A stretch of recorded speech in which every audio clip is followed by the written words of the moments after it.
There's thankfully a bit of relief. 30 degrees the current weather here at Melbourne Park at Rod Laver Arena tonight for what should be a great match, the second of the semi-finals, to see who will meet Roger Federer in the final on Sunday here at Melbourne Park. So it's going to be the #1 player in the world, the #1 seed, Rafael Nadal, going in against the 14th seeded Fernando Verdasco of Spain, the first all-Spanish semi-final in Australia, only the 4th in the Open era. They're very good friends, but of course that will be cast aside tonight. Fernando Verdasco, there's his path through, having beaten class players in Stepanek, the 22 seed, Murray, the #4 seed, and Tsonga, the #5 seed, to get through. He has spent 13 hours and 41 minutes on court so far, and it was this match against Andy Murray where things were not looking all that good early on. Murray taking the first set 6-2. Verdasco then was able to make a real impression, taking the second 6-1. Murray got on top again in the third, but then Verdasco was hitting winners from everywhere in the fourth. And by the time Murray tried to get things going again in the 5th set, the bird had flown. Verdasco was really flying and confident, hitting winners from all parts of the court, and it took just over 3 hours to do it. Fernando Verdasco defeating Andy Murray in the round of 16. 5. Is it going to be 7 wins at the end of this fortnight for Fernando Verdasco? So that was a terrific win for him. And then he came up against the flair and the power of Jo-Wilfried Tsonga, last year's finalist, the #5 seed. And yet again, Tsonga not quite at the top of his game, but he has a habit of being able to just cruise beneath the radar. This wasn't the case the other day against Verdasco. And it was a 4-set victory to the Spaniard over Jo-Wilfried Tsonga, last year's finalist, bowing out. So that is the way that Fernando Verdasco has progressed to tonight's semi-final. Rafael Nadal, well, the professional he is, he was out there in the hottest part of the day going through the routine. That's what makes him great. That's what makes him the #1 player in the world and contributes to his almost $21 million in career earnings. He's been in absolutely magnificent form so far in this fortnight, trying to keep cool while he's made his opponents get pretty hot under the collar all the way. From the moment that he beat Christoph Rockes in the first round, love 2-2. He was absolutely unbelievable against Tommy Haas in round 3. 53 winners, 8 unforced errors. He blunted the power of Fernando Gonzalez, and then he went on to beat Gilles Simon, the Frenchman, in the quarterfinal. And the performance against Gonzalez was full of merit. That big forehand of Fernando Gonzalez that took him all the way to the final here a couple of years ago just wasn't a factor. And despite the fact that Nadal did, as he often does, plays beyond the baseline, he was just too good, too powerful, and thinking too quickly for Gonzalez, who was in reasonable touch. He was able to just take a couple of games off Nadal, but really the match was never in doubt. First seeded 14 from Spain, Fernando Verdasco. Fernando, what a great tournament. You've beaten Murray, now Tsonga. You must be super confident. To get over the top of Gonzalez. Yeah, I'm feeling so happy, you know, for first time being semi-finals and beating that so good player. Another win to Rafa. You know, I'm enjoying the moment, and I will try to keep 6-3, 6-2, 6-4, as you heard. The number 13 seed and went his opponent, out. world #1. And then Nadal and the #1 seed was here to come up against in Melbourne, Rafael Nadal. One of the emerging talents in tennis. The one Grand Slam that Gilles has Simon, eluded him so far, but here he is in a semi-final. And from the word go, and Rafa all the way right through to a semi-final, straight sets every round. You're in great shape. With winners I like hope that, so. No, but today going to be a he was very in tough match. superb touch in the first set, 6-2. Simon made more of a contest of it in the second and third sets, 7-5, 7-5, but Rafa simply too good. I hope to play my best tennis and try to win. Good luck. Thank you.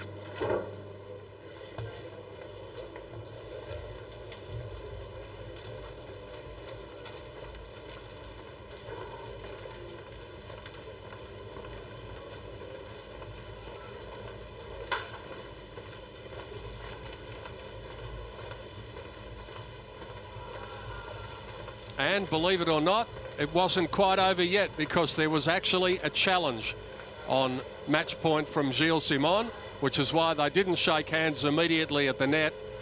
but it only delayed the inevitable for a few seconds. Even Carlos Bernardes in the chair could manage a smile. But it was Nadal 6-2, 7-5, 7-5 to get through to another Grand Slam semi-final and to look at a crack at his first Australian Open crown. So that's the way they've got there. They've arrived at this point tonight, and what a battle it's going to be between these two very good friends, the two Spaniards, the #1 seed Rafael Nadal and the #14 seed in Fernando Verdasco. And they make their way along the tunnel through the Avenue of Champions. What a moment for Verdasco. Men's singles action in the semi-finals of the Australian Crowd Open. expectant, waiting for the arrival of the players at Relive Arena. And now Verdasco coming out for his biggest moment so far in Grand Slam tennis.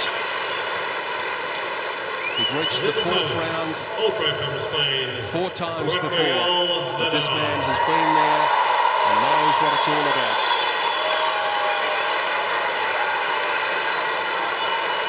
He's their Dal, and he's just about everyone's Dal who loves the sport of tennis. He, at his best, seems untouchable at the moment. Can he win through to the Grand Slam final to meet Roger Federer here at Melbourne Park on Sunday night and to set up what should be another epic? Of course, they played one of the great Wimbledon finals of all time in 2008, and I think a lot of people expecting that we might have a reprise of that come Sunday night. I'm delighted to say that joining me in the commentary box is Fred Stolle, a big build-up, Fred, but this man, Fernando Verdasco, has got a few things going against him, none the least of which is his good friend on the other side of the net. Yes, most definitely. I think there, Peter, that in my mind is the toughest situation. He hasn't not beaten Nadal in 6 attempts, but you can throw a lot of those out the window. The closest he's come, strangely enough, was on grass in 2006 at Queen's, Verdasco, and his game suited at grass. He moves the ball around a lot, but he's come a long way in the last 6 months, really. Everybody's talking about the hairstyle. He plays 5 sets and that hair doesn't move. He's got to put a lot of gel on that stuff there, but he needs more than gel tonight. I think one of the big things for me against Nadal, Nadal won the French 4 years ago, and at that stage I assumed that he would have been Fernando Verdasco's idol. And he looked up to him, and he's played on the Davis Cup team. They're good friends.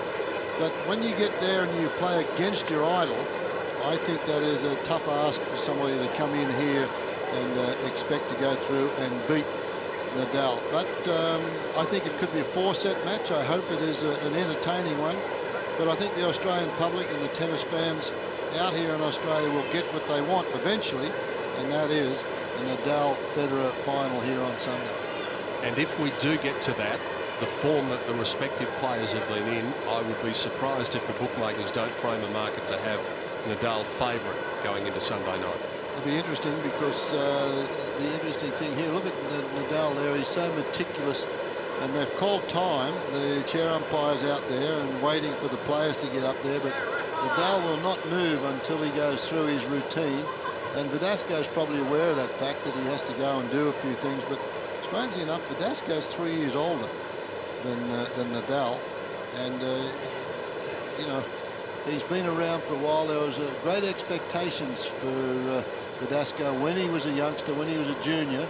But in those days, he didn't have a real big heart. He used to get out there and the book on him at those stages. If you could stay with him and hang in there, then he would go away.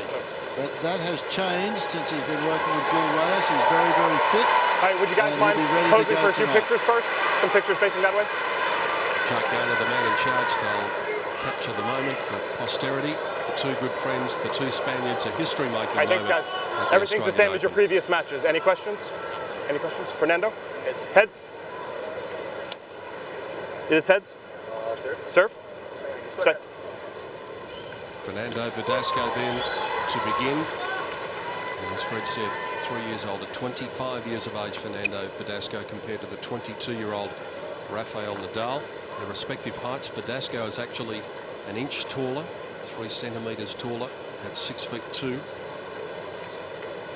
And of course they were brothers in arms as they helped Spain to the Davis Cup win over Argentina. It was Verdasco who actually was the man who clinched the crucial 4th rubber against Jose Acasuso. That was destiny, wasn't it? That was funny because it was Nadal who had played his team right through to the finals and so desperately wanted to play in the final of the Davis Cup couldn't.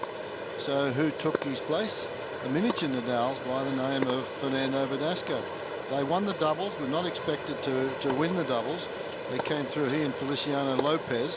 They won the doubles, and then he went on and he was down in the 5th and final match as we look at Verdasco's bio, and came back and won it in 5 to give Spain the victory. This year, Fernando Verdasco, as we saw, won at Umag. He defeated Andreev in the final, runner-up at Nottingham, where he lost to Karlovic. 3 semi-finals, 3 quarter-finals. Finished top 20 for the first time. He led the tour in first serve percentage last year. 73% of first serves. Now, that's pretty good in a match. To do that across a year is outstanding. It is outstanding performance, yeah. And you see the similarities just in the warm-up here. Both got pretty much the same takeaway on the forehand wing, and Verdasco now hitting with a little more topspin than he did a few years ago, and I'm sure that's trying to emulate his friend up there for the ability that this fella has. A lot of the women around not too happy with Nadal because he's not showing those biceps. He's got sleeves on those shirts, so that disappointed a few of the ladies. And one bloke who was here the other night too, who held up a sign, "Bring back the sleeveless," so he wanted to see it as well. $6.77 million last year, up around the $21 million in career earnings. And what a year it was, of course. The French Open Championship, the Wimbledon Championship in that epic match. He's the reigning Olympic champion as well, the gold medalist, semi-finalist at Australia and the US Open. He reached the semi-finals of all 4 Grand Slams in 2008.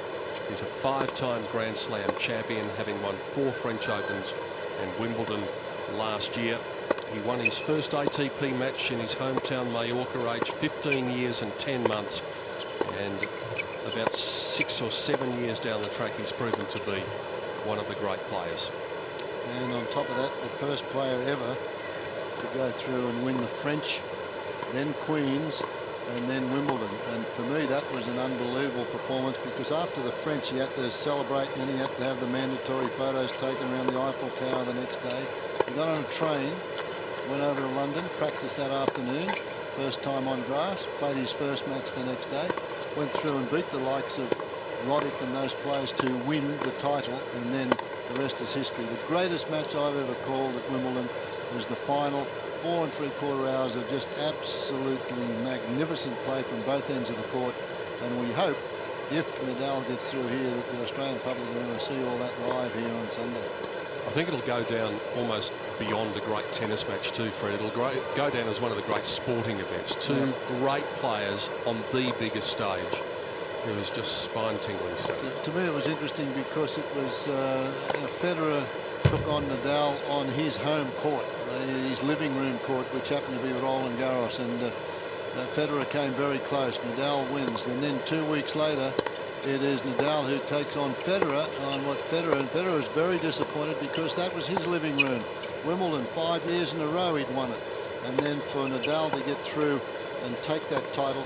I found it interesting. Uncle Tony, the coach, said, well, it's amazing he's won 4 French titles, and this was the first Wimbledon. But by the time he was a kid, the event he wanted to win was Wimbledon, and that goes with all players. Wimbledon is the be-all and end-all of what we strive for as a tennis player. There's the road to the semi-finals. The respective court times, as we mentioned, Verdasco, 13 hours and 41 minutes. Nadal, 9 hours and 21 minutes. So there's more than 4 hours difference. Does that make a difference one way or the other, do you feel? I don't think so, not in this situation. Semi-final, the one big difference is that Nadal hasn't dropped a set. He hasn't looked like dropping a set in the entire tournament.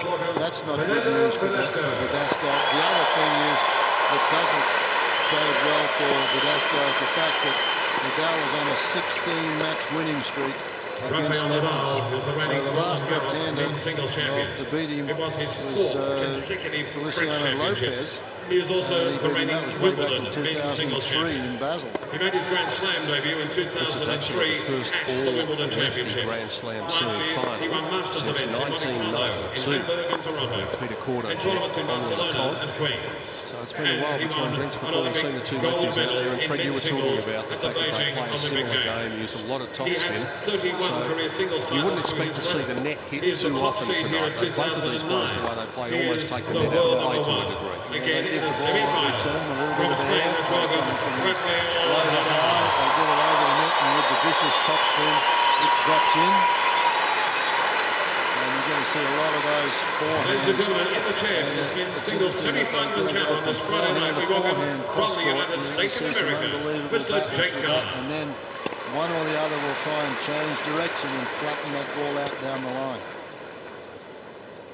Is there a flaw in Nadal's game if you were going to go up to Fernando Verdasco now in the last couple of minutes before the match gets underway and whisper something in his ear, something you want him to exploit? Is there something? I don't think there is too much for a left-hander, as you mentioned. I've said just he's won the last 16 matches. But for right-handers, I believe that you got to play him the way Zonga played him last year, and that was to serve. You have to serve very well, but serve out wide to that backhand on the deuce court, and then get in and take your licks and go for that big forehand into the forehand corner. He does not like being attacked and hurried in that forehand corner. But for a lefty, that's tough to do because he's got to hit that serve, that off serve to the ad court, to the deuce court. And he can serve the one into the body. That's a good serve. Serve it into the body, down the middle here, into the body. Both players have that delivery as well. You said before the crowd would look for 4 sets to get a bit of value for money. Do you think they'll get 4? Personally, no. But I just hope that they do. I think it should be but you build up a lot of these matches, and sometimes I don't think that's going to be the case tonight because Verdasco is playing with a lot of confidence, and I think it's going to be a terrific match. But again, it's like the match last night where Roddick played exceptionally well, I thought. But he was up against a fella that was just magic in Roger Federer last night. And as tough as Roddick played, and as well as he played, he never got a mention. It was in straight sets.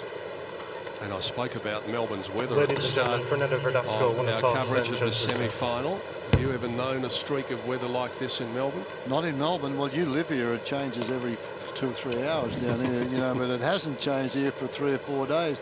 And I have some friends that came over from America, and they've been down there touring around Tasmania, and they're over New Zealand. They flew in from Launceston, and they could not believe the weather when they got here. And I said, well, you just got to wait until summer comes, and then you'll know how hot it is. And they said, what do you mean?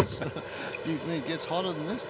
So, just joking, of course, but no, this has been extraordinary for this time of the year in Melbourne. But we've been very fortunate, Pete. We haven't had any rain. Not one drop. No, for the entire 12 days so far. Not good for the Gardens, but for the Australian Open, they've broken every record, I think, as far as, records around the Grand Slams have been broken twice on a daily basis with the attendance figures. But I'll be interested to see overall at the end of the championships whether they break last year's record. I think probably figures would be very much down yesterday because of the extreme heat. So it may keep the numbers down a little bit, but it has been an extraordinarily successful championship again. And we've already discussed the possibility that it may move, that it has been mooted now for a few years, but the players would probably like it. Move the dates? Yeah. No, not a chance. Yeah, it just doesn't seem as though it would be worth moving because it's so successful, it's doing so well. And also, if you move it, you take away the young people who are able to get here during the school holidays in Australia. Well, that's one of the big reasons, because they couldn't get any ball kids because the kids would be in school, plus the fact they couldn't get a lot of the volunteers. A lot of the volunteers that come out here, and there are hundreds of them, are school teachers and people that take their vacation at this time of the year. But the main reason the players want it is because the tournaments coming in here are very lucrative, and they're basically one tournament and one's an exhibition, and it really doesn't give them a lot of time when they come down here to prepare for a Grand Slam. They want more time, but you can't have it both ways. Either, they take the big money up there, and then they want to come down here and push the tournament back a couple of weeks. Well, that, my friends, is not going to happen. Not going to happen. Well, both Fernando and Rafa pushing things a little bit there. Jake Garner called time some little while ago, but now they've been through their routine. And so they're warmed up and they're ready to go to see who is going to meet Roger Federer in the Australian Open final. Well, we timed this the other night when Nadal called time, when the umpire called time, and it was 2 minutes from the time he called time to the time Nadal was ready to play. And because he went and took more serves, and so we'll see how we go tonight. I don't know how long we've been going for, but 2 minutes, that's what they try to call this to speed things up. A lot of the players now, but Nadal has a routine to go through, and he doesn't change. He doesn't care what they call.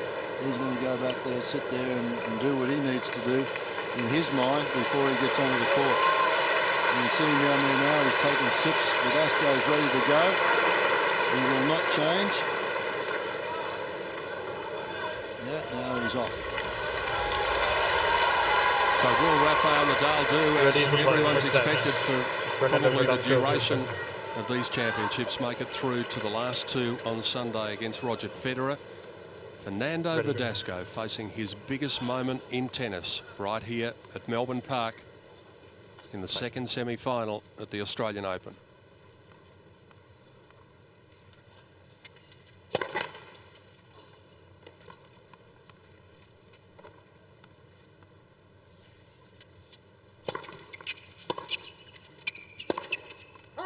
Love 15. Now that shot there, first shot of the match, is also the favourite shot from Nadal. He gets into that corner and he whacks that off forehand. On that occasion, Verdasco, with not much topspin on it, couldn't make it work.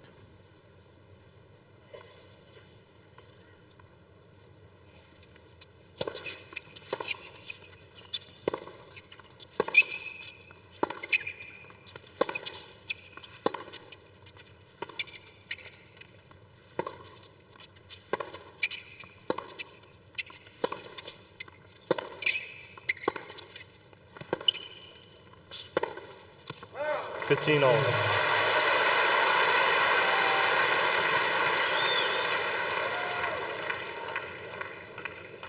Nadal will be toey, no matter how many times you've been in this circumstance. The butterflies will still be there, but Verdasco's heart, Fred, I reckon would probably be resembling bongo drums at the moment. Yes, most definitely. He's played in front of some big crowds in Davis Cup and other events, but this is the first time in a Grand Slam semi-final, and he would certainly be feeling the butterflies a little.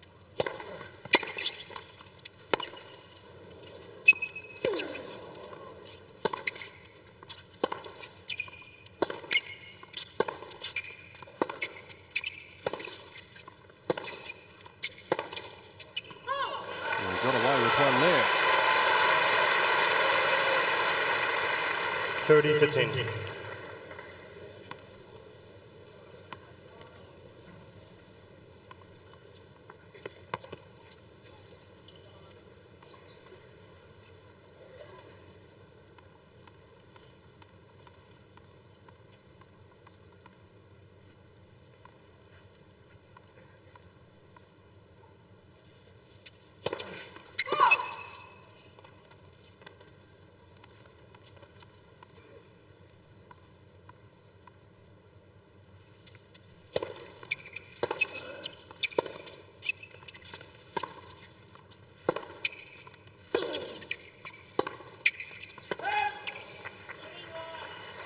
All. You mentioned that stat about him leading the tour in first serve percentage. Well, he's been pretty much that way for these championships as well. The lowest first serve percentage he's achieved is 72%, and the highest that he achieved was 84% versus Arnaud Clément in the second round. That's a terrific stat.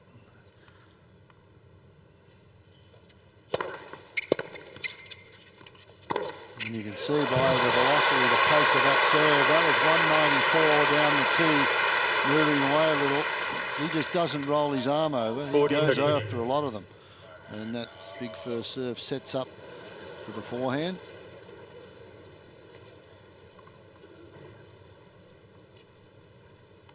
He's got it up as high as 217 in these championships, and that is moving.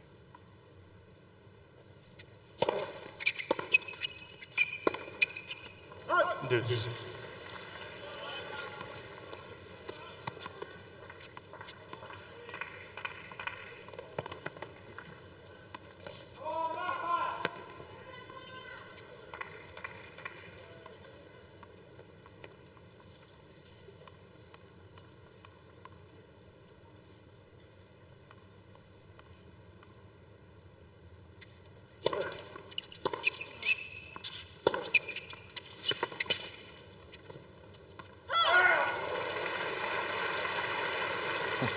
Advantage A bit of a Verdasco. nervous left. He wanted to hit it and then decided, no, let it go. And then it barely missed. You could see he threw his hand up as soon as he let this go. What's the hand? There it is. Push it out, meaning that he was going to challenge if there wasn't a call.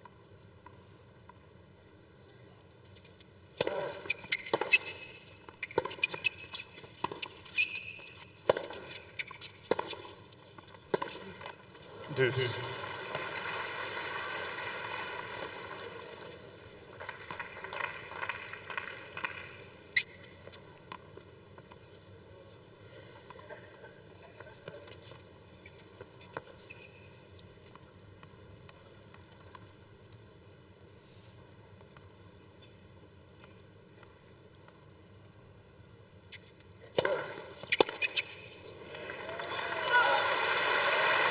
Advantage Verdasco.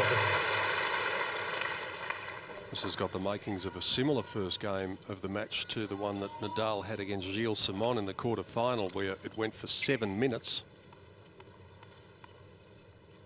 And the break eventually came for Nadal in that one.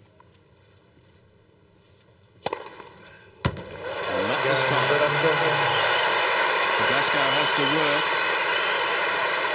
But holds his serve, and that'll be a settler for him. First game. A pretty big serve there, 212k right down the middle for his only ace so far. But well played first game. Hopefully got the nerves out. That certainly helps by winning your opening service game. But again, 4 out of 5 first serves in that game at 80%. That is good serving. Normally throughout a match, if you're around 65%, you feel as though you've served well and you're going to win a big percentage of points on your first serve. But what he's achieved here, would you say 72 is the lowest and 84 the highest? That's remarkable. Yep. And when his first serve's gone into play, he's won between 69 and 83% of those points too. Nadal to serve.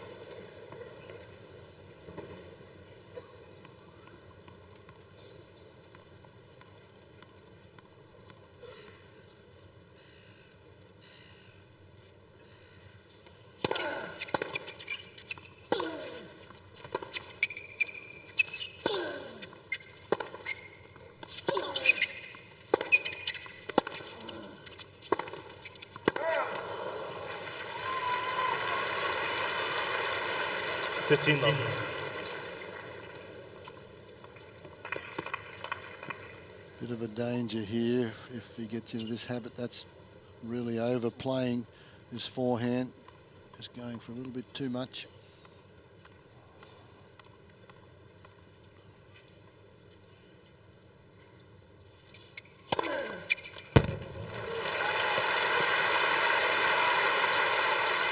That used to be the go-to serve from Nadal. That was his favourite serve the first couple of years out on tour.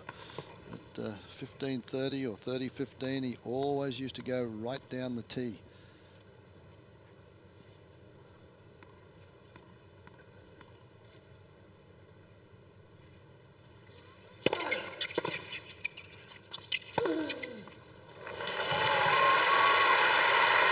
In this game, every serve has been directed to the backhand, again on the first serve there, so he gets the reply that he wants. Then he can wrong foot his opponent. He could go back in behind him or whip the forehand cross court.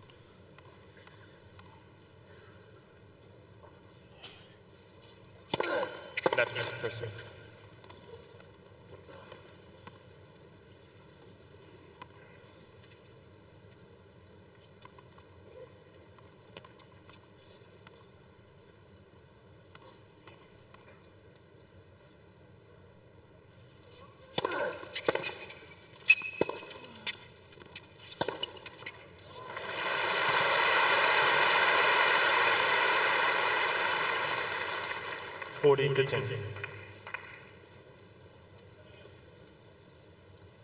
And Nadal is looking for this one. Look, he moves over to the forehand. You can see him take a couple of steps there. Verdasco back into the backhand corner.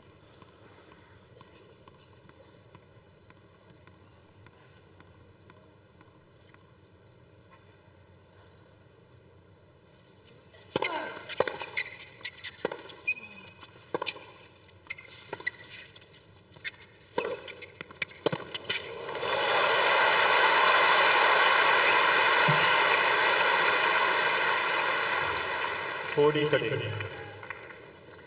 Incredible pace of shot on this one.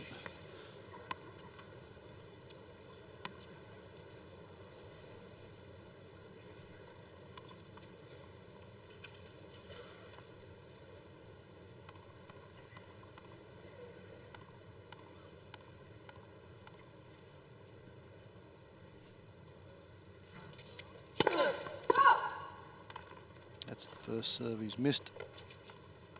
6 first serves in a row.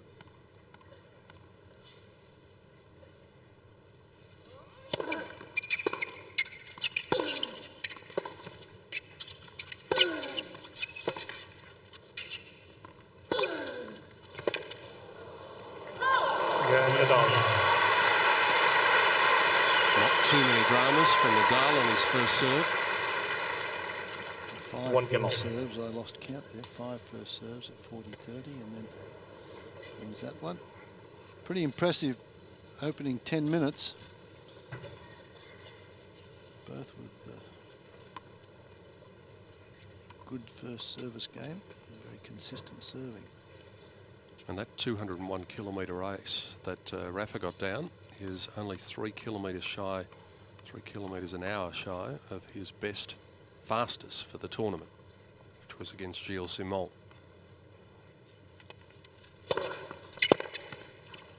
Gee, got some movement on that one. Verdasco.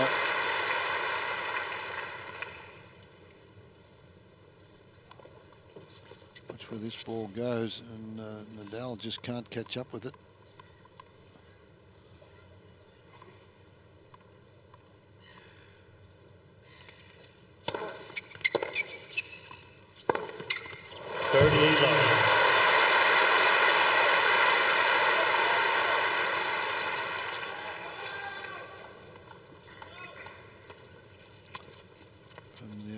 Camera gets a good look at that. Just explosive ground strokes. You're going to see a lot more of those throughout the evening off both sides.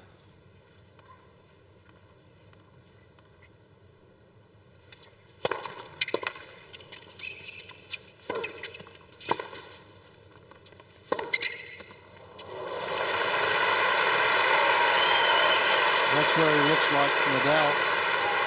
Verdasco. It's this one, that's Nadal's favourite shot. But watch here, watch the racket head. And this one dips, it looks as though it's going out. Nadal thinks it's going out. The topspin brings it right down on the line.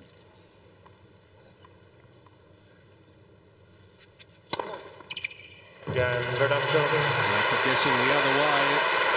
Very convincing service game, a love game for Fernando Verdasco. And we are on serve early on in the semi-final.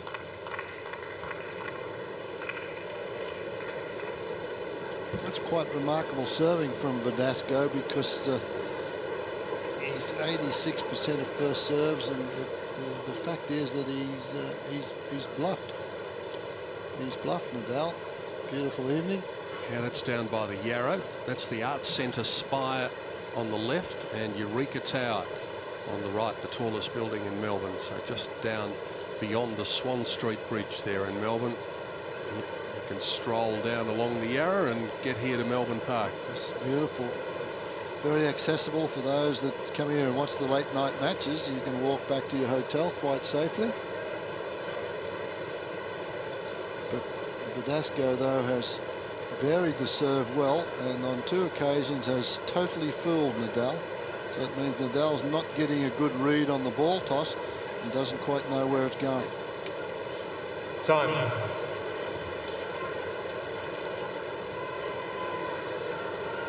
You could have forgiven Fernando Verdasco for getting out there and being a bundle of nerves. Well, if he has been, he certainly hasn't been showing it with the way he's playing. A very promising start from the number 14 seed against the number 1 seed. Verdasco on serve leads 2-1.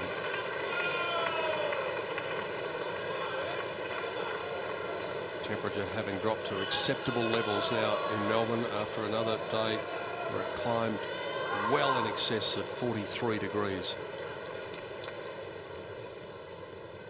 Celsius, that is.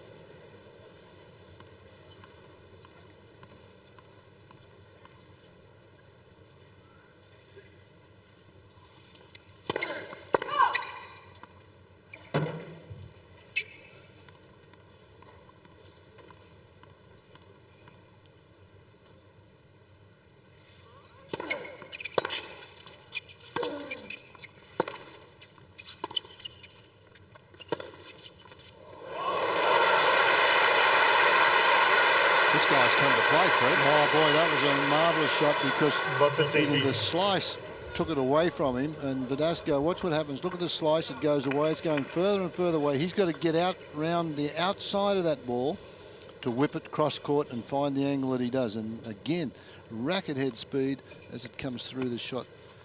Incredibly quick.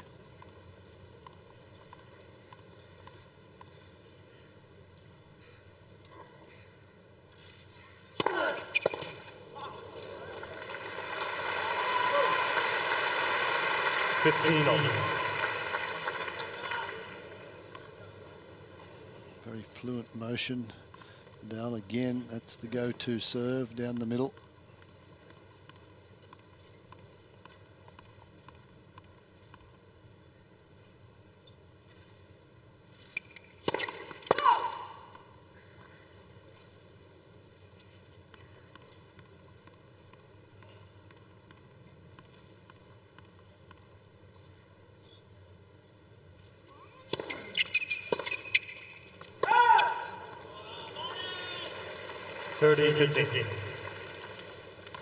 Roger Federer said after his win last night that he'll be taking a keen interest in this match. Yeah, he hopes they play for a long time. 5 sets, 14-12 in the 5th would do him nicely, I think.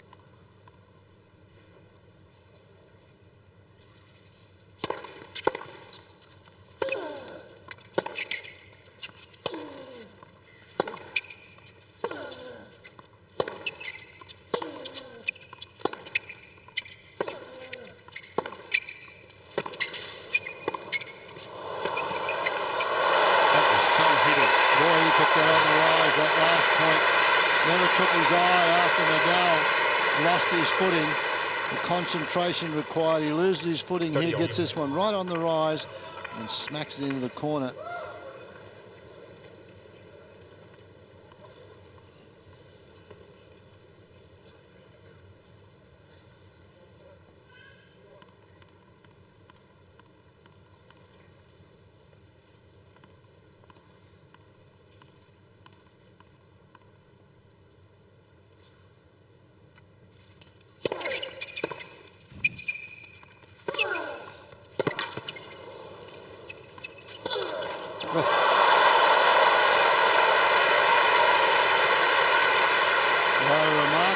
Defensive shot from Verdasco. 30-40.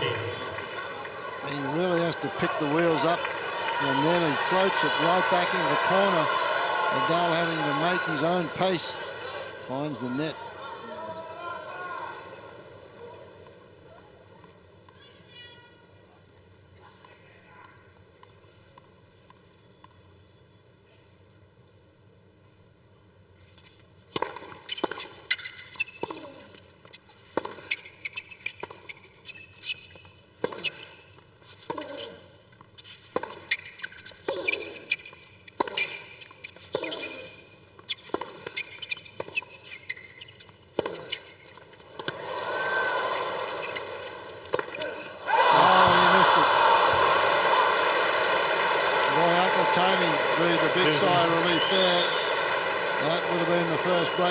And an unbelievable point from both players. Great defensive skills here. This one goes way up in the air and he tries to recover. And a tough smash and an important one on break point down. And he misses it.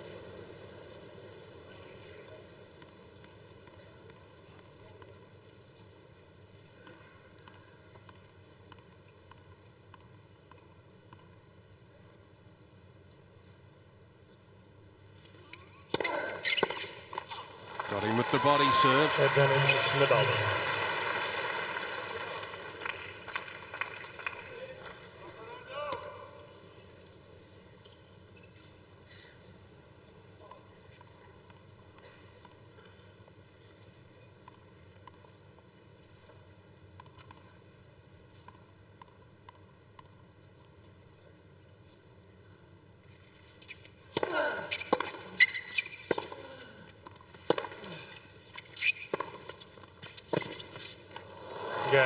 Very important hold by Nadal there. Little pump of the fist, indicating the significance of that.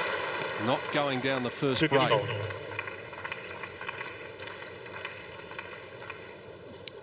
mark that on your card there. Missed overhead for 3-1. It was a difficult one, though, deep into the court. But certainly, under these conditions, first Grand Slam, a very important one. First Grand Slam semi-final.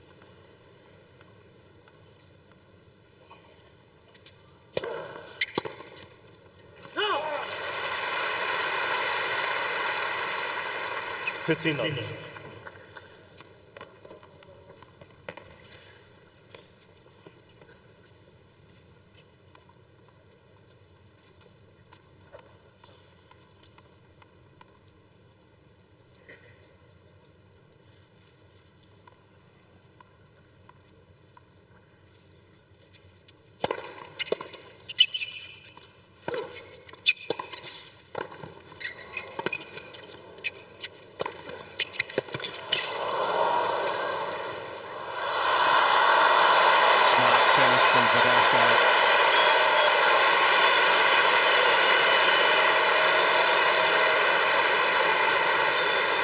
Magnificent overhead. He wishes he had that a couple of points ago. He'd have been a break up.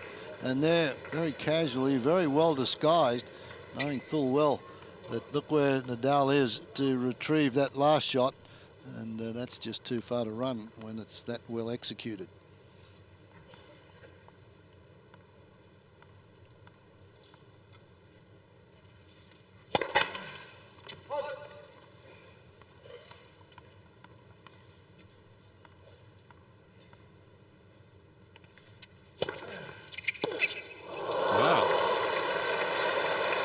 That one behind him.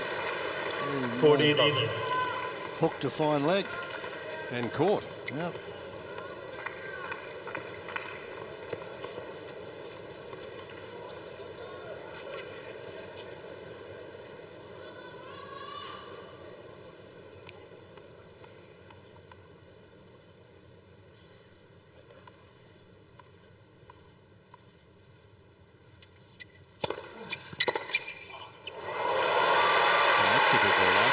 Well, on that occasion, he guessed right. 48-15. He guessed the serve out to the forehand. There you can see where he is. He moved out round that doubles alley and picked that one. And for the first time, he was correct. And you could see the result. Winner.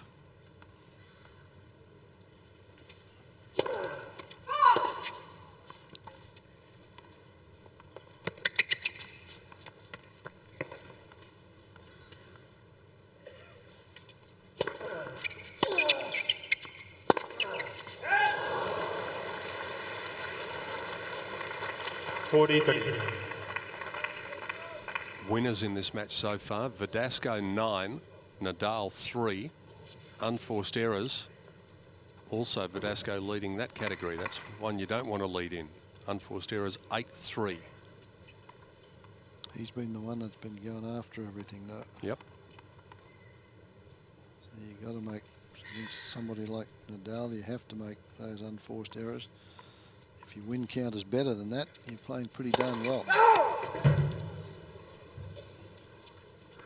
And they say if you're going to make omelettes, you're going to break a few eggs.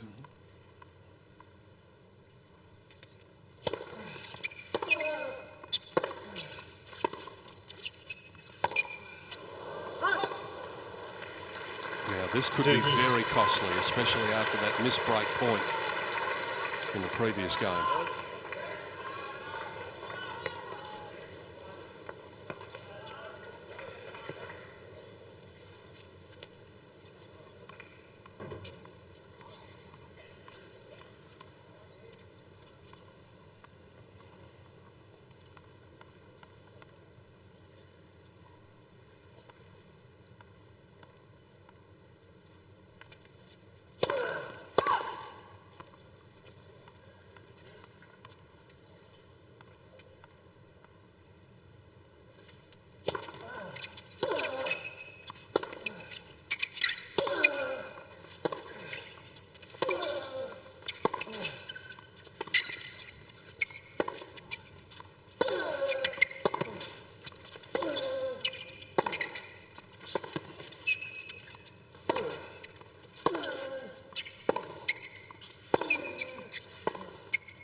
knew this match was going to be physical just by the way these two boys played. They've had some astonishing rallies so far, and we've only played 4 games. And this is another one of those. Turns a defensive situation into an offensive deal with one big sweep. And 23 strokes in that rally, in that point.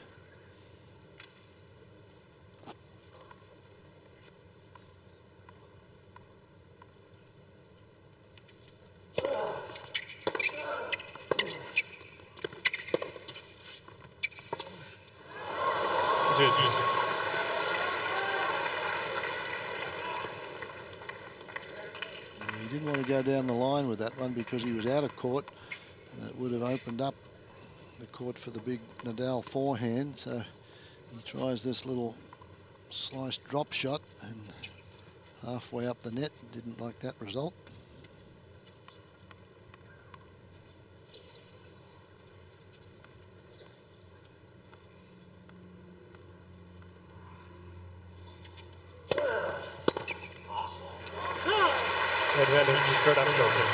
Doesn't have a permanent coach with him, Fernando Verdasco. He's here with his dad. He gave his dad a trip to Australia this year, and boy, what a proud dad he must be to see his son playing the way he played. He played up in Brisbane, lost in the final there to Stepanek, and now played down in exhibition at Kooyong, and now doing so well here. Doing very well to lead 3-2 in the first set. The only dark side to that for Fernando Verdasco is it could have been better.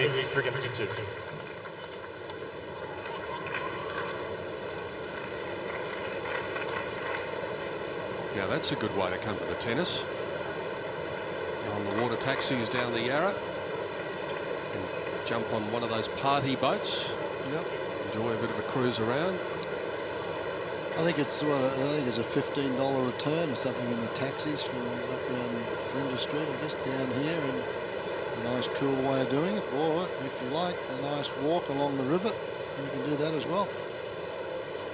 That's the final serve out wide. I think that as this match progresses, that's going to be a good play for him, out wide to the forehand and then open up the backhand side instead of what I was talking about with the right-hander, out to the backhand and opening up the forehand. You've got to do it as a lefty, you've got to do it in reverse if you can get it wide enough onto the Nadal forehand. Time.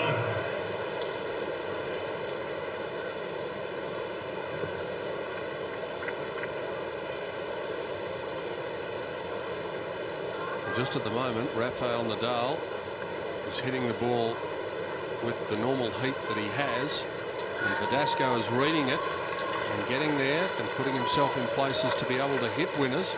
10 winners, 10 unforced errors so far for Verdasco. 3 winners, 3 unforced errors for Nadal. It's been a bright start for the 14th seed in the semi-final in Melbourne.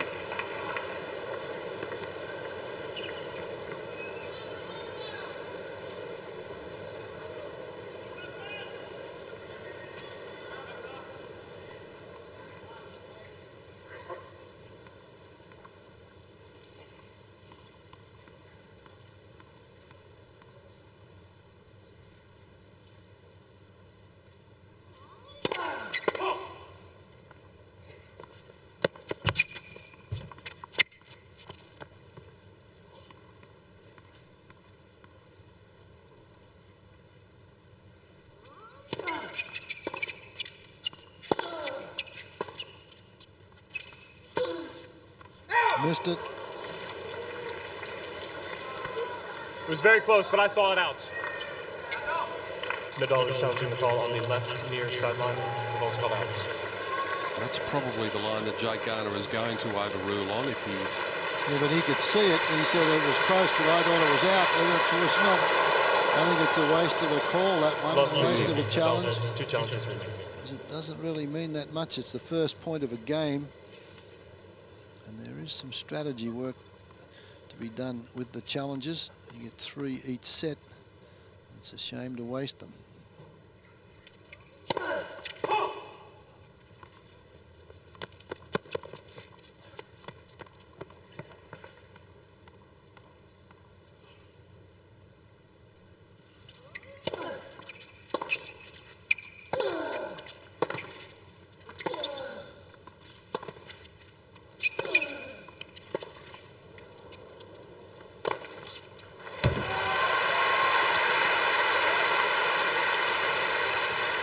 15 all. There's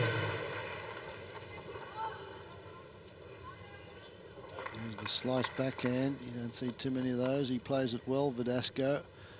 And this overhead, very safe in that department is Nadal.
Another slice backhand. You can see he's forced to play that one. The ball was getting behind him, so that may be a strategy that Nadal has figured out at the moment.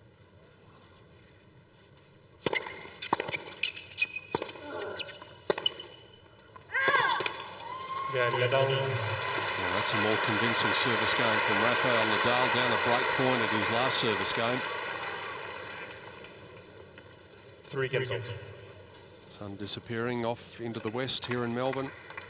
Night 12 of the championships of Friday evening in Melbourne, heading towards Serena versus Dinara tomorrow for the first final, the first big worldwide sporting event of 2009.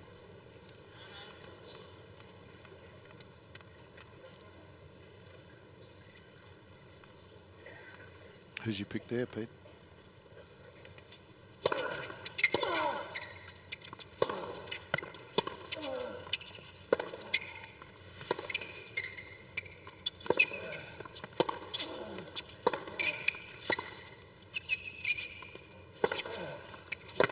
Oh, boy, this is good stuff. Fred, Serena's been there and done it before. I think that might count for a lot.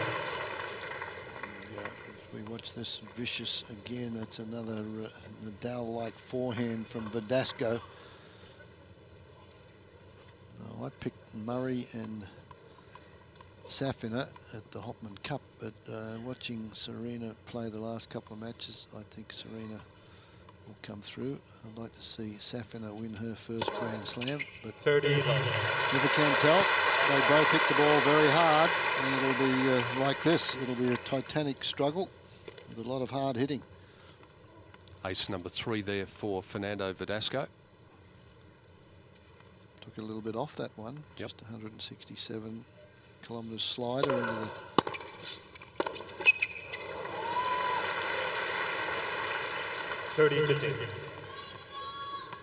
Fired in the quicker one that time, and Nadal was awake to it.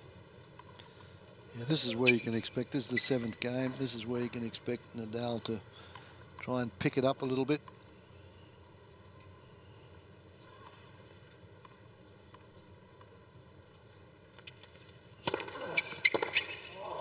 Again, he picked that serve, got what he wanted, but a bad miss-hit.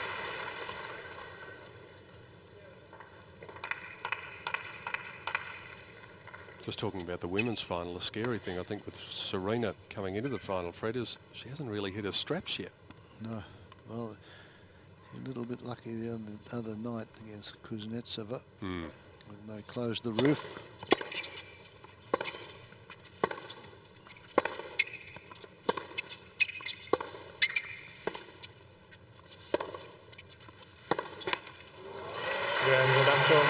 No dramas at all so far for Fernando Verdasco.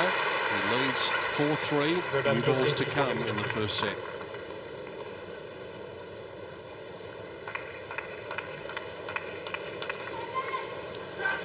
Well, Verdasco has won more games in the opening set here than he won in the entire match in the round of 16 when he played Nadal at the French, and that was just whatever it was, 6 months ago, 8 months ago. They reached the round, and it was a clinic put on by the champion there, Nadal, 6-1, 6-love, 6-2. And so a big effort. Just shows you how much and how confident Fernando Verdasco is in his ability to play against the #1 player in the world and take it to him.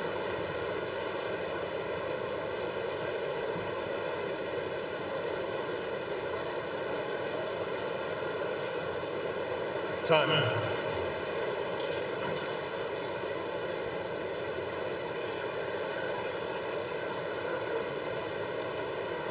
With all the great champions they've had, Andre Semeno is here. He represents, that's who Rod Laver beat 40 years ago in the Australian Open. He's from Spain. He had the press all over him. Manolo Santana. You go through a bunch of Spaniards. There's never been a Spaniard win at the Australian Open, either male or female. And that's what these two boys are endeavouring to achieve.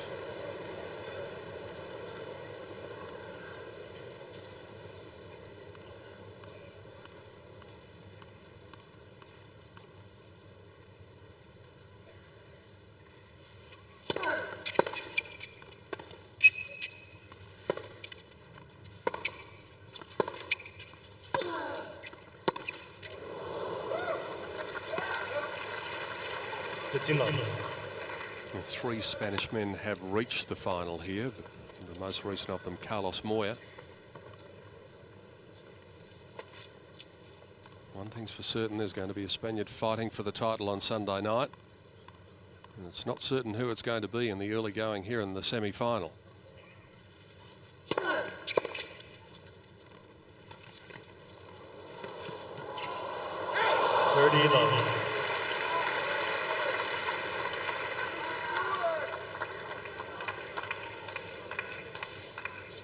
A little bit of cat and mouse here. Verdasco trying to get the acute angle in front of Nadal.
With a lot of self-confidence now, Verdasco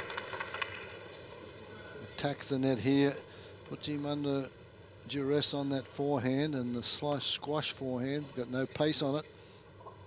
Verdasco sneaks in and lays a nice little angle volley.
Again, Nadal.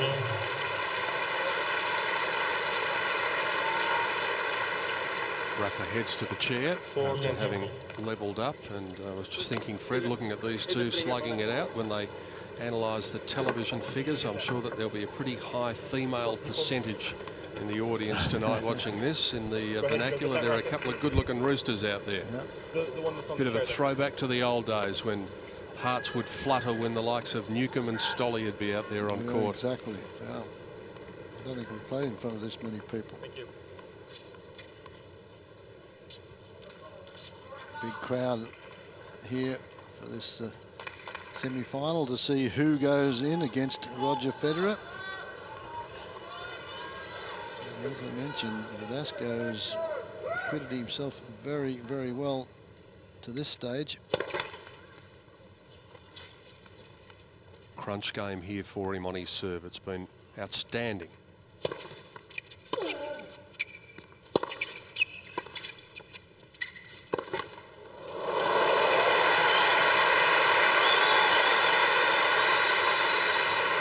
Good presence of mind here from Verdasco. 15 love. Hits this one and sees that Nadal has to take one hand off the racket, throws it up in the air, and then he comes forward, makes the round arm volley.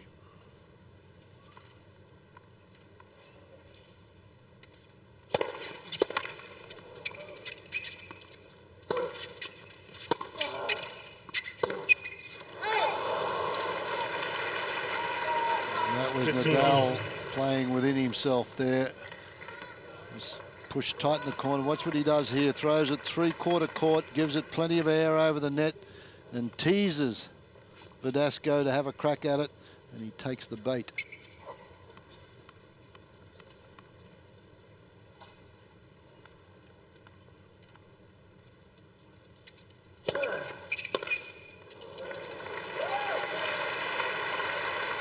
Not for the first time, Rafa 30-15. framing one tonight. That was a good mix-up, that serve. A bit of a kicker at 177.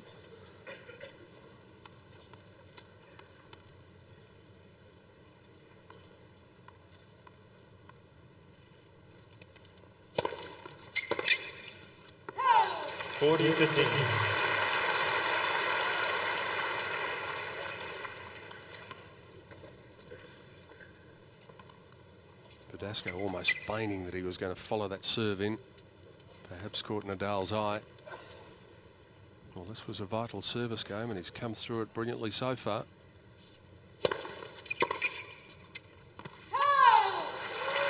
In his wildest dreams, if someone had have offered him this sort of start in the first set, he would have taken it. Yep, he's done everything right so far. Verdasco 5-4.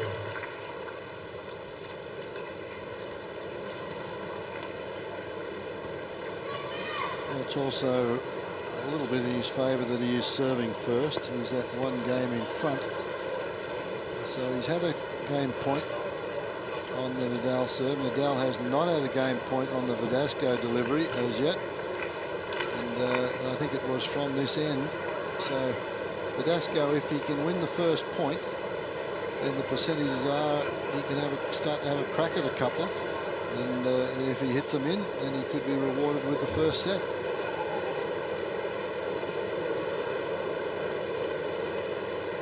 His first serve percentage still hovering at more than acceptable level, 79%.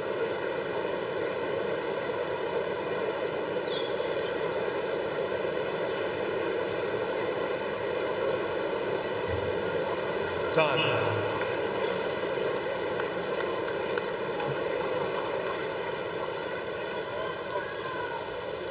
The onus then with Rafael Nadal to keep this first set going. After what has been a most impressive first set display from this man. 25-year-old Spaniard, currently ranked 15 in the world. He's guaranteed top 10 after this fortnight. He'll go to 9 if he loses. If he's the champion here in Melbourne, he'll go to number 6 in the world.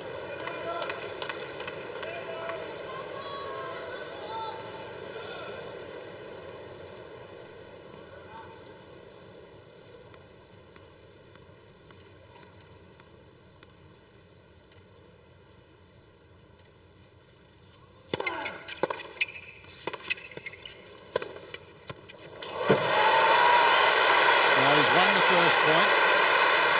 I look for him now.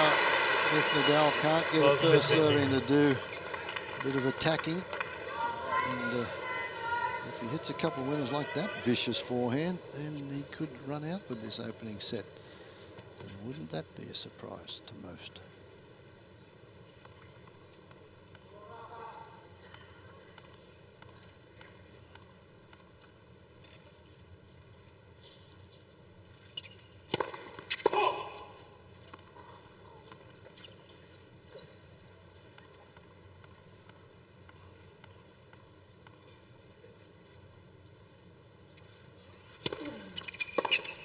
That's what I mean. That's what happens when you're one game in front. And he missed that first serve. Smart play from Verdasco. And he's had a crack at the seconds. Now he's got glove 30.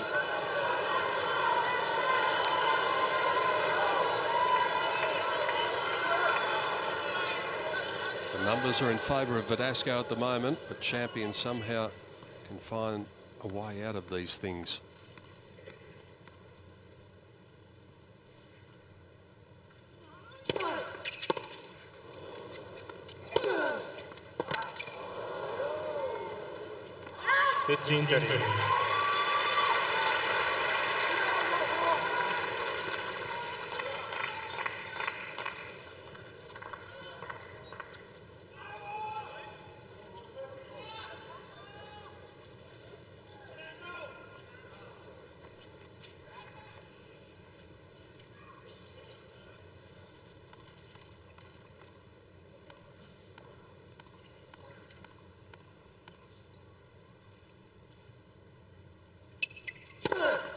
First serve.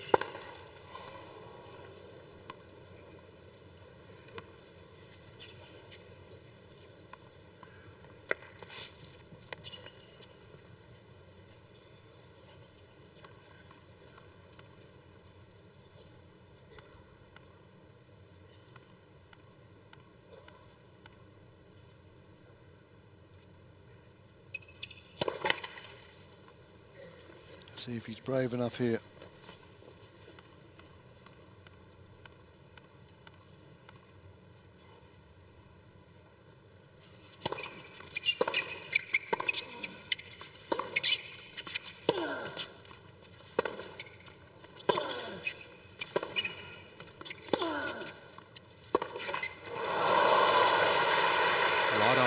Wrong execution. Well, he went after the first one, but Nadal kept his composure.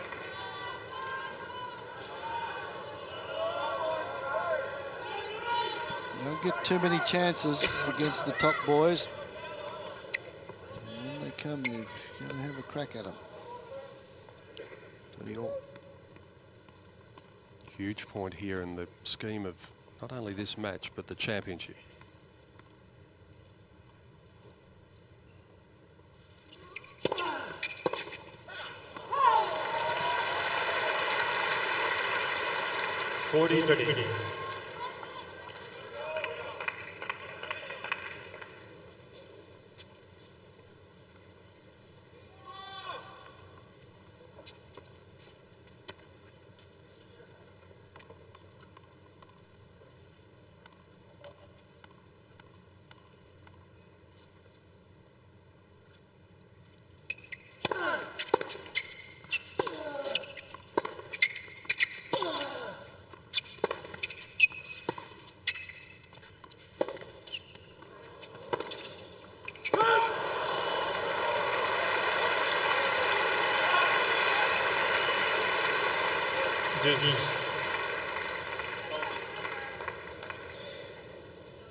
This one here is wide.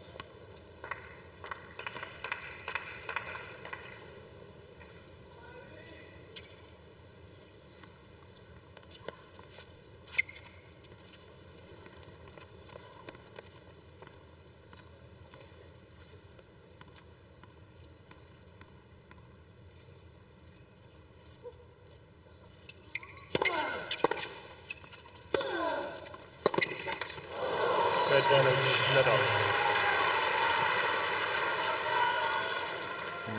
Verdasco was not far away from making this one on the full run. That was not coming back. You could see his reaction hit right on the top of the tape.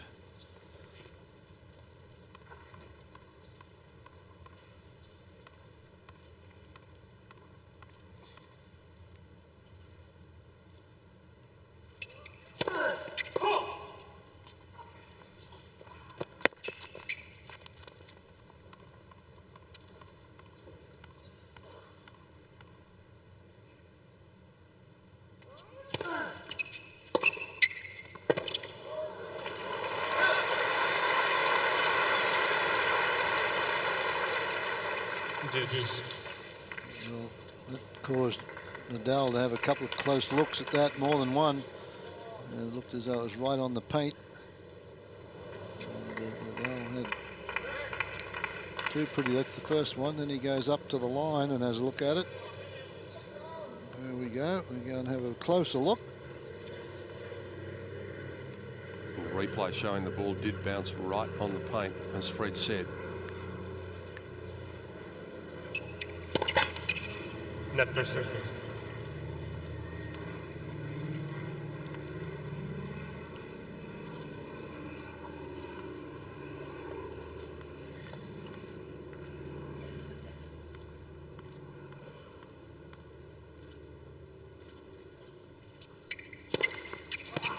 What about that at the big moment?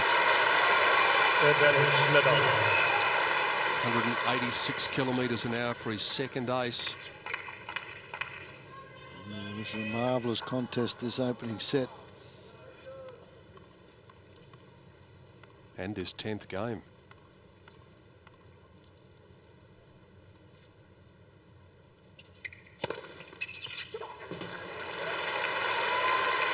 Verdasco has a look at the mark. Game Nadal. Doesn't bother. Well, Fuck himself. what a contest that was. That assumed enormous proportions the longer it went on that game, Fred. Yeah, love 30 and had a crack, and then Nadal came back and fought back a couple of juices. It's a very close contest at the moment.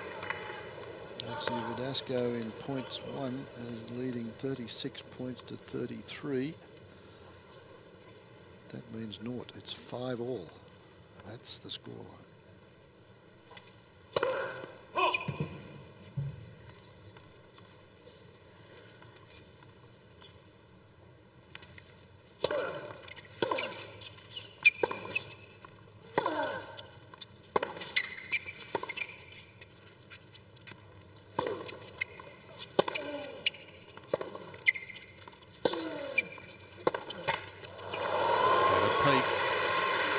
This first set, I feel, is a very, very important set for Fernando Verdasco. If he can creep out of this, give himself some confidence. He knows that he's taken a beating every time he's faced Nadal.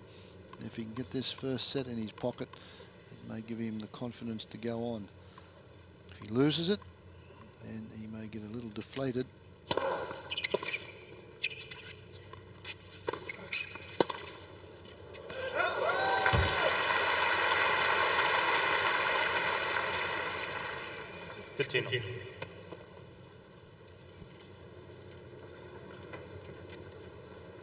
Goes to another racket, is it?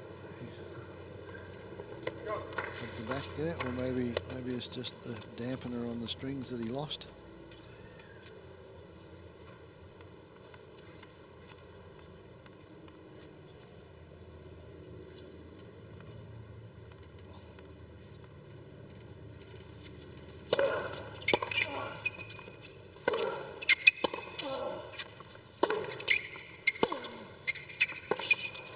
Verdasco's challenging call on the left baseline. The ball's called in. He needs to be certain. If he loses the point, I think, if he's wrong. Yep.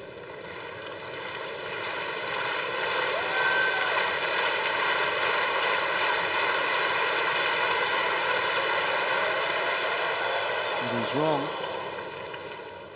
Oh my goodness. 1 millimetre.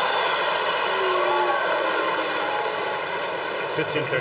Verdasco has 2 challenges. How important might that one solitary millimetre be in the scheme of this first set? He cannot believe it.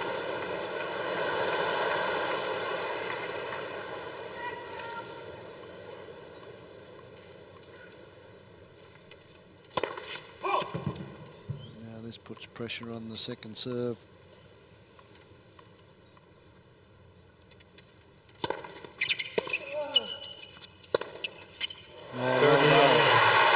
That's guts. And a fair bit of talent. Second serve under the gun. Just made a decision where he's lost by. And then he comes up with this forehand winner.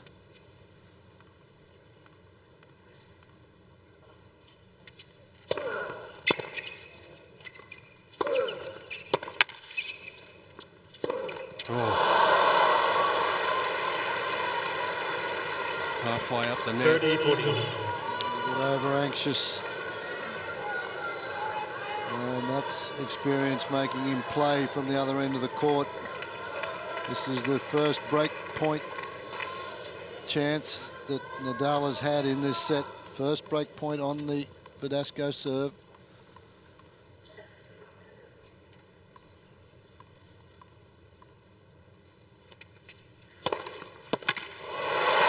That's a good answer. 217. That's his fastest of the match and one of his fastest of the week. In fact, that is his equal fastest serve of the championship so far. How about that at that time?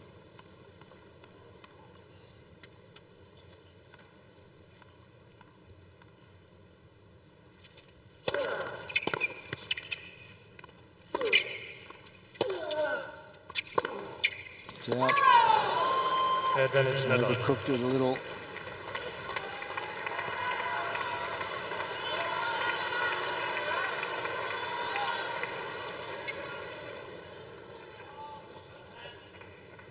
Rafael Nadal really hasn't looked like breaking Fernando Verdasco's serve until this game. Second chance.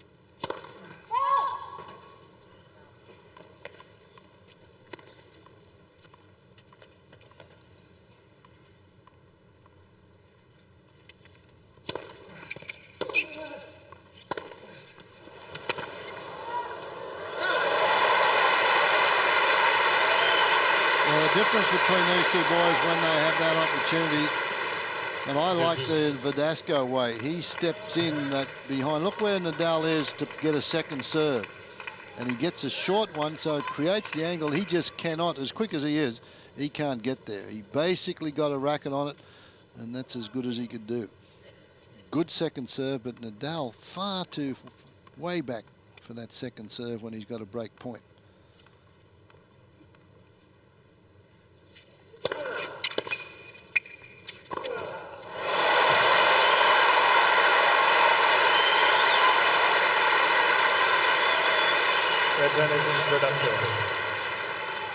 Well, it's nice to see that he's not intimidated by his idol. Those days are gone by the looks of things. He wants this match.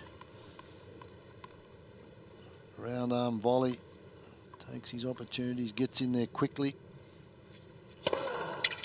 It's been the most intriguing opening set and the most admirable fighting performance from Fernando Verdasco to keep his nose in front all the way through it. 6 against 5.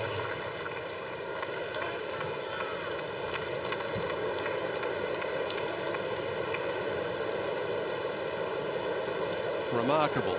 Doesn't matter what Nadal is throwing at him, Verdasco's had the answers, including seeing off 2 break points there. As Fred Stolle said before, surely he went to bed last night thinking, as a realist, my best chance of winning has got to be winning the first set, and if I don't do that, then it's going to be tough. And he's in with a real shot. Well, again, he's that one game in front. And I was impressed with the last service game. He had love 30, and it took everything that Nadal had in his repertoire, and he's to get back into that set. And now Verdasco has that opportunity again. He's got to try and win the first point so he can open up the shoulders and have a go at the rest of the game. Time.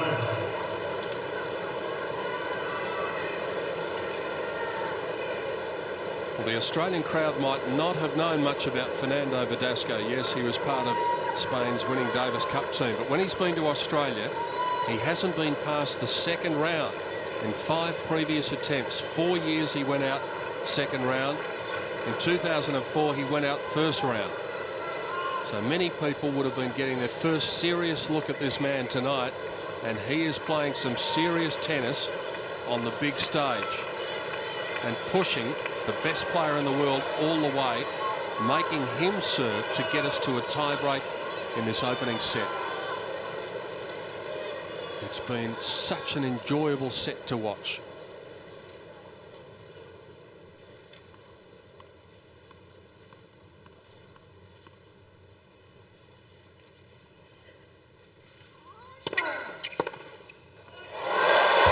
Stunning. In the hitting zone. Love 15. And clean as you like.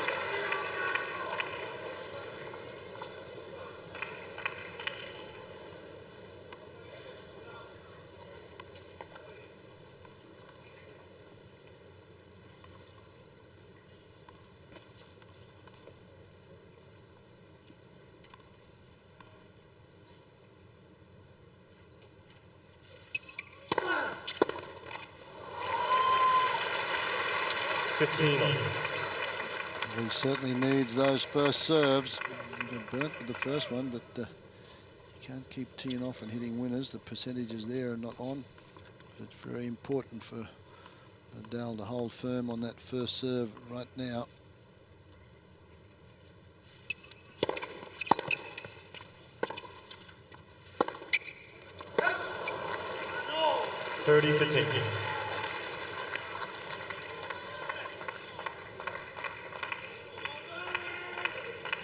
Should we get there, the stats tell us that Verdasco has a 50-50 chance in the tie-break. Nadal in percentage terms in tie-breaks much superior, as you'd expect.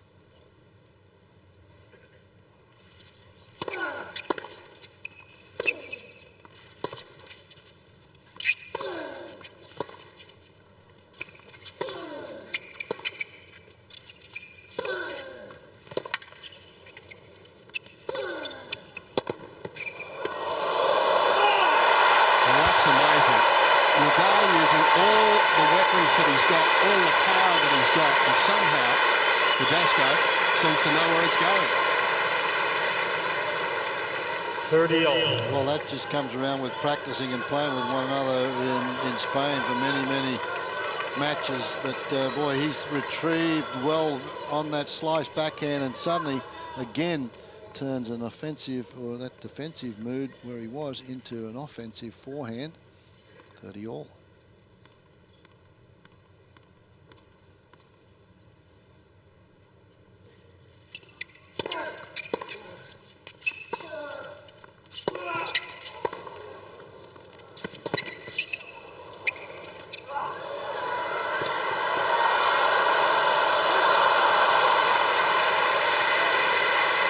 That's a smart play, a very good read from Nadal. 40-50.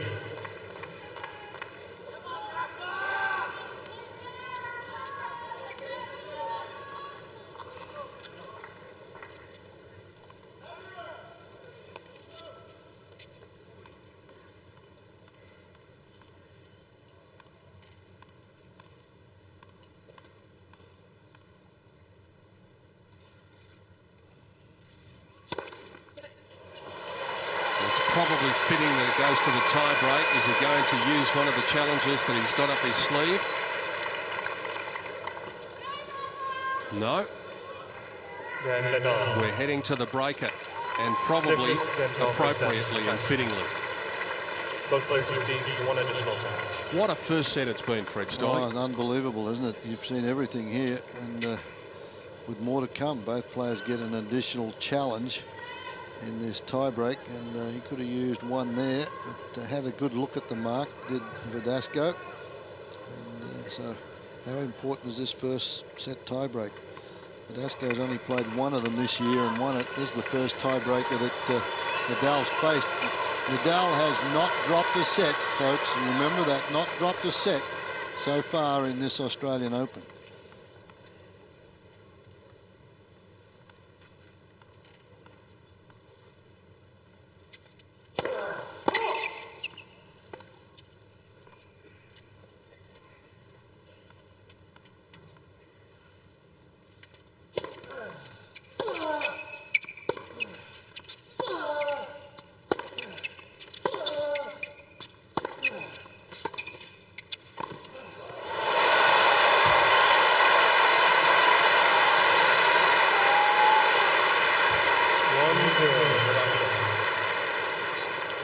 Well, you couldn't run a video camera better than and put it on tape here to show people how to hit a backhand volley. Look at this, sets up, beautiful, moves forward, turns the shoulder, keeps the head of the racket up.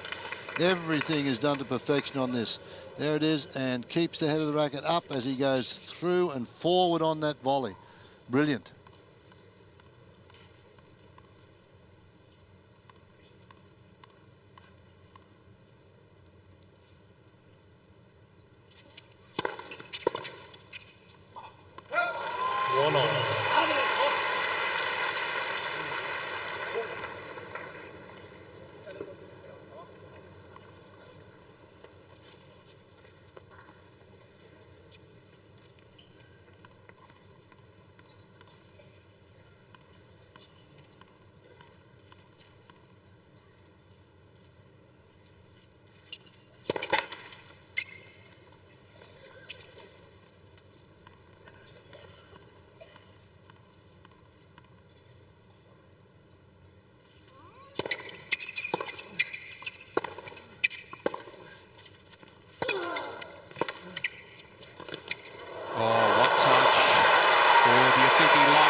Nadal's been to the net in this entire set, which is an hour and 8 minutes, only 4 times. And to play this volley here with the touch, the finesse at this stage, you think he liked it?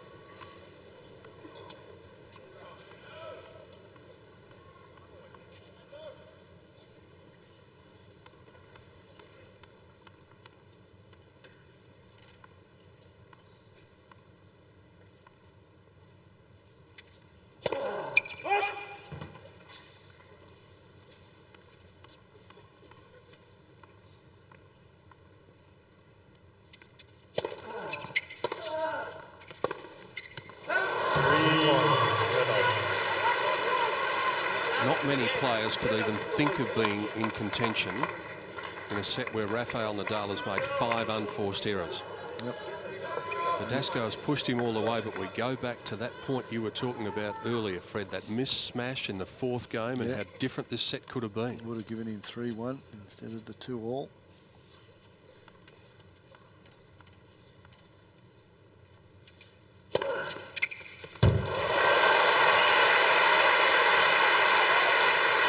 Aces now for the 14 seed.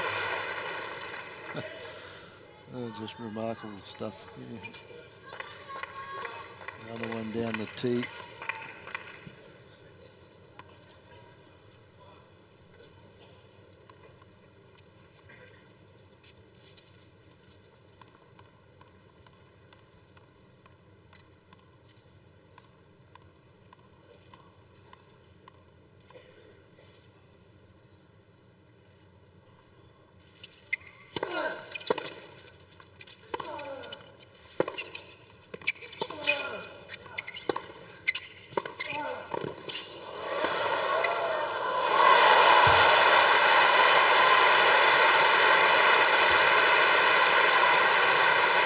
This whole set, the entire set has been on the racket of Verdasco. He has been the man. 22 winners against 8 winners so far for Nadal, and he's made 20 unforced errors against the measly 5 from Nadal. But it's been Verdasco that has to make everything happen. He's been the man that trying to take the attack to Nadal. That's his dad, the grey-headed gentleman there, and he doesn't have a permanent coach with him. But boy, what a set. And it's the only way to beat Nadal, I feel. You've got to take it to him, take your licks. That's what Zonga did against him last year. And what a first set this has been. This is as good as any final you're going to see, folks. I don't care whether Federer's playing it or not. This has just been electrifying stuff. The set of the championship so far, you would think. And we're back on serve in the tiebreak. It's been on a knife's edge now for 1 hour and 11 minutes.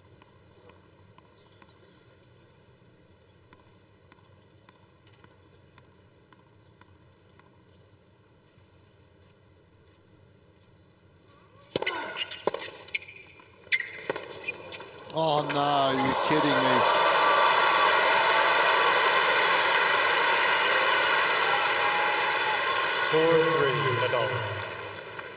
That shot was not on, and he shanks this return, and look where Nadal is, and the angle that he creates.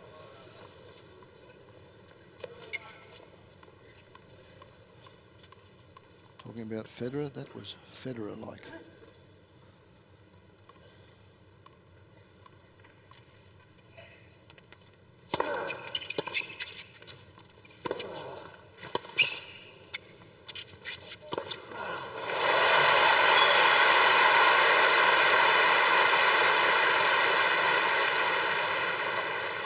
Well, Nadal just poked this one back into play and teased his opponent. He came in, and that's the overhead. He missed that one for 3-1, and a beautifully angled overhead this one. Plenty of time, good balance, keeps the head up, racket head.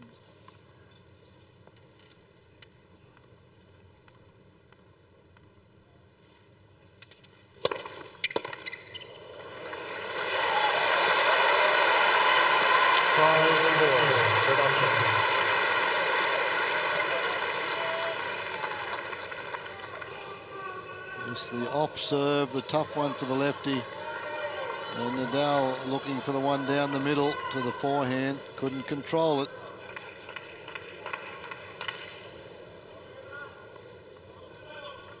Rafa's serving has been outstanding in this first set as well. 73% of first serves in. He needs to get 2 first serves in here.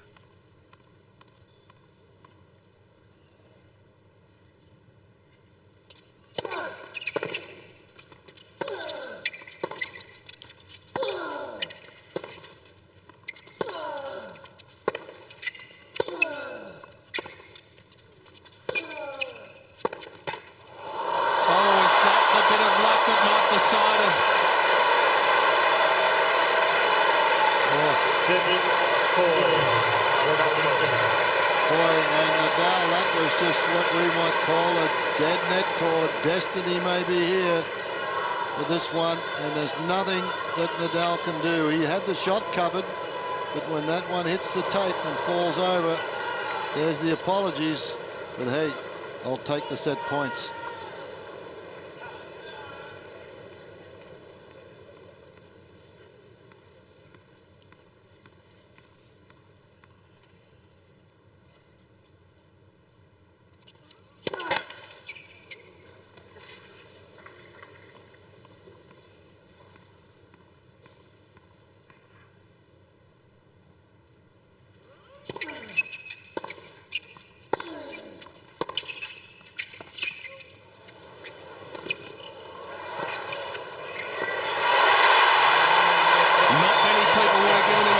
Doing this. Fernando Verdasco has probably played the best set of tennis of his life there. And he's got the first set over the #1 seed. 1 hour and 15 minutes of pure exhilaration at Melbourne. Well, how often is it that you've seen a standing ovation after one set? Everybody in this stadium is on their feet, and that's the first set of tennis that Rafael Nadal has lost at this year's Open. And what a set of tennis it was. Hour and 15 minutes it took. Well, if you don't like that, you're impossible to please. That was fantastic stuff from both players, and credit to Fernando Verdasco. He could have crumbled under pressure, but he didn't look like doing that at any stage. Look at that, an hour and 15 minutes. Verdasco 76%, Nadal 72%. Go down to the unforced errors, 20 there for Verdasco, but he was taking it the entire set. 25 winners to 20 is very, very good. On the other side of the coin, Nadal 8 winners and 5 unforced errors. It's Verdasco that's been putting Nadal on the back foot, and Verdasco misses, then the unforced errors go up.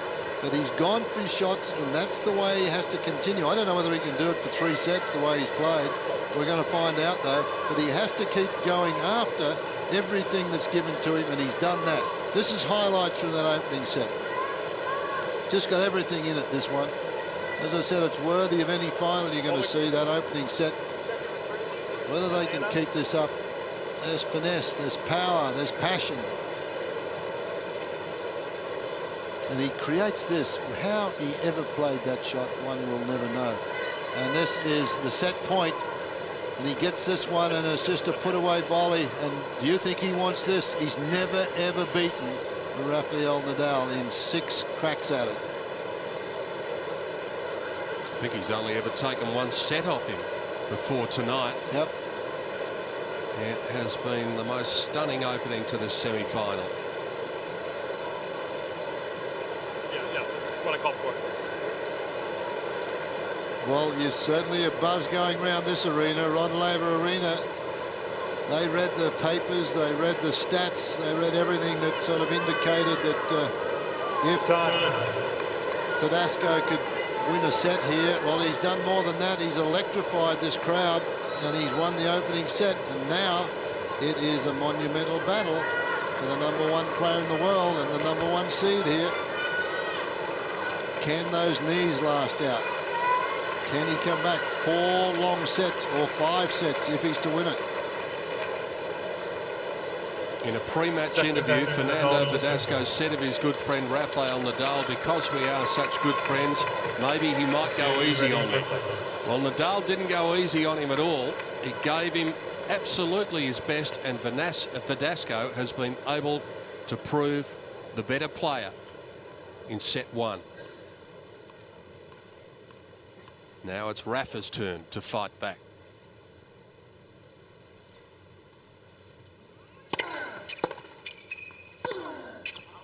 Well, the first 15-20 minutes of this second set will tell a story. Verdasco has to keep his concentration and not have a letdown after winning that closely contested first set. And of course, the #1 player in the world, he's got to try and get away to a quick start here. 30 love.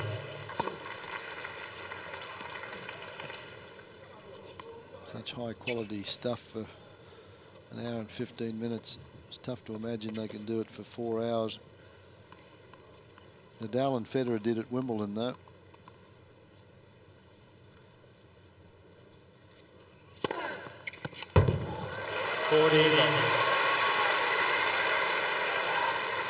An advantage here for the #1 seed due to the fact that he is serving first. If he can hold his serve, he can do what Verdasco forced him to do all the way through the first set, and that is to play catch-up.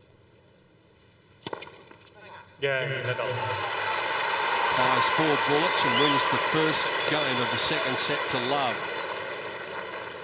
First game, second set. Just shows you, though, that first set hung on a thread and a net cord changed it, and that just shows you the difference of what can happen in our sport when it's close, whether it's a bad call, or in that case a net cord, or you play a bad choice of shot. But that one came down to a net cord in the tiebreaker to give him 6-4 and a couple of set points. And Nadal had that shot covered had it gone over cleanly. So a little stroke of luck for Verdasco, but is he up to the task to put this away? Obviously, the deeper you go into a Grand Slam tournament, the more you're going to pay for tickets. And the 15,000 strong crowd tonight got their money's worth simply in that first set. Can only get better. It can only be a bonus after that. No, you'll challenge that. Verdasco's challenging. That looked good, and you. they are good friends. Nadal's given it to him, so he saves himself a challenge. And from our vantage point, that was just a tough call from the linesman, but the topspin brought it in. And you see Verdasco thanking his friend and opponent, and 30. So played in a very good spirit, but just the same, a fighting spirit from both ends.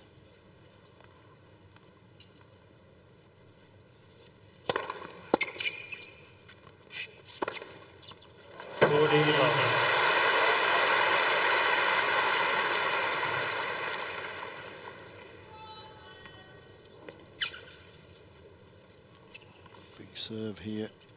Gives it plenty of air, but this one, look where this goes, right in the corner. Possible to reach that. Well, both players commence the second set in emphatic fashion. Well, you wonder what's going through the mind right now of Rafael Nadal.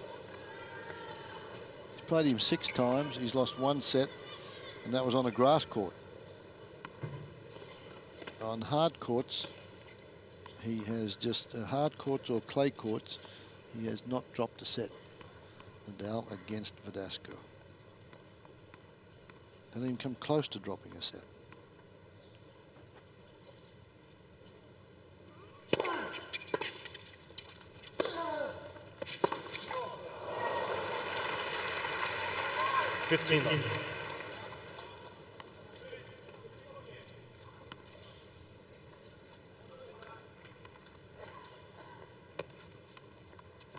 Well, that was one of the very few loose shots. That forehand halfway up the net.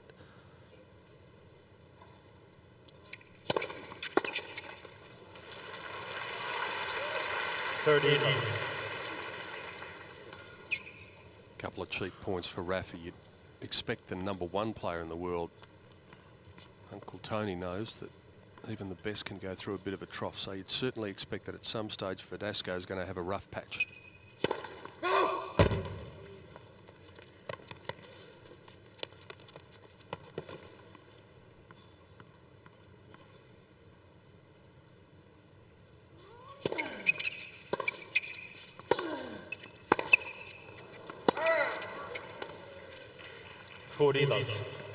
Also, there could be a bit of a flat patch here, as you were mentioning, because of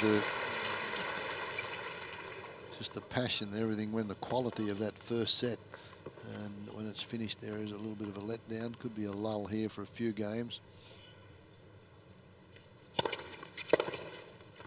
No, there we go. That's a big first serve, and that's the reply. 40-15.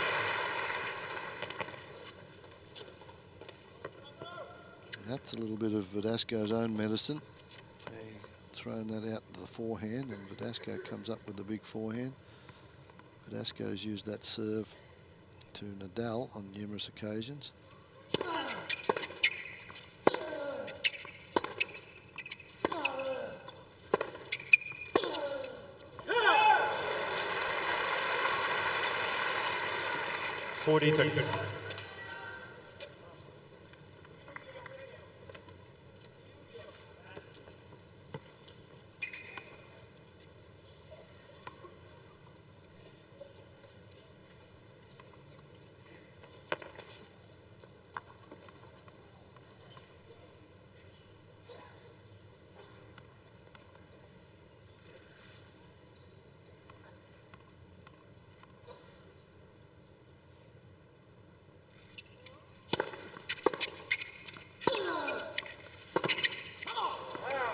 Well, for the most part, the server dominated the opening set, and so it is at the start of set 2. Nadal leading 2-1.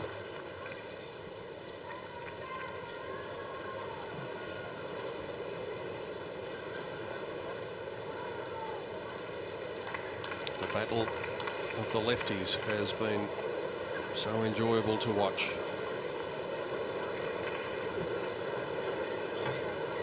Six times a left-hander has won the Australian Open Championship in the Open era, the most recent of whom was Peter Korda back in 1998. It's almost 17 years since the last time we saw two lefties slugging it out in a Grand Slam semi-final. That was at Roland Garros in 1992 when Peter Korda, that man, met Henri Lecomte.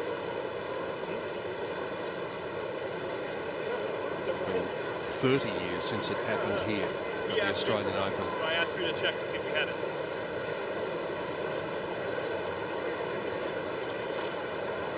Time.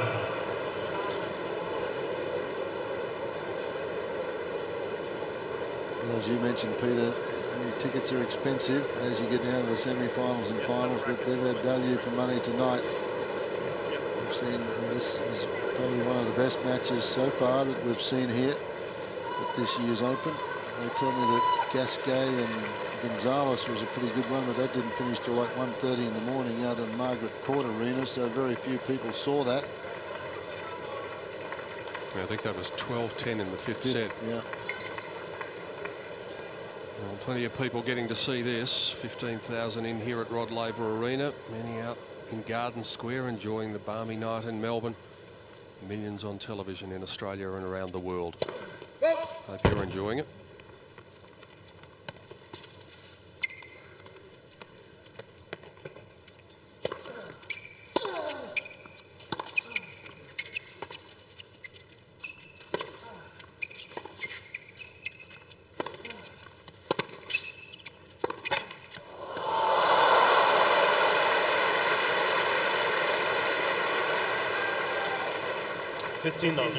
Well, the gods are with him so far. Lady Luck, another one, and creeps over the net. And Nadal says, "No, come on, not again."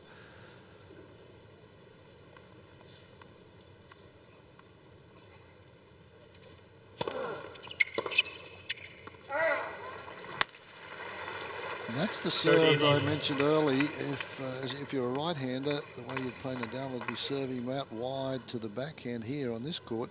But the lefty can't do that, so Verdasco has used that as a pretty good tactic, serving out wide. You've got to get it wide enough to make him stretch on that forehand. He doesn't like to stretch out there. He can hit it when he's got plenty of room, Nadal.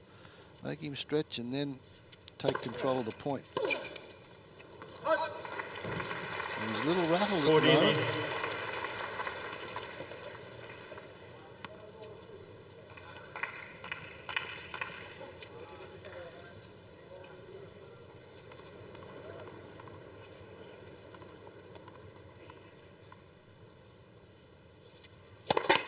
Next person.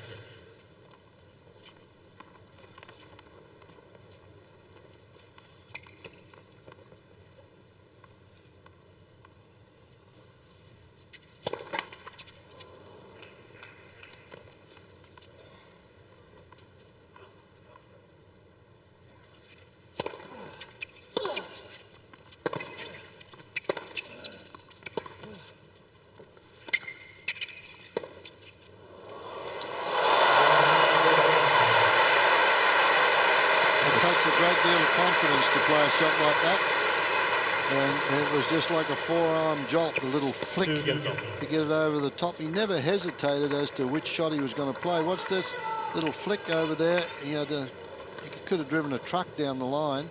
He wasn't interested in the passing shot. Here's another look at it. Little flick, never finished the shot. Flick it up in the air, and the way the equipment is today, you can get that there. No finish on that shot at all. He's pretty happy with the result, though. Verdasco not conceding a point in his first two service games.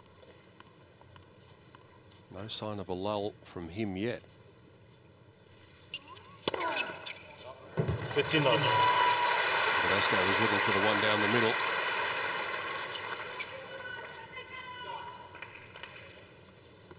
This is the toughest serve for a lefty, the one where you've got to throw the racket head away from the body out to that forehand, or in Verdasco's. point he's back in the corner.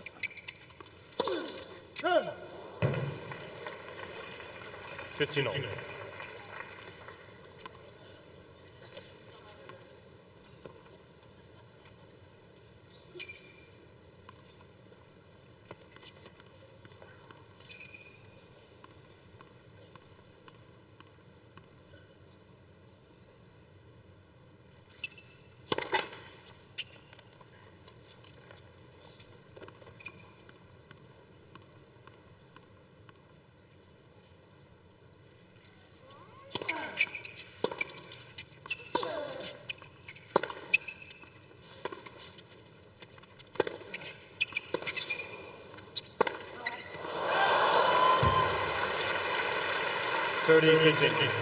Had the one he wanted, just didn't get over the top of it.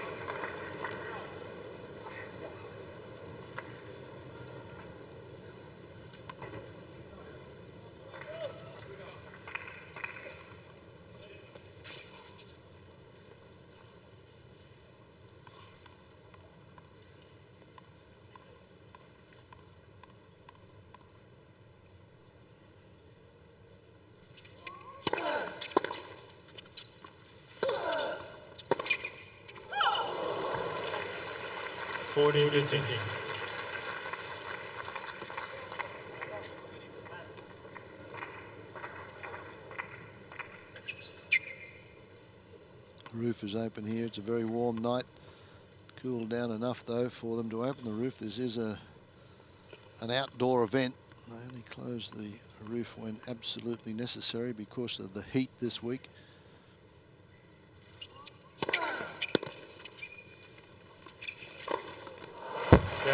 So this fascinating battle rolls on. Uncle Tony with signs of encouragement for Rafa. He keeps his nose in front.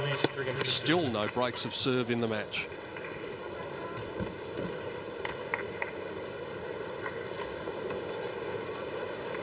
Did you understand any of it?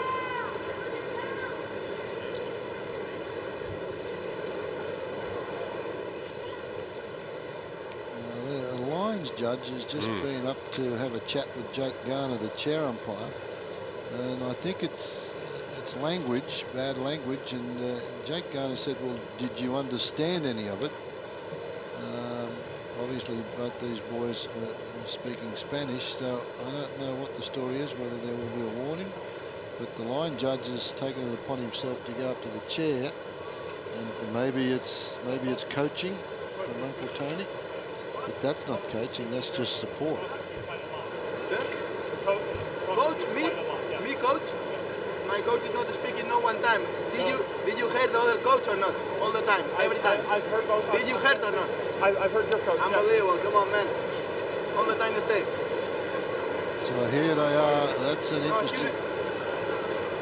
interesting conversation. The lines judge came up and reported that and said, did you understand anything or hear anything? And so he's talked to Nadal about coaching, and you could see how upset Nadal was. He said, well, have you heard the coach from the other end? And they obviously speak the same language. And Jake Garner said, well, I've heard both coaches. So not a happy chappy, Nadal, at the moment. Not an official warning from Jake Garner, but I think it was a friendly warning that he's going to keep an eye on the situation.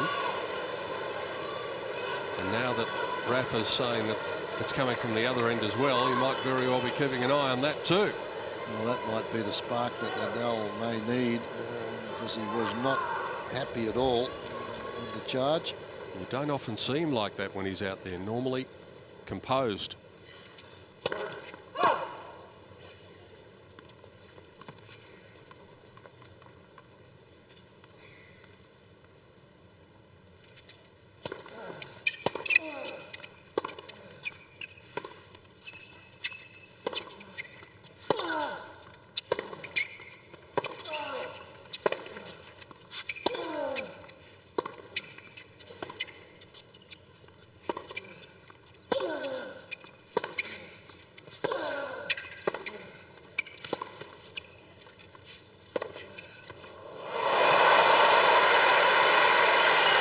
was a slice backhand that was moving away from him, and he measured it, he covered it, and he hit it for a winner.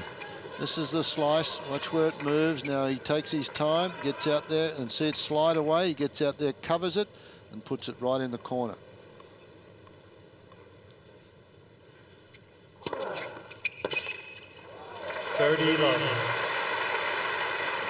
In this day and age, Fred, do you think that we have evolved to a situation where coaches should be allowed to have some input throughout a match? That's a good question. I'll answer that after this point, because Nadal has said some things in the press this week, and I'll tell you what he said after this point.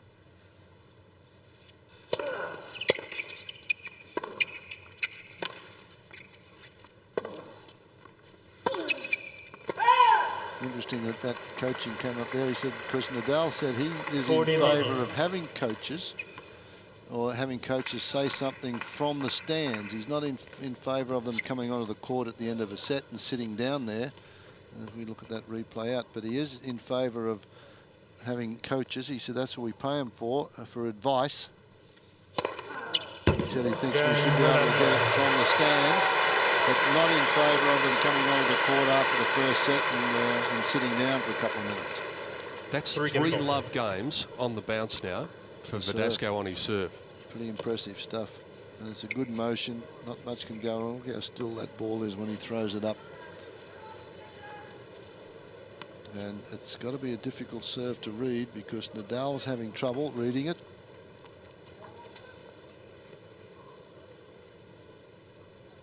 .217, his last serve, equal quickest of the match, equal quickest of the tournament for the number 14 seed. He's doing everything right.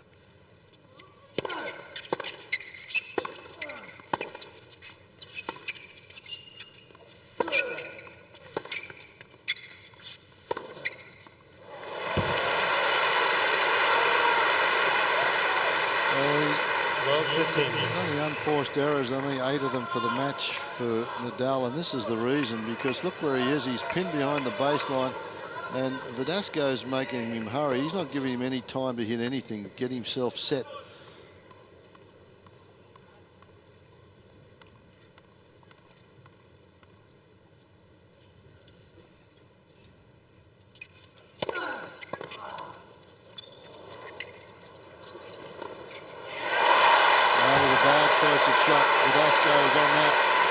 He could see the racket head of Nadal lift up above his shoulders, and he was on his way in. Watch where the racket goes here. Up above the shoulders, comes down, and Nadal is all over it. He just took 2 steps. I mean, Verdasco, 2 steps, and he was there.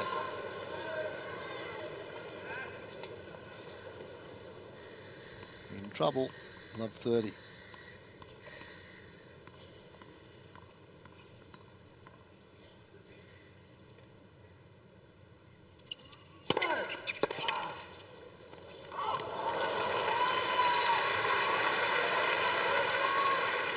As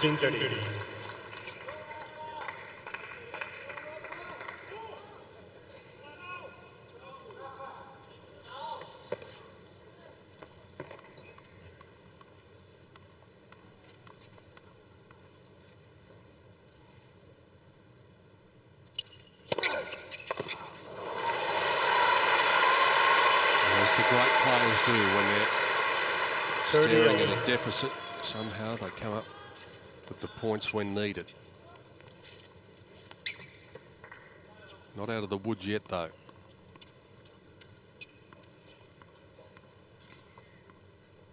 Big point here in the second set. And a challenge, that one. Yeah.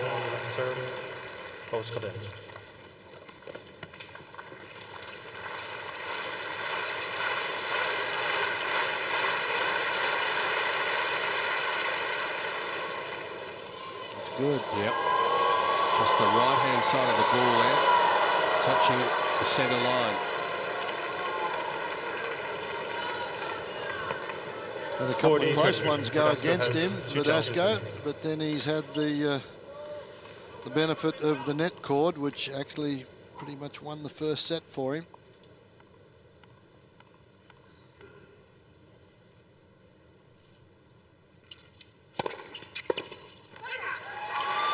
Three good first serves from Rafa.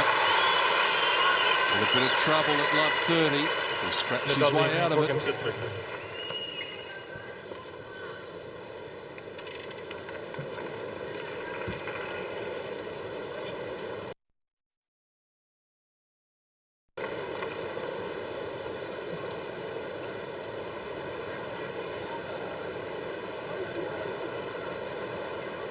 Both players, Fred, maintaining this amazing first serve percentage. Nadal 78% of first serves into play. That is clearly his best. Yep.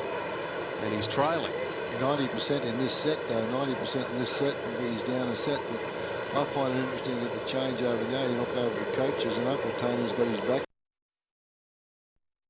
The supporters for Nadal. And down the other end, Verdasco's got his dad and a few friends. And a coach that's not his official coach, that just is a hitting partner with the clothing company, Sven Gronfeldt.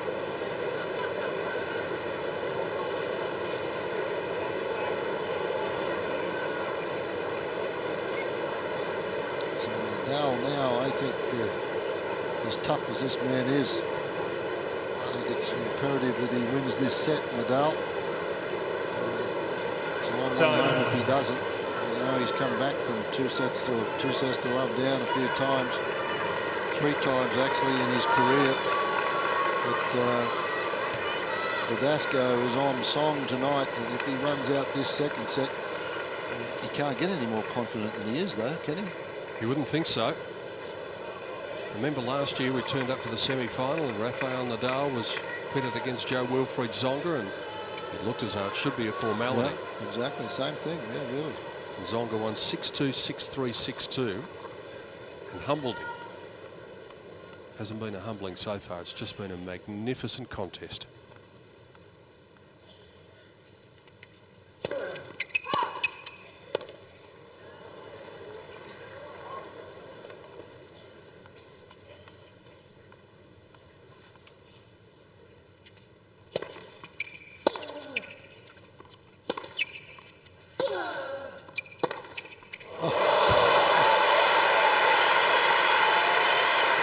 Nadal's used to doing that himself.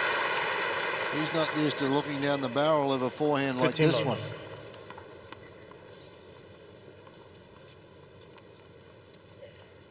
Beautifully produced and such power, that rotation of the body.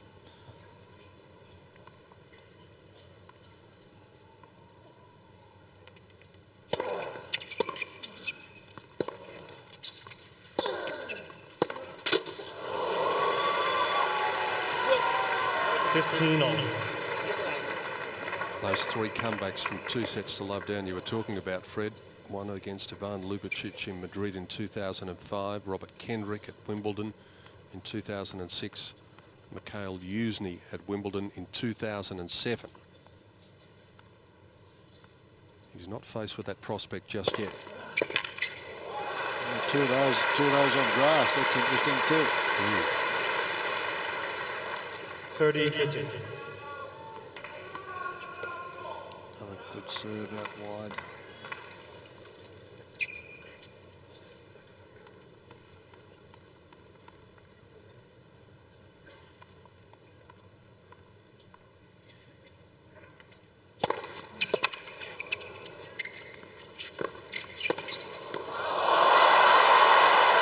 Again, knowing one another, they played, and again the dampener comes out on the racket, the strings of Rafael Nadal. He swings at that forehand. Now he doesn't move from this. He goes right back into that corner before the ball is struck. He knows where it is, and a very heavy topspin forehand wins the day.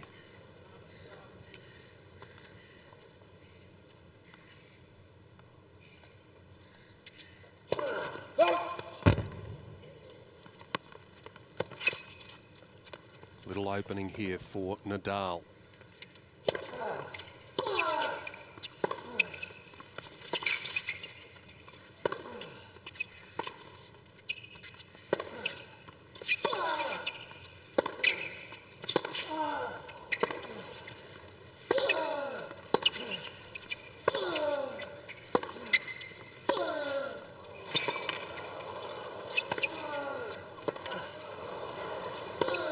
Here he comes. How brilliant is that point?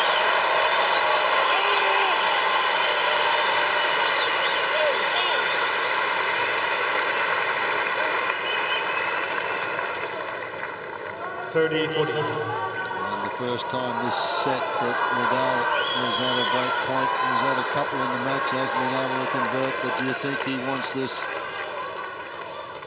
20 strokes in that rally before the winner came? First break opportunity for either player in this second set. Oh, what a serve. We're only 3 metres wide of the doubles alley, not the singles alley, the doubles alley. That's how far he was trying to retrieve that. An excellent serve. Took a little bit off it.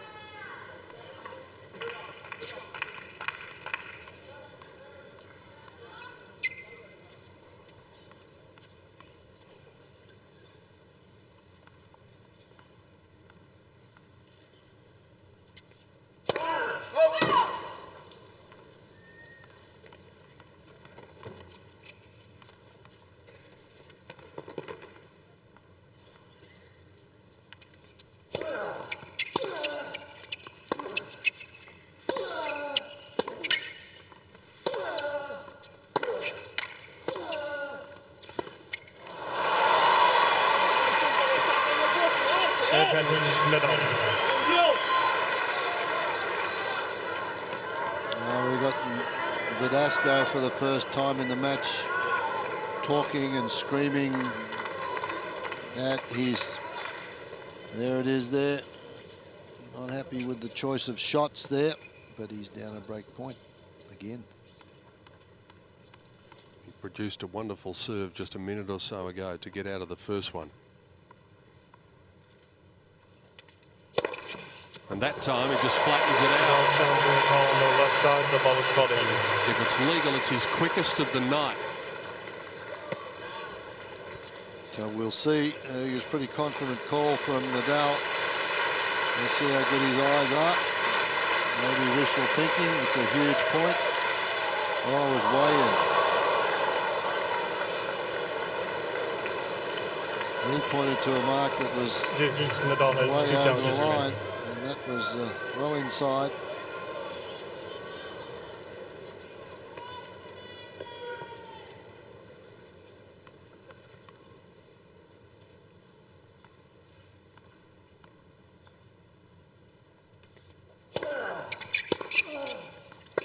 That's out.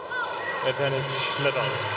Well, he's come up with 2 unbelievable serves. One a 3/4 pace slider out to the forehand. The other one, the fastest one he's hit, as Peter mentioned, right down the tee. What's he got in his bag of tricks here?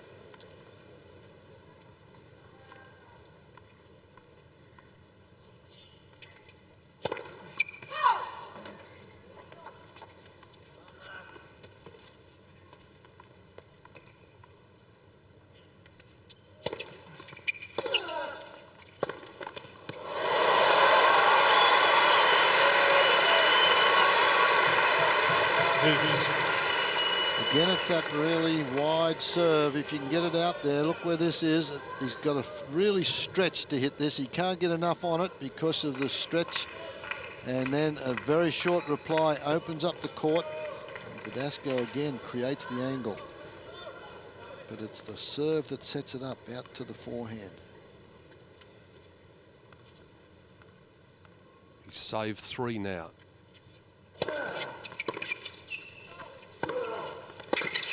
Oh, he's going to have to save a 4th. Nadal is lifting.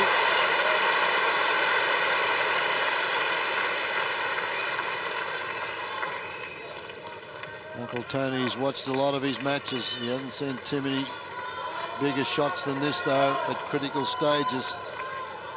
The intensity and whips that. It's like a helicopter forehand. It finishes up wrapping around his head. Break point.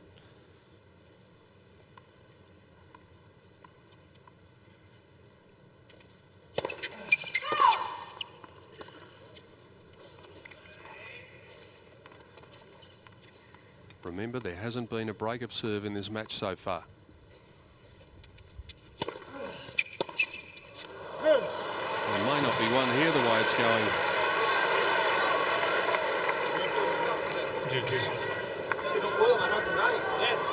Broke the string. And that's another frustrating moment. Once the string pops, the ball, you just don't have any control over it. And he will get that one strung, but what a time for that to happen. Second serve, break point.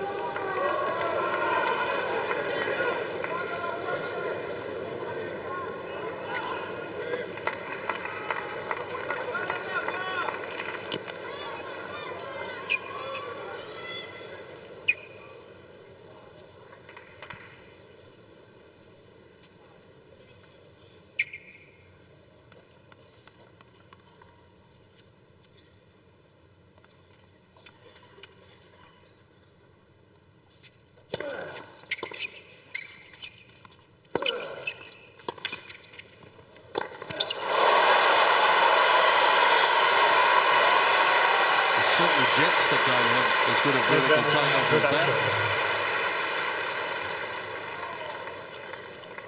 This is just classic stuff. You know, that has to be timed to perfection to do that. And just great athleticism. He gets up in the air.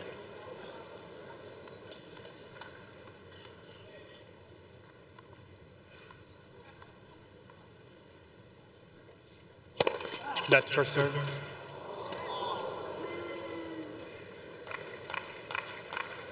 Let's call from the electronic device that sits on the net. Sends a message up to the chair umpire. How big a hold would this be for Fernando Verdasco?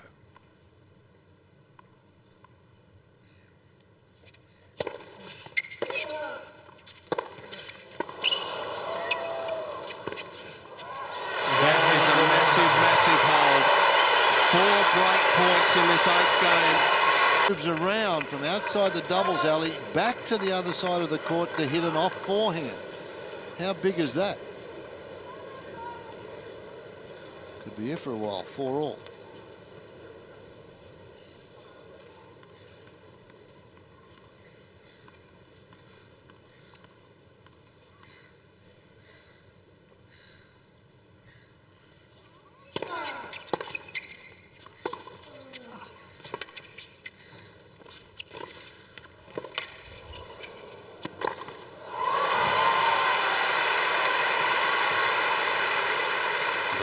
From Tony, that's not coaching.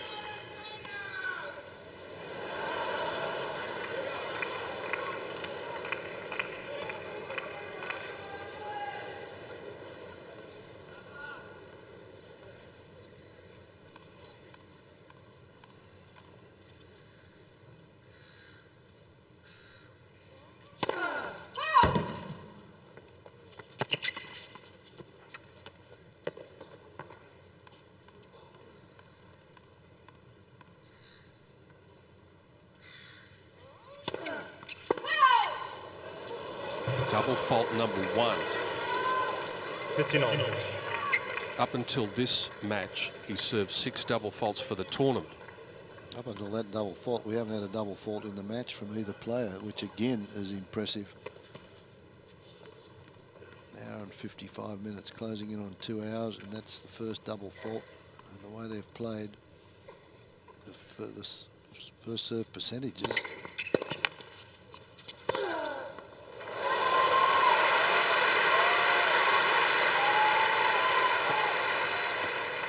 30-15.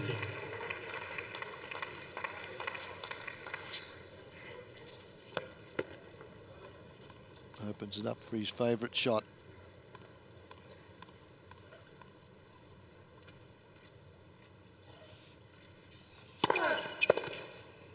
That'll do it. 40-15.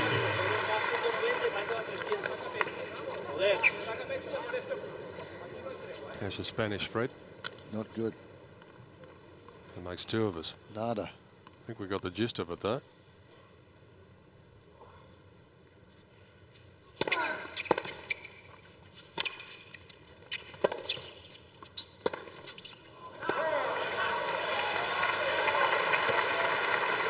40-30.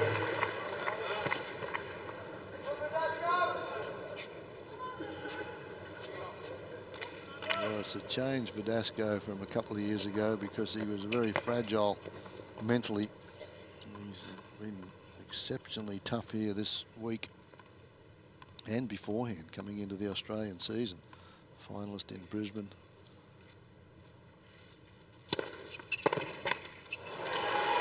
Nadal. So still no breaks of serve. Who's going to blink leads first? 5-4. Nadal 5-4 in the second set. Verdasco took the first.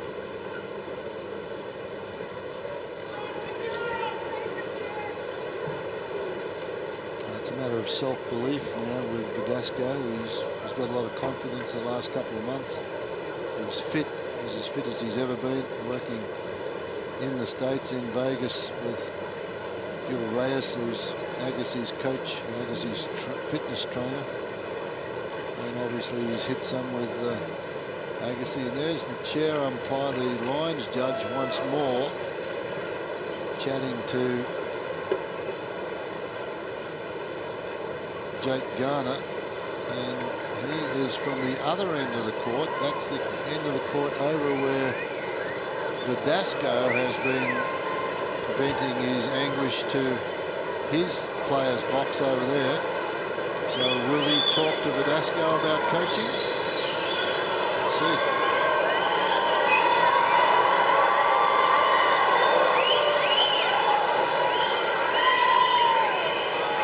Few hearts aflutter here in Rod Laver Arena as Fernando Verdasco goes for a change of shirt, but he might have more worries than a damp shirt, because during the sit-down, for those of you who may have been away, one of the line judges from the end of the court at which Fernando Verdasco's support box is went over and spoke to Jake Garner in the chair, as has happened with an official from the other end of the court.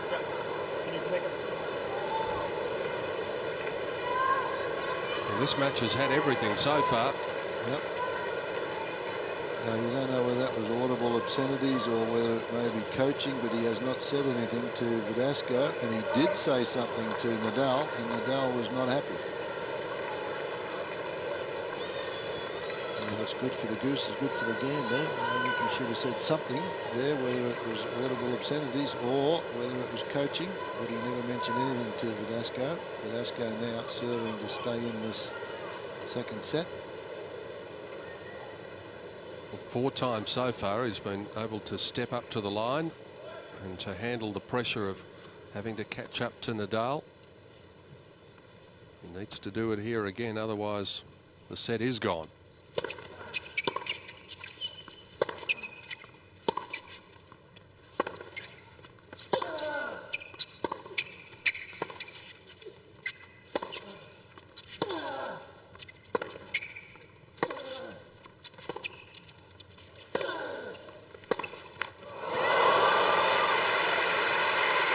Took the risk, the open court was there, and he couldn't make the shot. So now, similar strategy the first set with Verdasco. Now, Nadal's won that first point. He has the opportunity to go for broke if Verdasco misses a serve.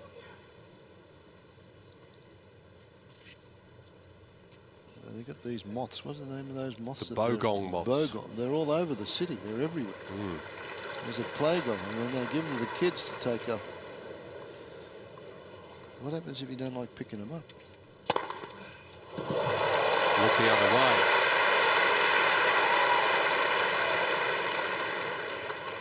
Yeah, it's a big serve again when needed, right down the middle.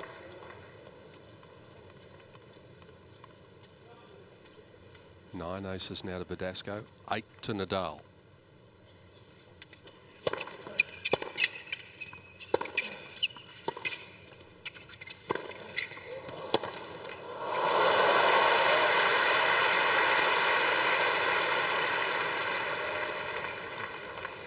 Just over 2 hours, folks, in this one so far, and with a long way to go, and it's been brilliant stuff.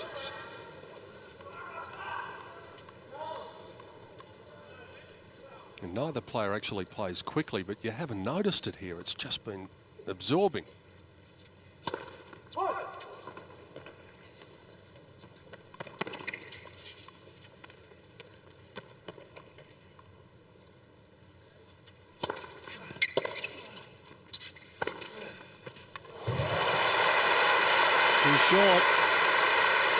40-15.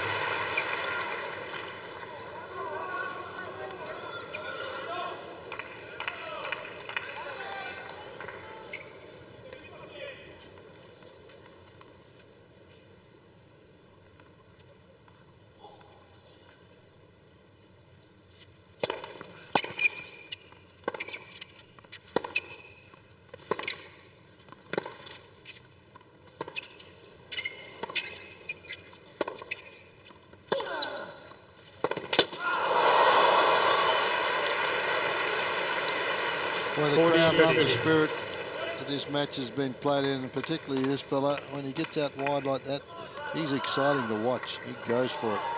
This one here opens the shoulders, finds the net on that occasion.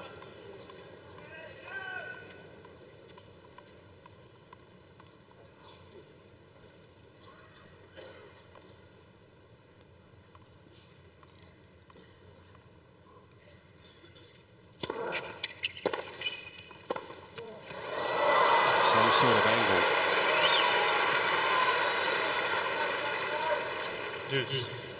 Yeah, he just had to cover that. He had Nadal way out of court.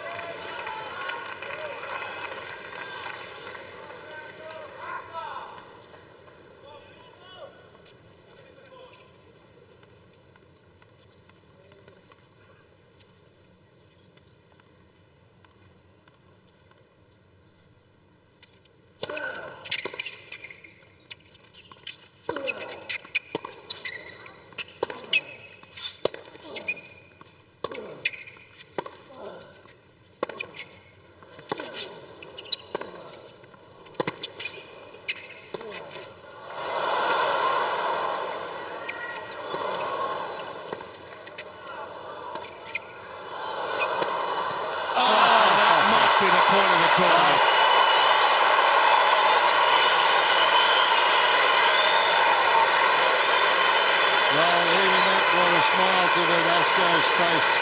And what a rally. They used every inch of this Relive arena. Watch where this just a little slice, it goes away from the body. Look at take out there. And then a full buggy whip forehand down the line. Hooks it in. There it is again, folks. You're not going to see anything like this. Incredible.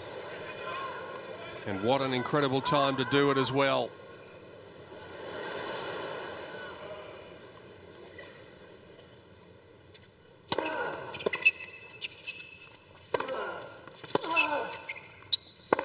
That's out. That's out. That's out. And after everything he's been through, Rafael Nadal all of a sudden finds himself in the same position as when the match started. We're level, and now we can play best of three.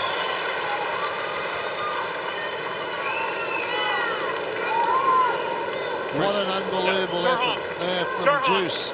He hooks that one down in for set point, and then out of a little bit of frustration, an unforced error, and we're all even after 2 hours and 5 minutes. Oh. And the night's just starting. That's the summary. Look at the service stats from Nadal in this set. 89%, Verdasco 71%. Ace is the same. Winners 13, 17 for Verdasco.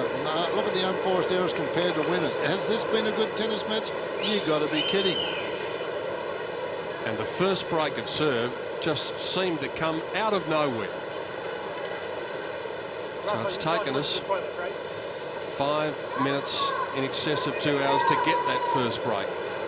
Fernando Verdasco has left the court and he's gone for a bit of a comfort break. 49 minutes the second set, and the highlights, there's going to be plenty of them. Oh, unbelievable tennis, and the pinpoint accuracy, the depth and precision that these boys are playing with, plus the power, as I said, the power and the passion here. We've seen it all. That one deep into the corner, there's the slice there. Here's the little one, and whipped down the corner. That gave him set point, that shot there. And then the missed forehand makes it all even. And that's the result. That's the anguish, the passion that this man puts into everything. The reaction, it has set all. And there's probably another 2.5, 3 hours to go in this match yet. You may recall that Fred and I were talking about Roger Federer sitting back here watching this match with a great deal of interest, and jokingly we said, Fred, maybe 14-12 in the fifth would do him nicely. I hasten to add we were only joking at the time, but it might be the case the way this has been. It's been an incredible match. Well, even if it stays the way it is and a couple of tiebreakers or a 6-4 in the fifth, if it goes to 5, just the amount of energy that these boys are expending in the rallies, and it's just, we said at the start it was going to be physical, but boy, this physical, that's incredible 2 sets of tennis. So that's going to test the stamina, and it's going to test the knees of this man. There's been some talk about the knees, and he's slowed up a little bit. We haven't seen that tonight, but he's very worried about the longevity of his career with the pounding that they take on these hard courts. And this young man, Fernando Verdasco, he says he's fit. He's done all the hard yards with Gil Reyes in Las Vegas, but this next couple of hours is certainly going to test the mettle of both men. Yeah, thank you. Fernando Verdasco, with that association with Gil Reyes that Fred was talking about, has spoken to Andre Agassi about what it takes to get to this stage of a Grand Slam championship and just how to apply yourself mentally as well as physically. And whatever the former champion told him, it's worked a treat so far, but Rafa showing his championship qualities, able to manufacture the first break of the match and to thrill this centre court crowd at Rod Laver Arena as we begin the third set of at least 4. The roof is open tonight. As we've mentioned, the boys wanted it the same as last night's encounter. This is an outdoor event, not an indoor event, and there's been some criticism, but they've had to close it because of the heat. You could not have played in the heat that we've had in Melbourne the last couple of days outdoors.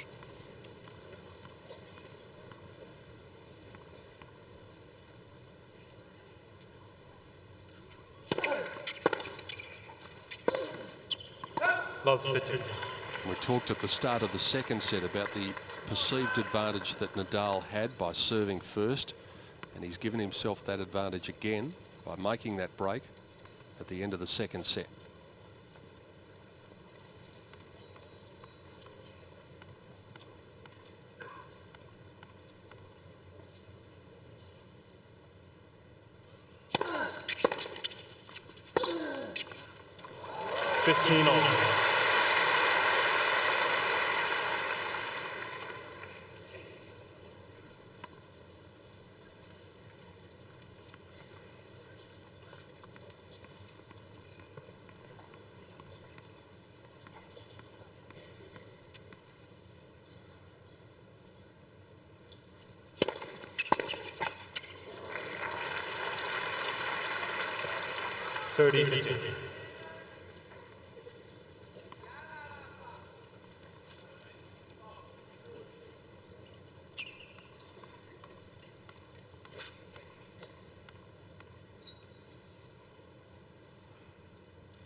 Nadal. Nadal does what he did to begin the second set and keeps that perceived advantage by holding his serve. Again, the first 20 minutes of the set, they've both got to hang as they both did in that second set. But there might be a flat moment, but boy, the quality of stuff tonight, the quality of this play has been remarkable. And can they keep going? Verdasco has never beaten Nadal, and Nadal's given him a clinic on a couple of occasions. Can he hold himself together, Verdasco? He's been brittle over the years and let things slip. But the mental attitude that he's shown here since being in Australia for the last month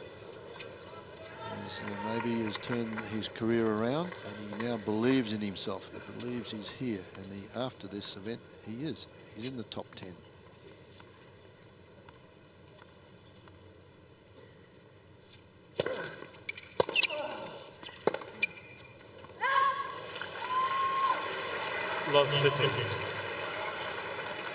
Verdasco maybe showed us a sign that he was ready for Melbourne by finishing runner-up in one of the lead-up tournaments at the new stadium in Brisbane.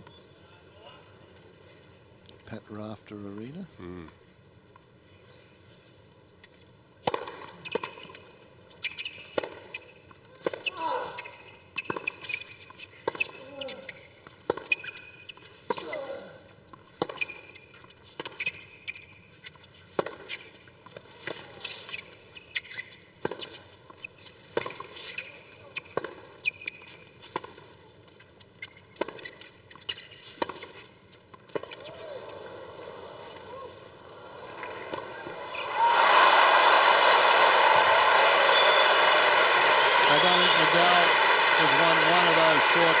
Verdasco's been very quick to get there, and a flick of the wrist.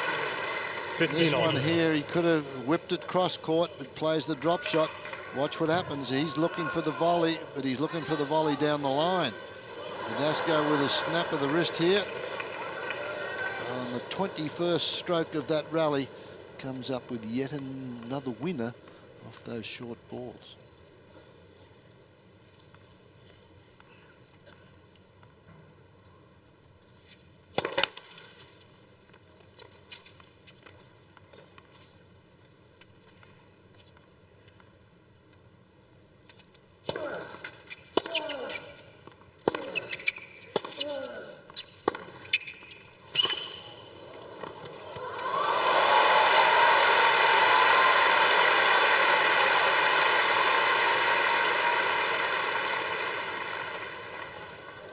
Excellent play here as he sneaks in. He sees that Nadal has to take a hand off the racket, and the volley he puts inside that service box.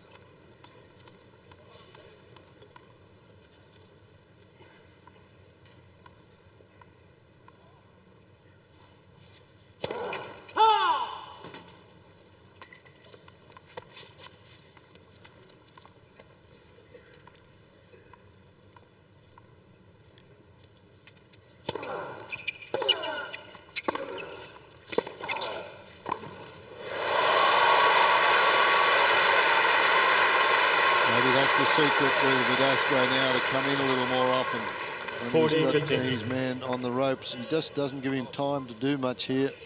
Nadal, he closes the gate very quickly. Look how quick he moves forward. Good technique again on that volley.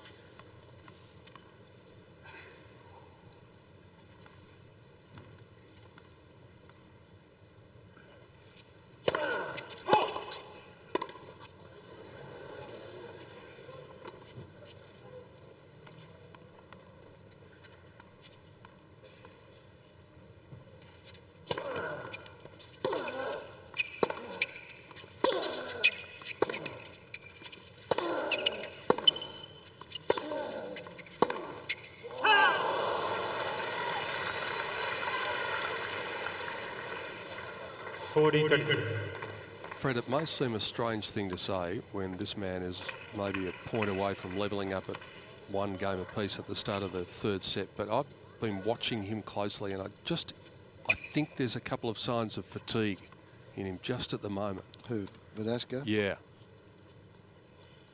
He's had a pained expression on his face.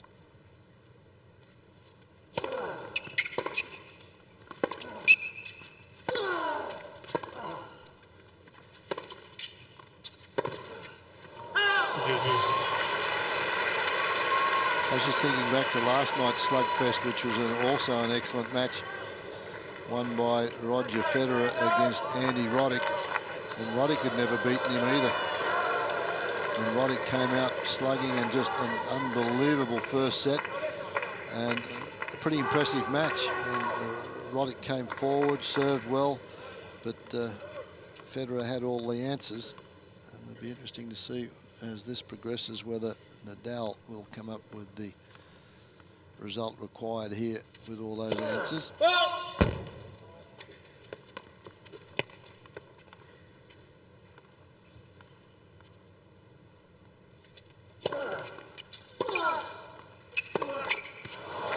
Advantage Nadal. Snatched at that. Yeah, a little bit of frustration. Now he's talking to his entourage. A huge opportunity here.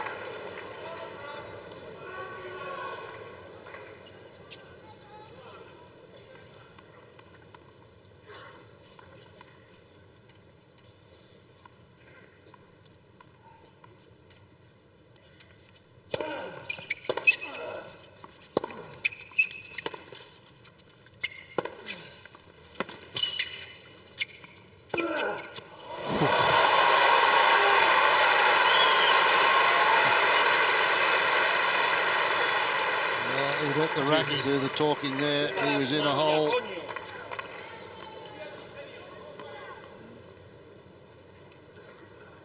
Now there's an audible obscenity. I could hear that from here.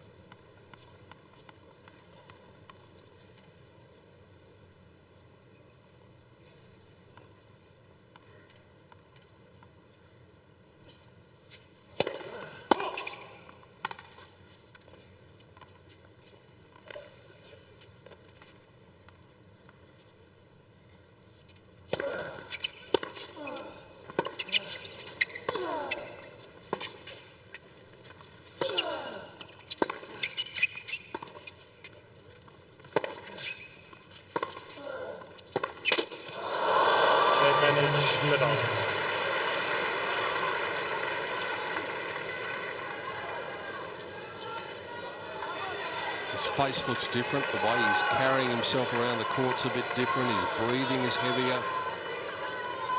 Maybe he's starting to think about the importance of this as well, where he's just been freewheeling so far in this match. Yeah, well, he's had no pressure on him, has he? He's never beaten him, so there's no pressure. But after winning the first set, those expectations arrive, and a very close second set. Net for serve. I said the first few games will tell you whether Nadal gets on top of him mentally. And over his career, he has been rather fragile when put to the test. But that seems to have gone away. I mentioned that. He's much more mentally tough now than he was a couple of years ago.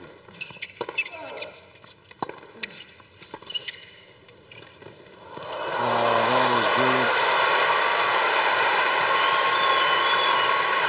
That was a smart play there from Nadal. He played the little low volley because if he'd have played the slice got up high, well, it makes it an easy one for Verdasco. But watch what he does here. This little chip keeps it down very low. He plays that off his shoelaces with just finesse and touch. Just feathers it over the net.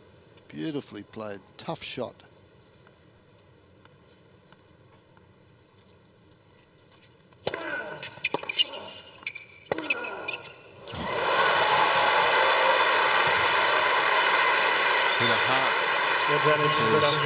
His friend Claudio in his support box alongside Fernando's dad.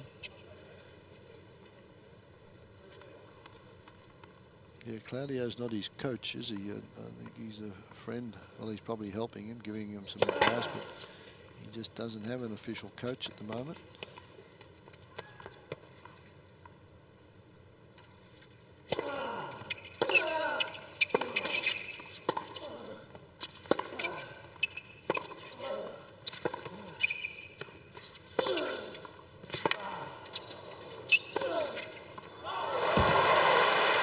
It's good. It's called good. Is there a challenge? Don't think. That's not good. It seemed to be good. Jake Garner saw it good. And so there's no challenge. Inside the line on the replay, no question.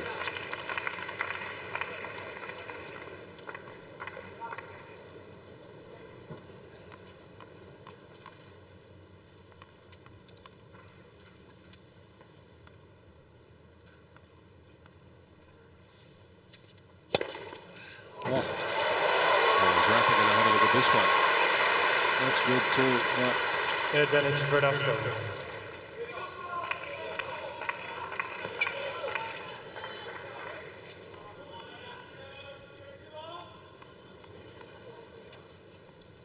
Double figures in aces now, Verdasco.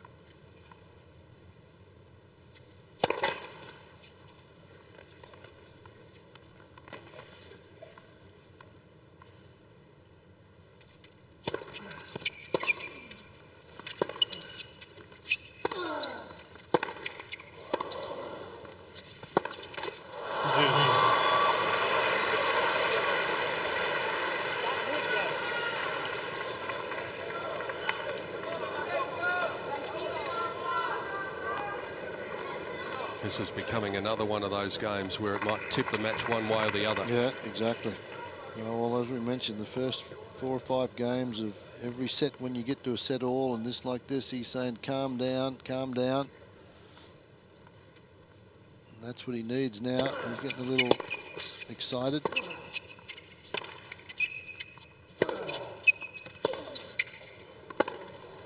Verdasco's challenging the call on the right baseline. So if it's on the line, he loses the point, then it brings up a third break point for Nadal. He did this earlier and made a mistake, but he got out of it. But this is a huge challenge. He was still in the point. And it's out. No, it's not. Look at that. On the line. So he loses the point. Verdasco has 2 challenges remaining. A 10mm margin. Remember, there was a challenge earlier. It was 1mm, and it got that same reaction again.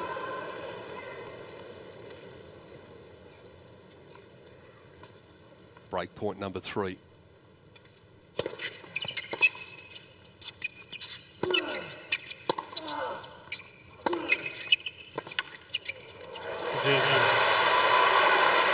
Rafa swipes at his racket.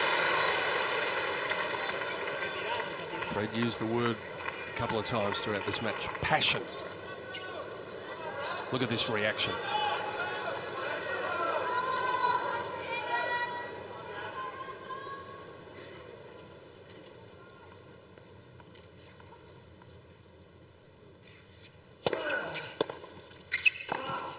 Oh, he missed it.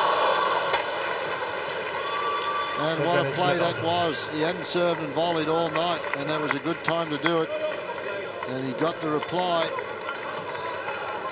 Well played volley, but just a little deep. Great volley. It was in the 8th game of the second set that he faced 4 break points and saw them all off.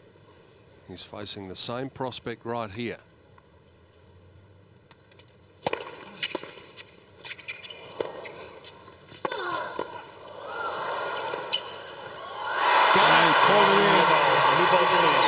Big hook forehand again from Nadal. He was all over that one. The volley was not crisply hit. Nadal chased it down. And to get that service break, it took 13 minutes. There's the volley. He was looking for the forehand. It's a short one. Look where this one goes. A big buggy whip forehand again. It's out. It's coming in, and it drops inside the line. Racket head speed on that forehand there.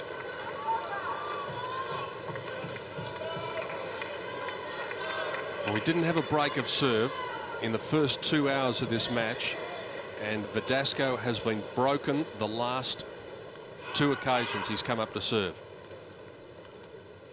New balls now on the racket of Nadal, whose star appears to be on the rise.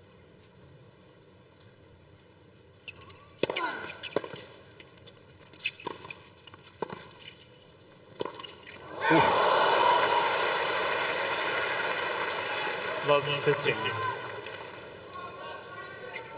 This is where the champions can come right back at you. We'll see what Verdasco's got here. Wins the first point.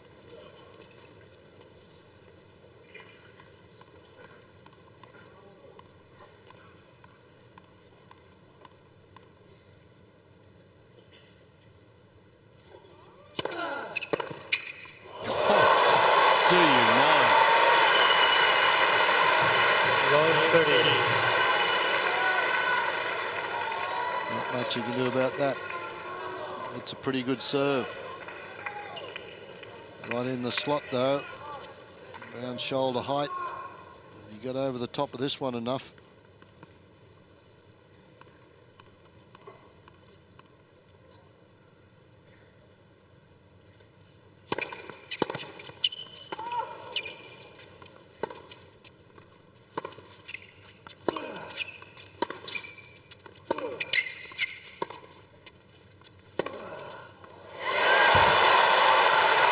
Fortune favours the brave. Well, we've said it on a few occasions. You've got to keep attacking. You've got to believe in yourself, and he's had that belief. He's just lost his serve, and he's come up with a miraculous game here. 3 extraordinary points.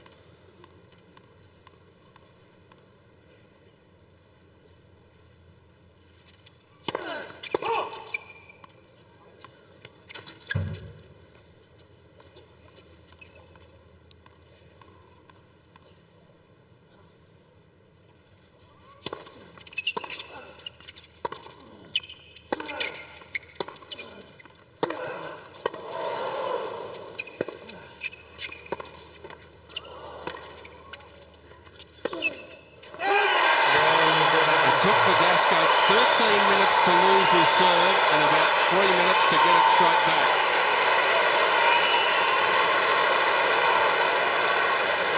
Nadal needs to get the one. This is a gutsy effort. The crowd are loving this. Francesco. And it just falls to the point where you think that Nadal has taken control. He breaks serve, and then 4 brilliant points here. Tees off on the forehand, takes the time on this backhand, and the slice, and that one is pulled wide. So quite an incredible effort here, and this is continuing to be one of those unbelievable matches. You can see Nadal trying to ride that one in, and after 2 hours and 30 minutes, we're only 3 games into the 3rd set.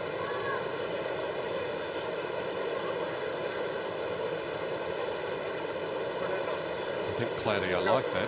Talking a bit too much.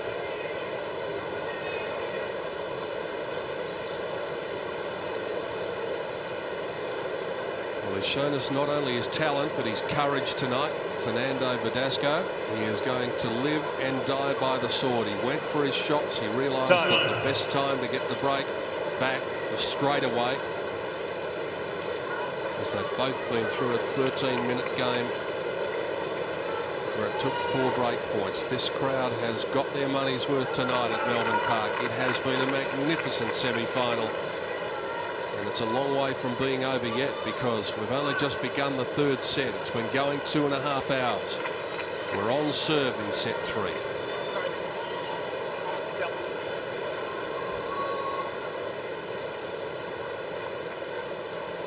Now, I just noticed that Fernando Verdasco spoke to Jake Garner there just as he was heading back to his end of the court, and Jake Garner put the headset on. May have made a call. I don't know whether it's for the trainer or not. We'll find out soon enough. Maybe it's for a translator.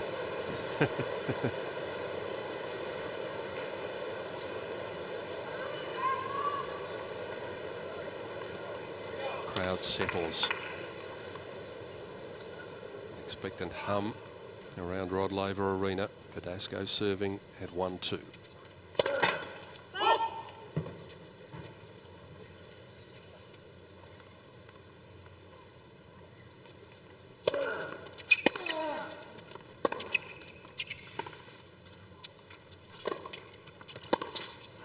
Too good. Drew him in and came up with the winner.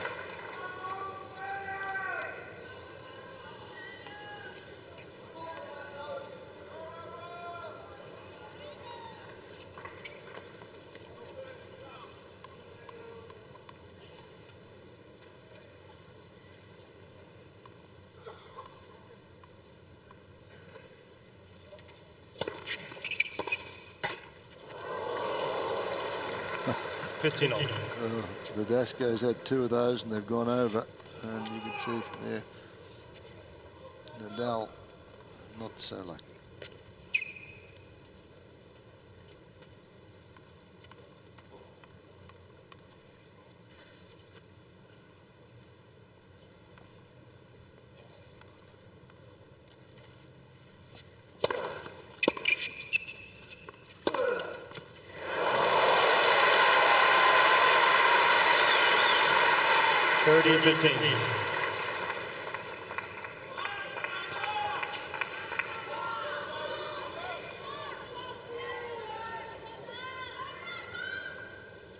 Both players continue the big hitting off the forehand, particularly.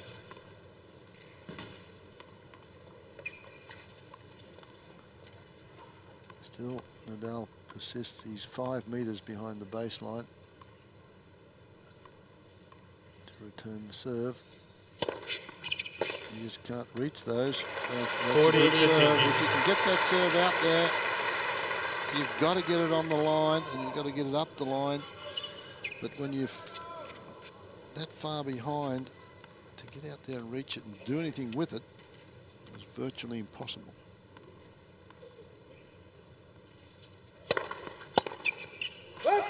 Nice gentle service game for Fernando Verdasco to level up at 2-all after 1 break of serve apiece. 2 gets on. Hawkeye Fred can tell us all sorts of things. It tells us that in that second set that Nadal covered 22% more ground than Verdasco did. Just shows you that that's we've said that all along. It's been Verdasco who's been taking it to Nadal, pushing him behind, pushing it behind the baseline. 52 winners to 25. So Verdasco's hit twice as many winners and they're all even.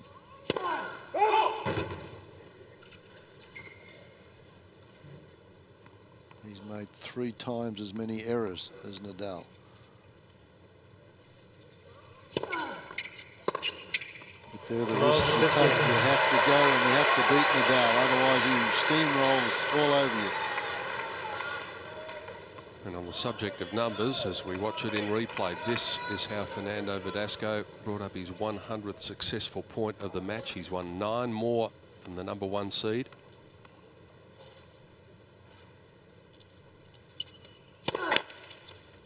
That doesn't matter though, because we're locked up.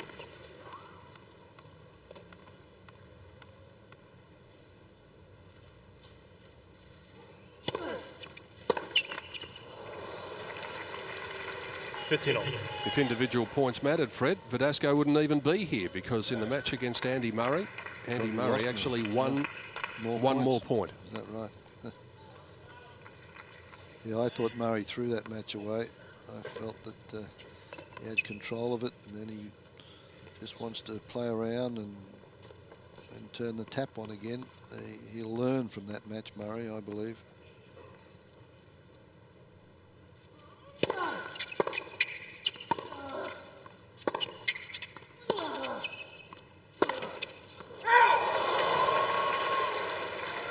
You wouldn't be surprised wherever Andy Murray is watching in the world tonight, and I guess he probably is watching, that he's probably thinking to himself, that should be me out there against Rafa.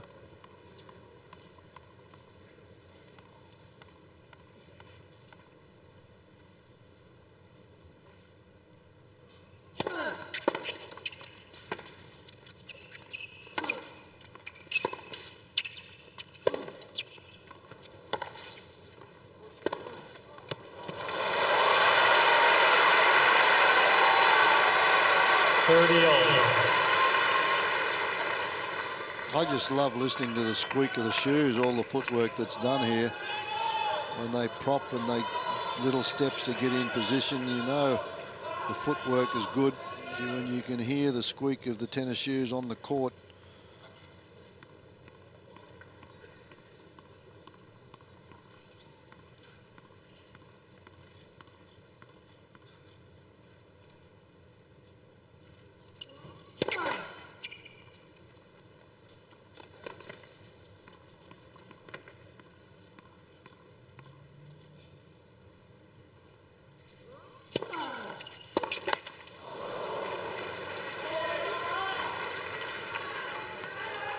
Well, Verdasco was down in his match with Murray, 2-1, and came back to win it in 5, 6-3, 6-4. The 4th and 5th sets were.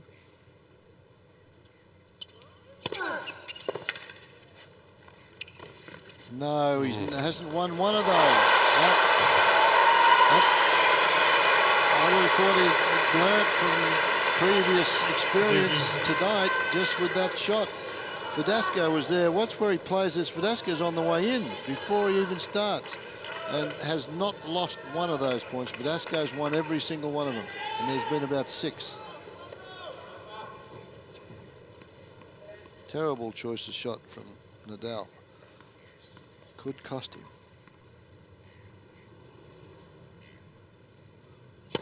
Oh!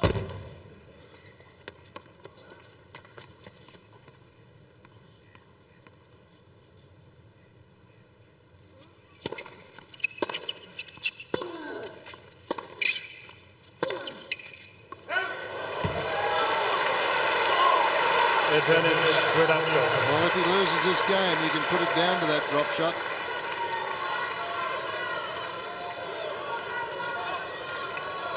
Break point, Verdasco. It's only his 3rd of the match.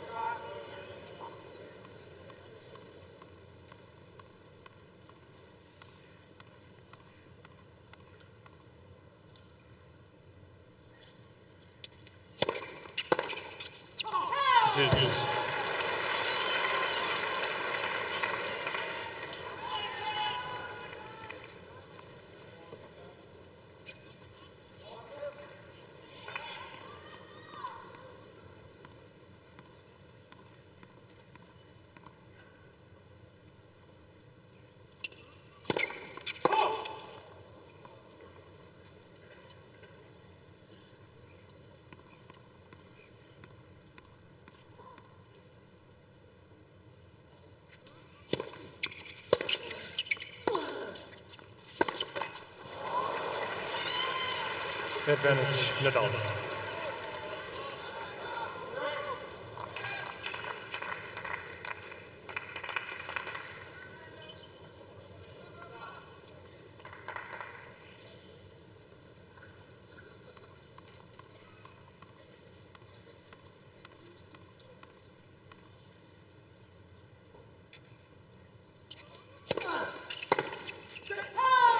Nadal. He will be breathing a very big sigh of relief, Rafael Nadal. After that drop shot, he wishes he could take that back at 40-30. As it turns out, it doesn't matter. Nadal leads 3-2, 3rd set, 1 set apiece.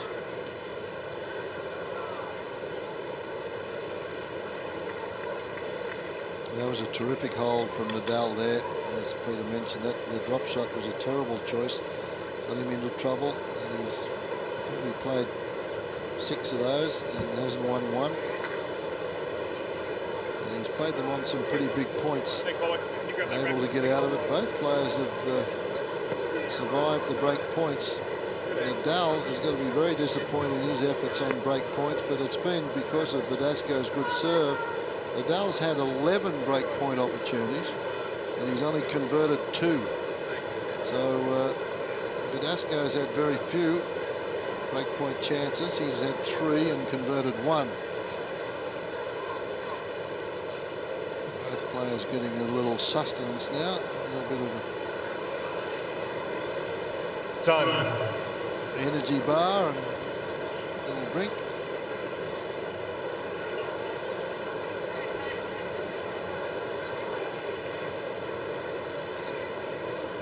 Fred Stolley, have you got a feeling one way or the other at the moment, or is it still an even money bet? No, I think at this stage I'd feel as though Nadal is starting to get the upper hand. I agree with you to the point where Verdasco is just starting to show a little bit of frustration. He's starting to make a couple more errors. But boy, when you think he's done, he comes back with the serve. The serve has kept him in good stead. He's still at 72% for the match, 65% for this third set. But there's a couple of big games coming up now. I think you're going to find Nadal try and tighten the screws a little bit here.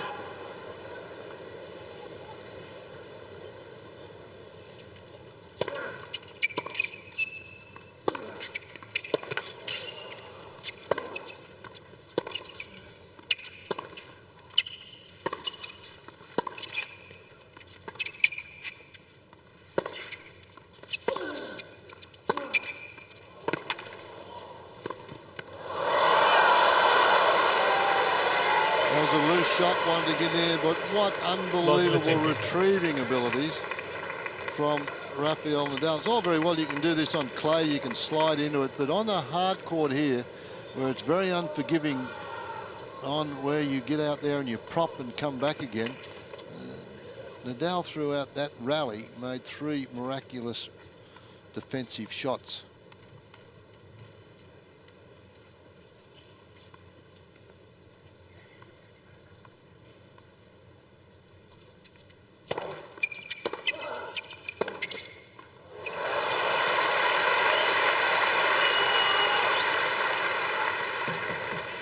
$15.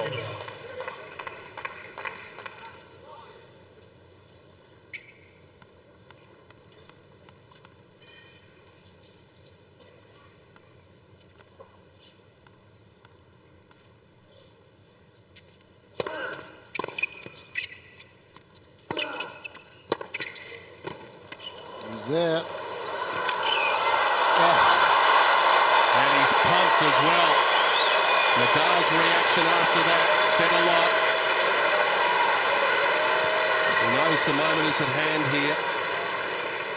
15-38. Look at the amount of ground he covers here, and he gets there just before it bounces, flicks it across, and Verdasco looking for it down the line.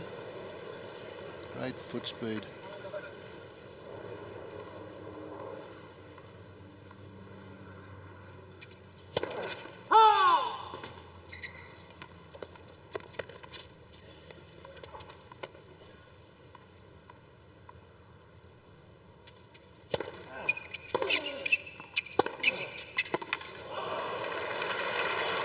On the line.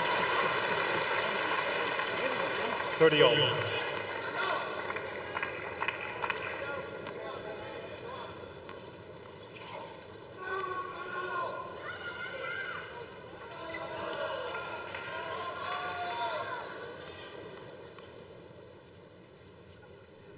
From exaltation 1 minute to frustration the next for Rafa.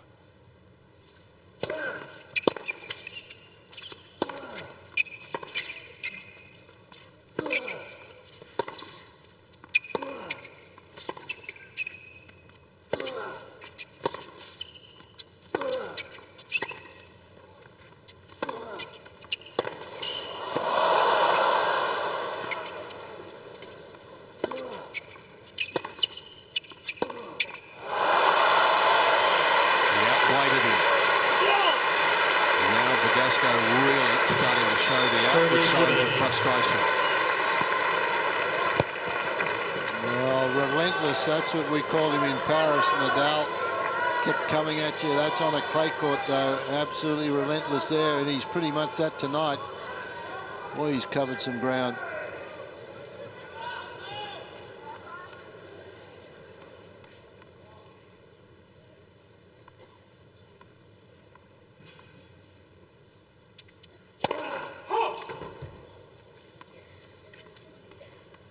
Break point for a 4-2 lead for the #1 player in the world.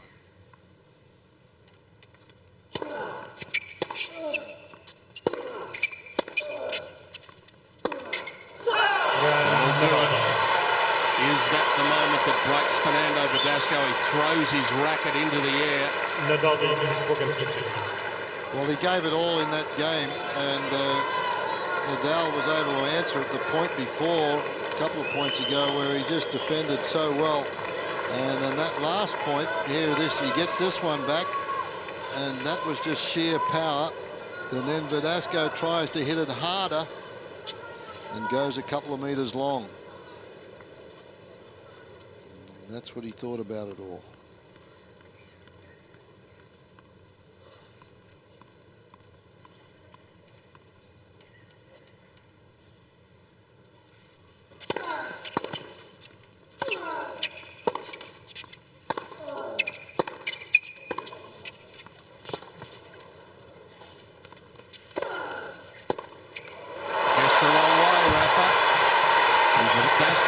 The right way.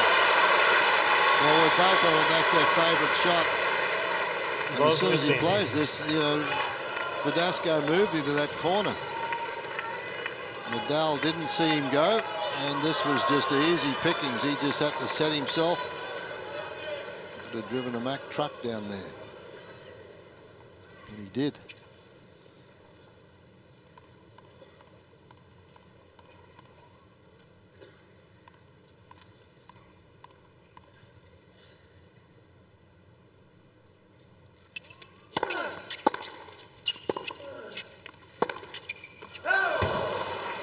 A bit of frustration now, trying to finish the points pretty quickly. He has to attack. We've said that he's got to attack, but he's got to do it when he's still playing really within himself, not trying to go for too much. Bit of concern on Dad's face now. The momentum has changed.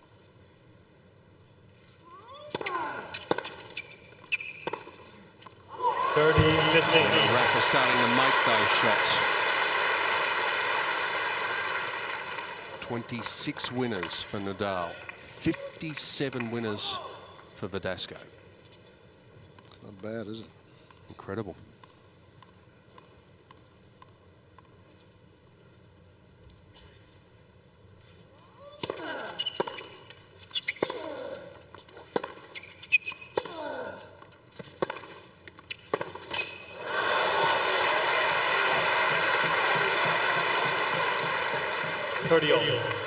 Verdasco, Fred, has already had 6 more winners in this match than he had in 5 sets against Andy Murray. And we're only in set number 3 here.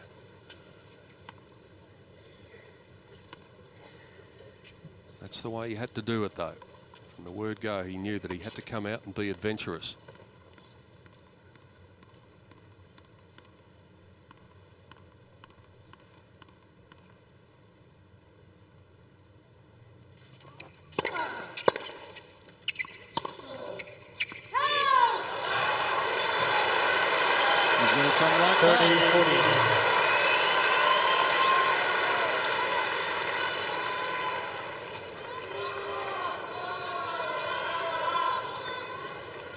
Point number 4. He's very few of them.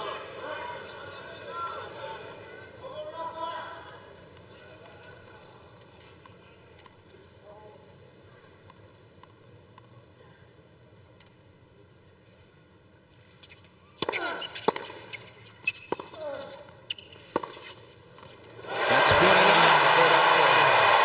What a fighter this man is. Back-to-back breaks for the second time in the 3rd set. Nadal leads 4-3. That's quite an incredible effort, because some of the strokes there, that last one, the depth and pace of shot throughout this match has been just mind-boggling. And when this one, watch what Nadal does when this one lands in the corner. He looks up to Uncle Tony. There it is. Says, you know, what is going on here? What do I have to do? Perfect. And then he just dropped the ball. He's got to go back and do it all again. In contrast, Fernando looks to his dad and his friend Claudio in the box and says, continue to believe. He's got that gesture, that hand gesture. You have to know what it means, but it's been used a lot throughout these championships. That's the reaction from Nadal. He just couldn't believe it.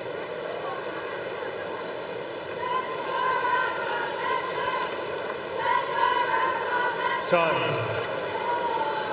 To be quite honest, I don't think half the people here, they were looking for the fact that he got the service break. And you think that he's starting to look maybe a little weary, and he comes back with a couple in that game. To lose the game, he was overhit a couple.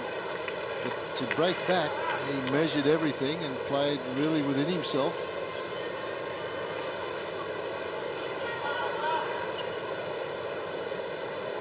This one's got a long way to go yet.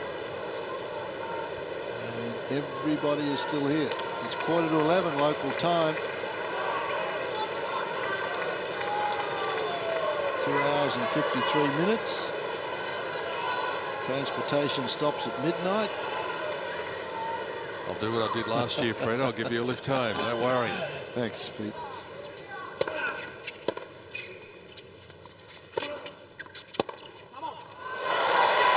This stuff, you can watch this all night.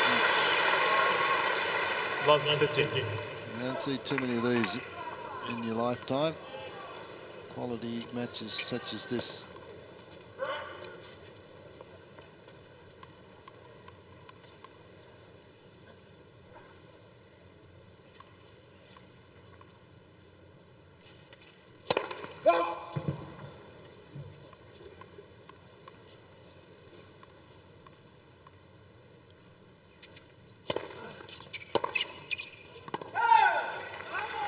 $15.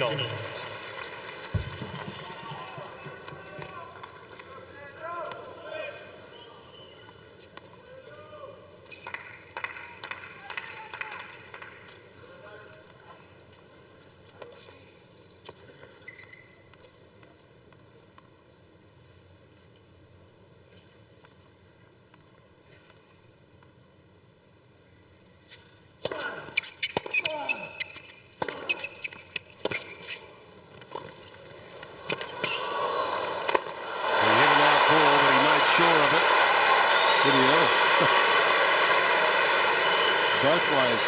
Did an out ball, and did he ever make sure of it? 30-15.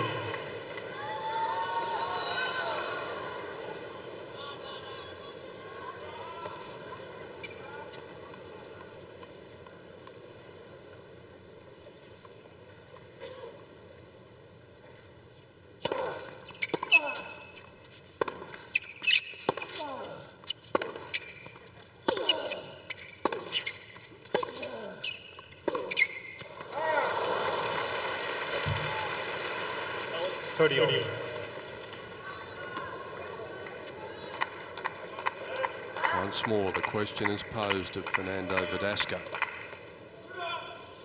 Rafa saying, what have you got left? Just when you think there's not much left, he's proven every time.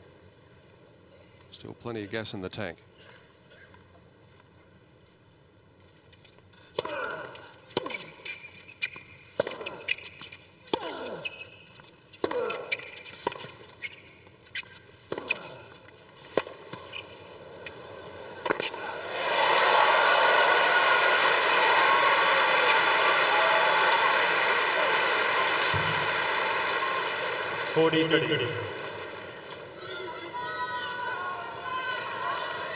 Again, takes it to his man. He's got him on the back foot. Once you can keep him back there in the defensive mode and give him time, he's in a pretty good position.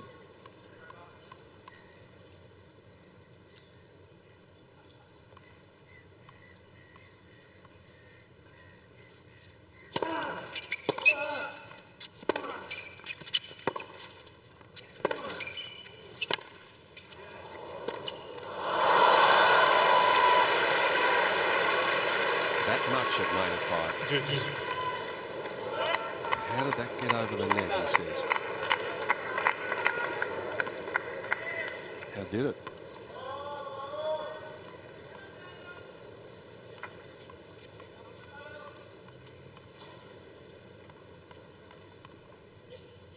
And there's There's Hawkeye telling us how much it got over the net by millimetres. Boy,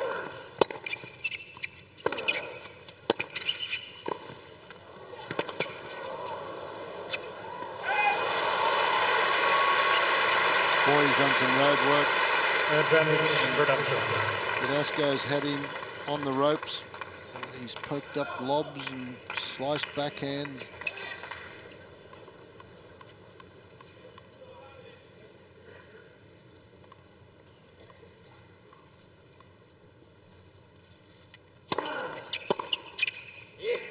The number 14 seed once again in a bit of bother. Somehow finds his way out of it to level up at 4-all. If you could measure a percentage of time that Nadal has been defending tonight, Fred, I reckon it'd be up 65, 70%. I believe that also. Well, that just shows also in the, we talked about the unforced errors and the winners.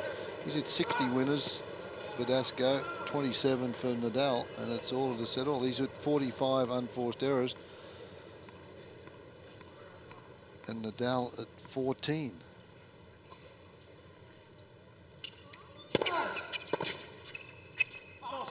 That's the way he has to play. He's got to give it a roll, exactly the same as we talked about earlier with the Zonga last year at this stage.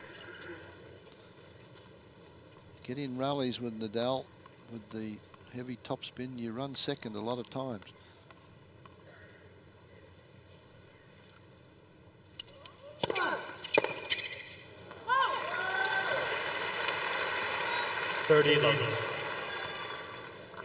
We got 2 results in the semis last year that freshened the Australian Open up, but they weren't 2 great semis. Last night was very good. This has been exceptional.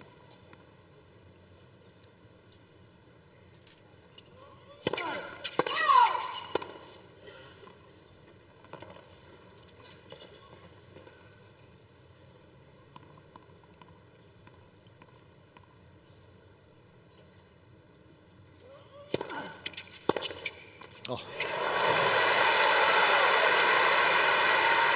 30-15.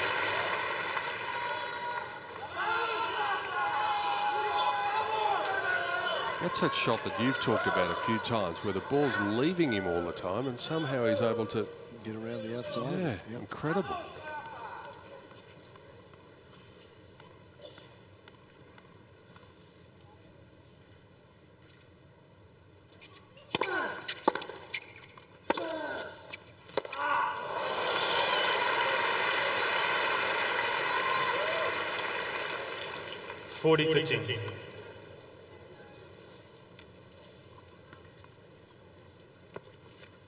Match has just ticked into its 4th hour.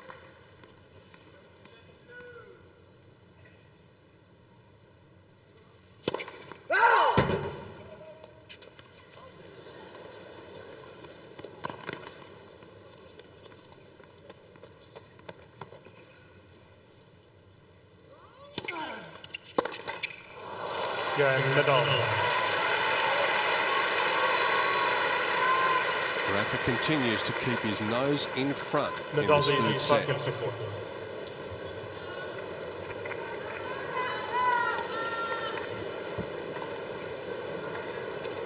Well, the ball kids are bringing in rackets and taking out rackets. There have been about 3 or 4 restrings so far in this match. And there's a ball change coming about now. But as you mentioned, he's got that 1 game in front. And with new balls, it'll be interesting to see here if Verdasco can keep going. He's been remarkable for the match, 73% the way he's been serving, and Nadal at 74. It's just been an unbelievable performance all round, whether you talk about winners, whether you talk about service percentages, net play, defensive stuff. And there's only 5 points within it now. Well, we're in it, and Verdasco's 115 points to Nadal's 110. And we've still got another set and a half to go. At least.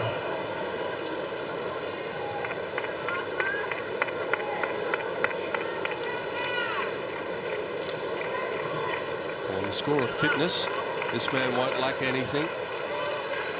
Looks like the guy at the other end doesn't lack too much in that department either, but it looked as though he might have been fading away, but I think he's still in pretty good shape. The one thing that he has started to do is go for broke a little bit more, I think, trying to finish the points a little quicker. And that worked for him when he broke back.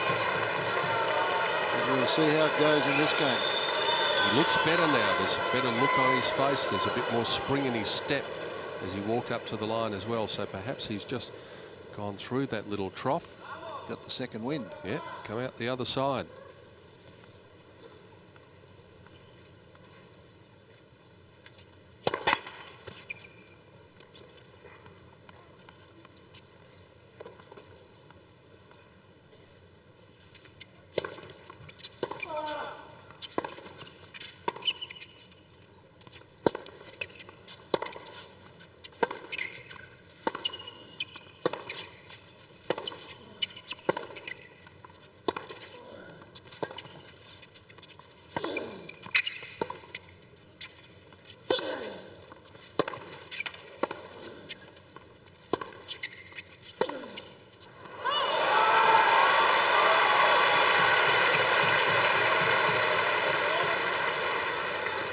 $15.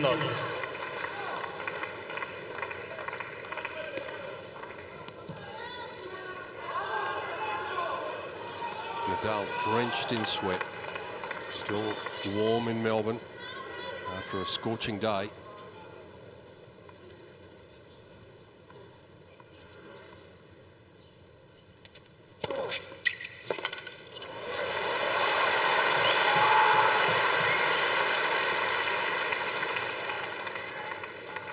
$30.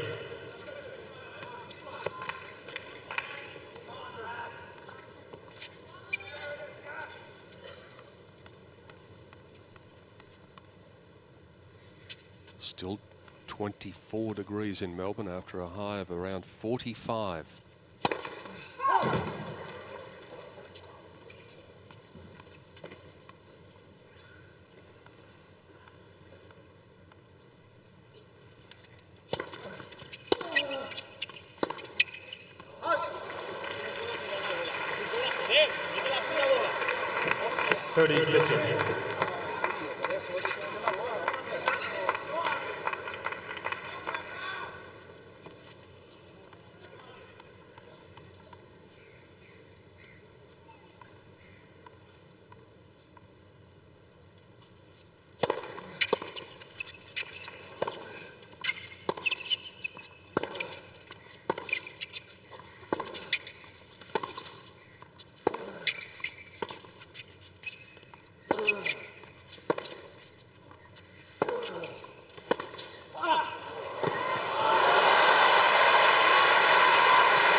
Brilliant play from Nadal. He set his man up there beautifully with a few sliced backhands and anticipated this big backhand. This one here down the line. And look at the court. When you got that topspin forehand running away from you, it's a tough one to chase down. Huge point here. Verdasco, what he wouldn't give for a good first serve. He's had so many of those throughout this match. Got it. Varied his serve very well tonight. On another occasion right there. That one only 179k. Right on the paint. So it skids away.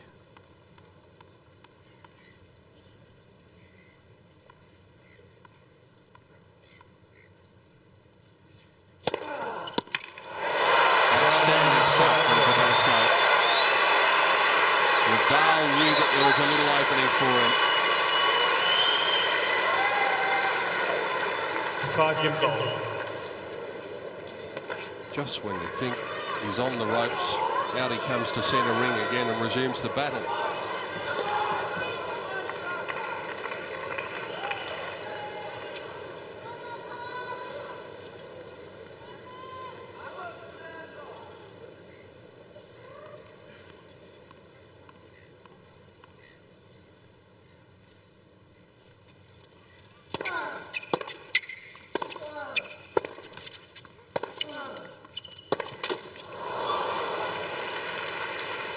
15 love.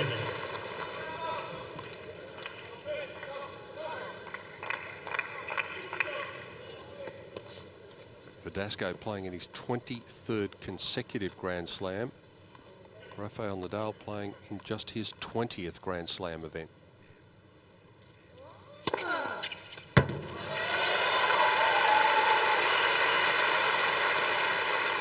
Verdasco was a junior, a very brilliant junior.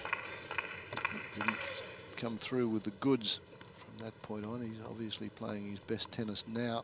He's 25 years of age, Nadal 22. But a beautiful stroke maker, and things didn't go right for him in his early years. Verdasco used to go away very quickly. This is a little bit of frustration now. That's not playing within yourself. That's trying to go for that little bit too much. That's the big difference. But a very slight controlled aggression is what he's used most of the evening.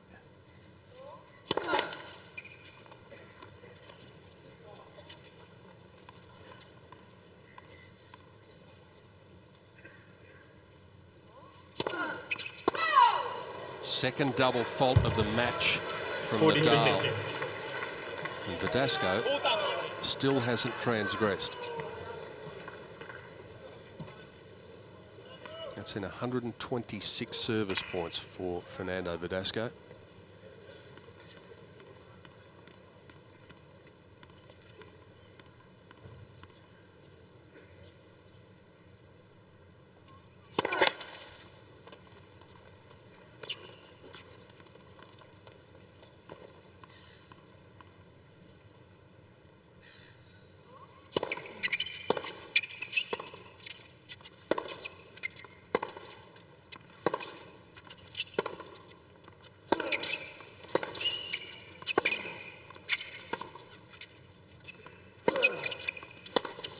Oh. What a way to bring that up. Been 5 metres beyond the baseline at an angle like that. Too good. So it's going to be minimum tie break in the third set from Rafael Nadal's point of view.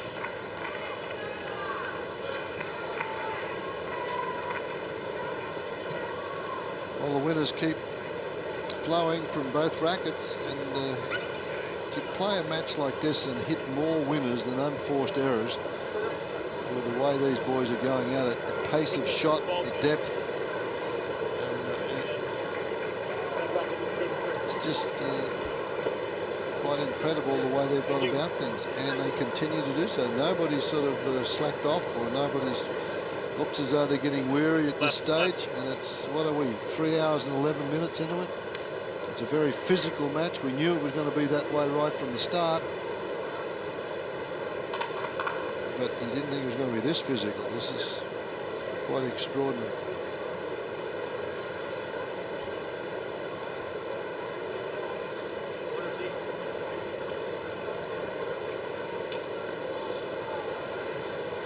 Time.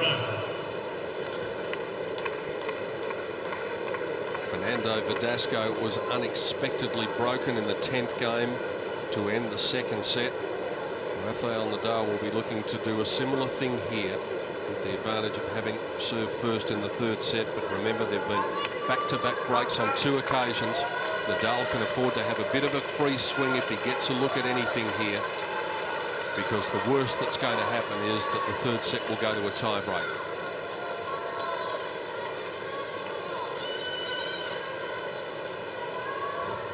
They fight it out to see who's going to battle Roger Federer in the Australian Open final in 48 hours. Doesn't get any easier, does it? No.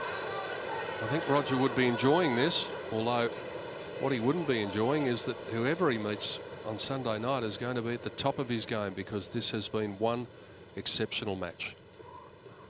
New balls for Verdasco.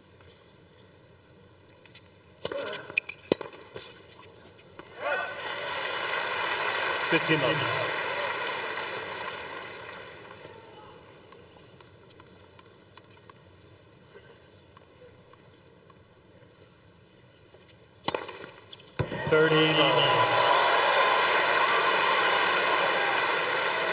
Well, he's answering a few questions right now, isn't he? Verdasco. New balls and away they go. Nets for six. Had that one too.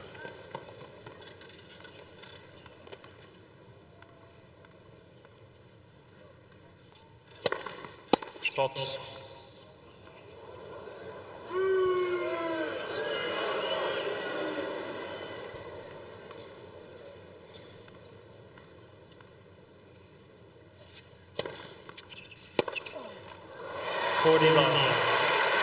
Took all the pace off that. 136. Good change up. It's probably his slowest serve of the night.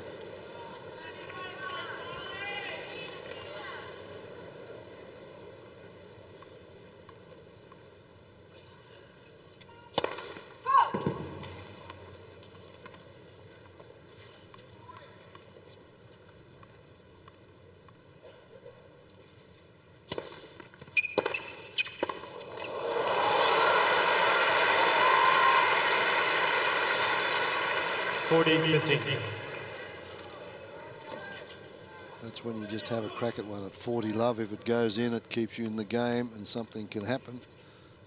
That was a huge swing from Nadal. 40 love.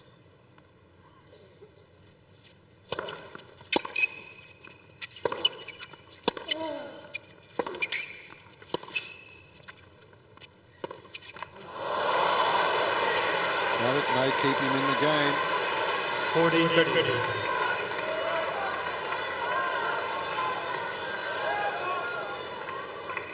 This one tries to take the pace off it and just a little slow roller. He hasn't tried that at all tonight. So does he go for pace or placement here? Pace. And plenty of it. 2-11. And for the second time in the semi-final, we're going to have a set decided by the tie-break. Both players receive one additional challenge.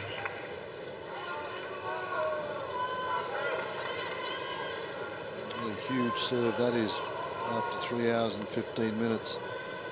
Dad's pretty happy with that. Here's his buddy, he's on his feet.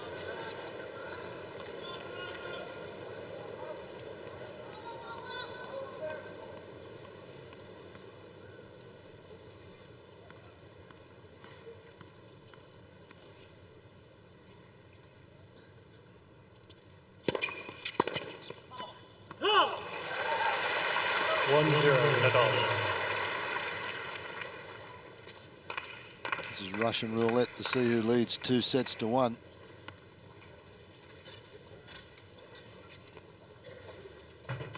One of the turning points of that first set, of course, a little bit of luck when Verdasco got the dead net cord to bring up all those set points.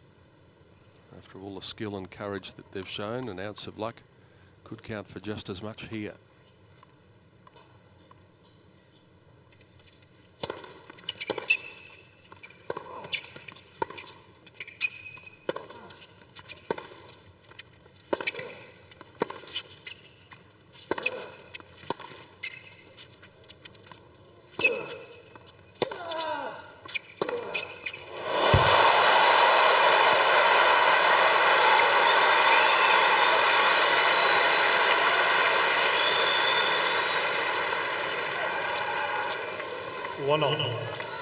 Dropped it a little short here from way behind the baseline. And Verdasco's playing a little closer to the baseline and just let that one rip. Beautiful full swing, around about chest high, over the top of it. Controlled aggression wins that one.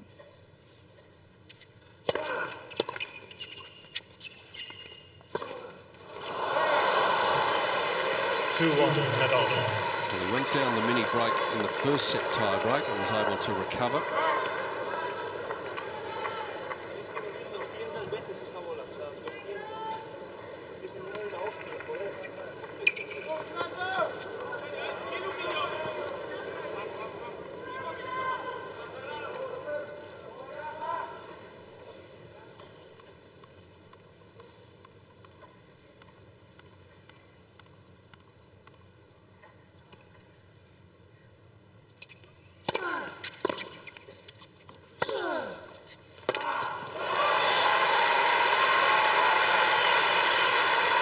3-1 Nadal.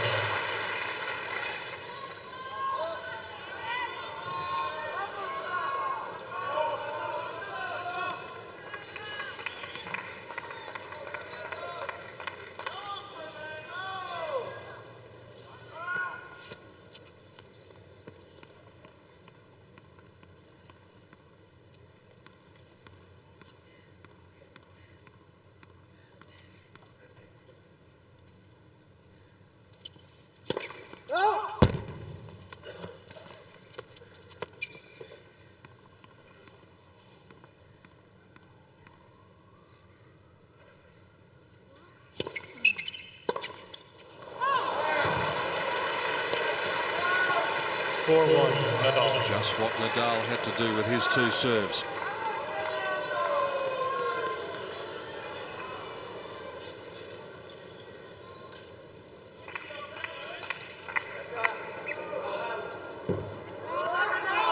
It's non-negotiable here. He must win these 2 points.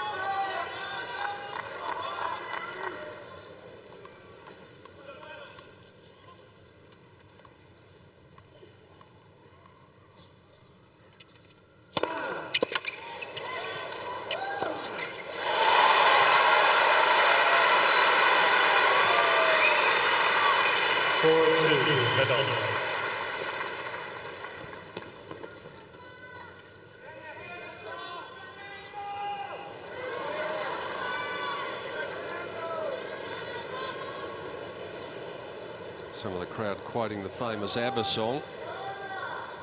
I've spoken about Fernando before these championships. You might have got Gonzalez, but you probably would have got the ABBA song. But now a new Fernando all of a sudden has jumped into the spotlight. And he's won a few over with his performance tonight.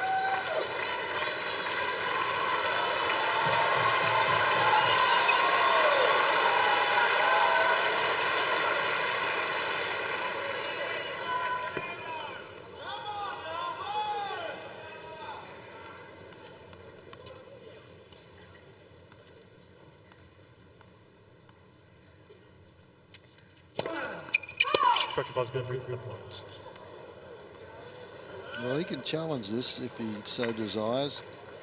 No. He decided that the call from Jake Barnett was good. So they're going to replay the point.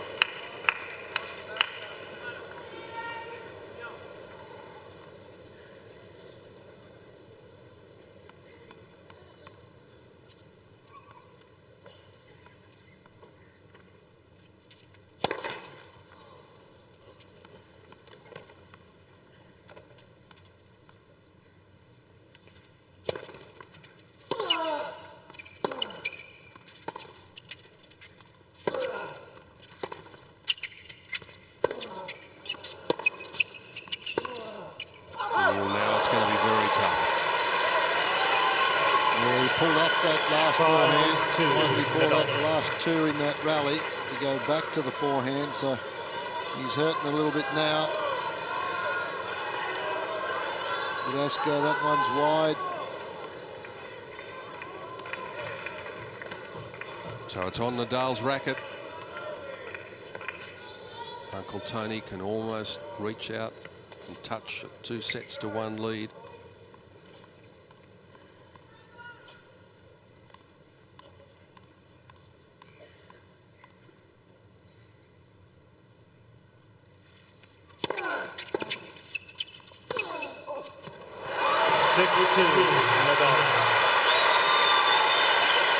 Jumped onto that in a hurry, and that's as big a forehand as he hit all night.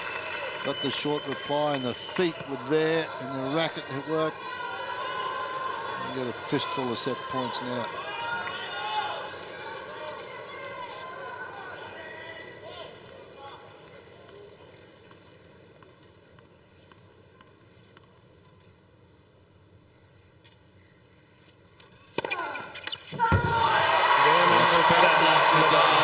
Assumed control of this match for a little while now.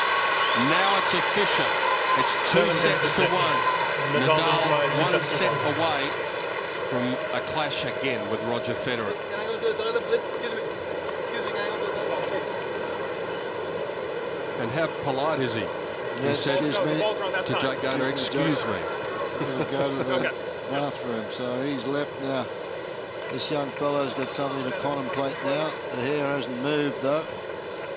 Could this break him, Fred, when he sits back and thinks, I can't play much better than this, and I'm 2-1 down? Well, he can't, but it's, you know, he's barely 2-1 down, isn't he? Have a look at the third set summary. Nadal 63%, Verdasco still an enormous 70% of first serves in.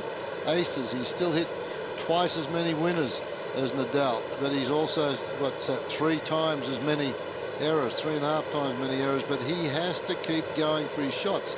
And if he loses, well, the other man at the other end of the court is just too darn good. But if he wants to stay in the points and just play, he's going to run second. Every time he has a crack at it, he either comes up with a winner or an unforced error. But I think he's played a phenomenal match so far, Verdasco. He's not out of it. Just depends again the first few games here. If he can stay in there, he was down a break in that set, came back, broke back, and made a match of it. And again, highlights of this third set. Quite remarkable. This one, that got the break. And then with the next game, Verdasco just comes back with this one, and that got the break back. That's quite remarkable. It's ebb and flow as they've gone through the entire match, and it's just been precision and just remarkable stroke production from both ends of the court. And both have got to be in great physical shape, because this one's 3 hours and 25 minutes old now. And it's just good tennis, as good as a final, and it's a semi-final. Well, everyone has just been entranced here in Rod Laver Arena. The 15,000 crowd inside the stadium, and those outside watching on the big screen just as captivated. So it has been a match where you just don't want to move from wherever you're watching, whether it's in the seat here or on the grass out there, because you never know what's going to happen next. That's as many people as we've seen in Garden Square for the last 3 days. Because it's down to, what, 26 degrees now. It's been 44, 43, 44 the last couple of days. They haven't been hanging around there too much at all. You couldn't. It was just simply too hot, and this action has been as hot as you could wish for in a semi-final of a Grand Slam. And a telling stat regarding Verdasco, just having a look at his winners to unforced errors, which we've been talking about all the way through the match. In the first set, winners to unforced errors was +5. Second set, winners to unforced errors was +10. The third set, in the same category, it was -1. So he made more unforced errors than winners in that third set for the first time.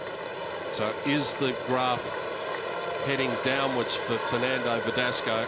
We know that he's going to fight it out, but maybe Fourth set, Verdasco to serve. Given the fact that he's thrown everything he could at Nadal and finds himself 2-1 down, might just play on his mind as well. Well, it has to play in his mind. He knows that he's never beaten Nadal, and this has been his best chance, and he's been very, very close. But to do it, he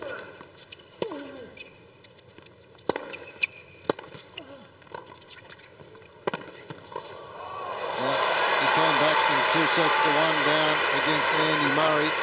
15-0. But this is a much more physical match than that. In that match, Murray he casually lopes around the court and doesn't move as well. Well, he probably does move as well as Nadal, but different type of player. Where he hit that one from again, meters out. That's because there wasn't much on that serve, and Nadal picked it, and he didn't get the angle. Only 166, that one. First 3 or 4 games again here. 30-15. That was 207, his quickest of the match, 219. 207 out wide, though. That's, you know, if he's got that one down the line, he gets a little bit extra on that. There, that's about the difference. That one's 214 down the middle of the court.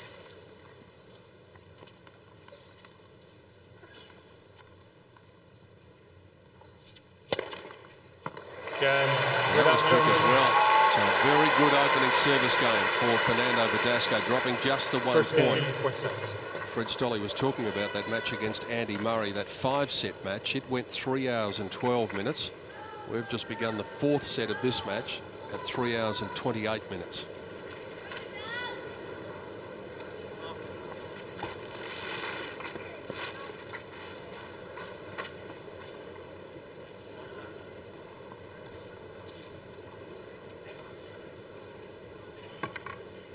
I've been told that medical personnel are in the tunnel at the moment, so perhaps we might see some action in the next sit-down. Maybe they've just come from the room to have a look at this. Wouldn't blame them. They've got the ball kids along the side of the court there. That's one thing they do here. They allow the ball kids when they're not working to enjoy watching their favourites, their idols, role models.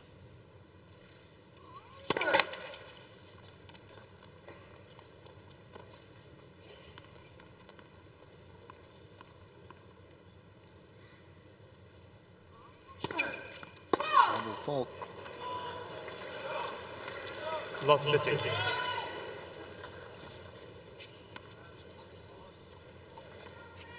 And that is the most double faults that Nadal has served in a match at the Australian Open this year. And it's up to 3.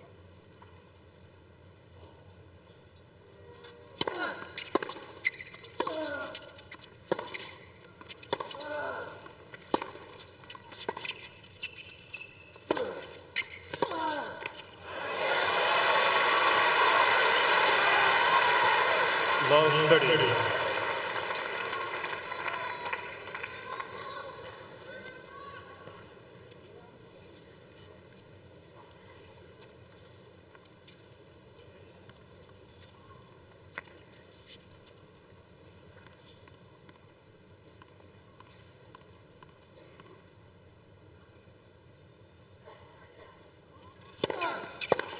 Oh.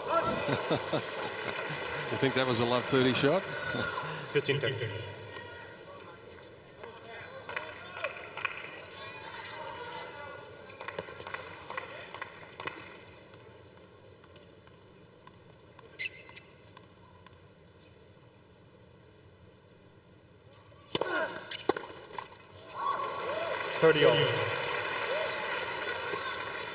Big game, this opening game of this service game from Nadal.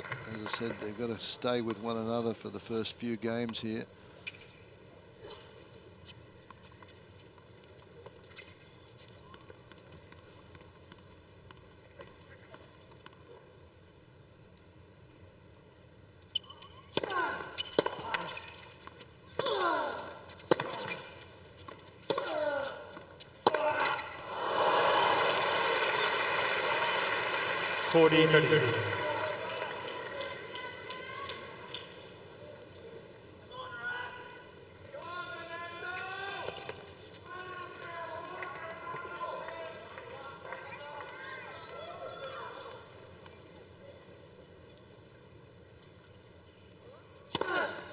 Game Nadal.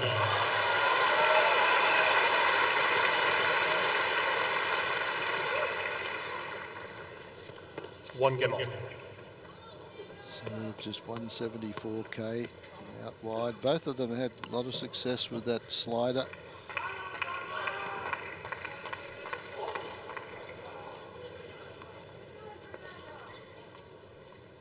Nadal's quickest serve of the match is 201 kilometres an hour, and that came in his first service game.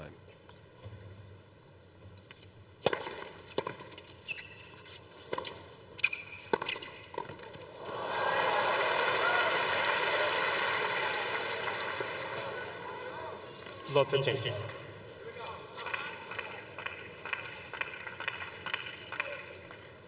Walking a little gingerly there back to the baseline, and first point of the game, and we have mentioned there's a doctor in the tunnel. Whether that is for one of the players, we'll see momentarily.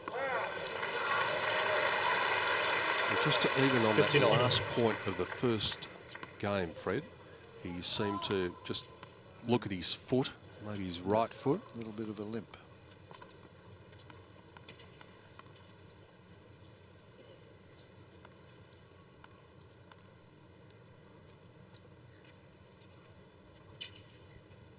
Another one of those bogong moths. Yeah.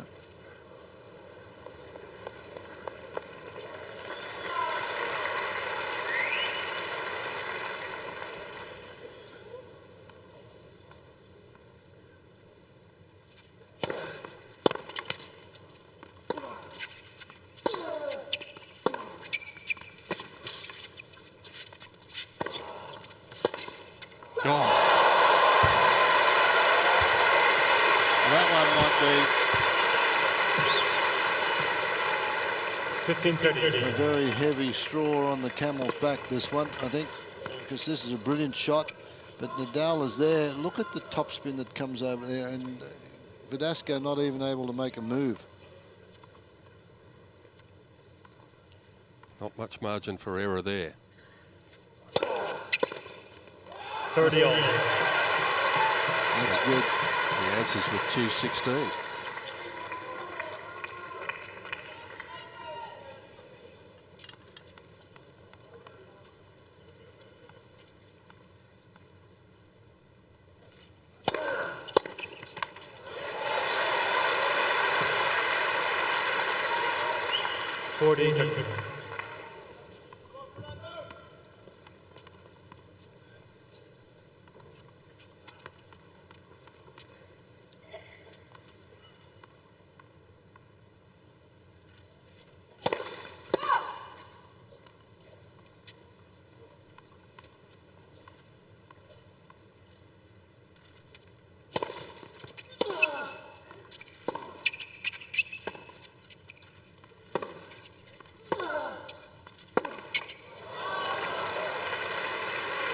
It's the toe.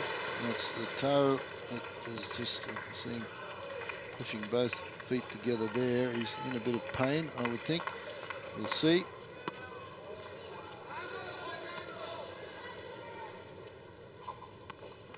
Hopefully it won't impact on the outcome of this match. It would be a shame if it did have any factor to play in a match that has been so brilliant up to this stage.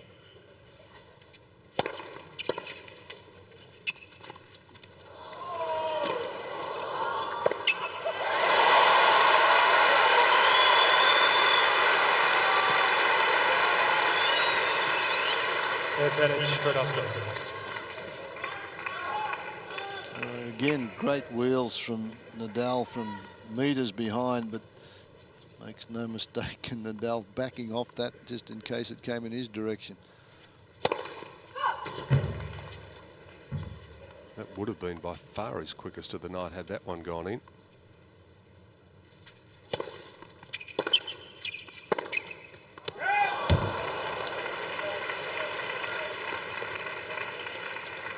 He knows the importance of this game, early stages of the set.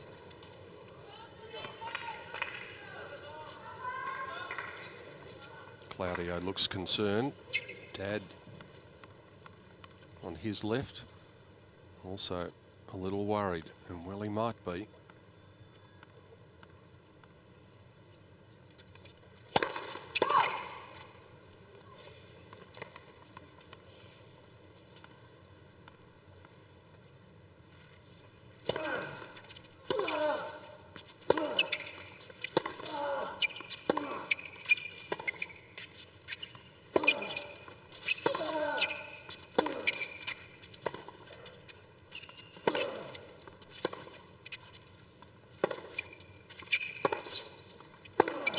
Oh, brilliant.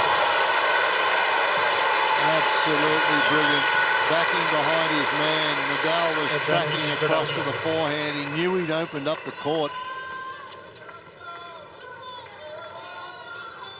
Slows this one up. And then he knows he's opened up the court there. Nadal down the middle, and he's got to go for the forehand wing. And the one behind him beats him.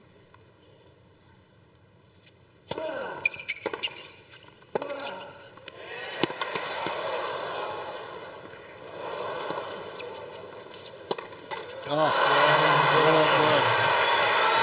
So Verdasco holds on, and we are on serve.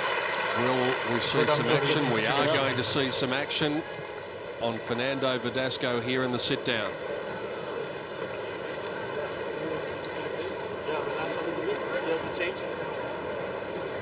Just the change, huh? Just the change.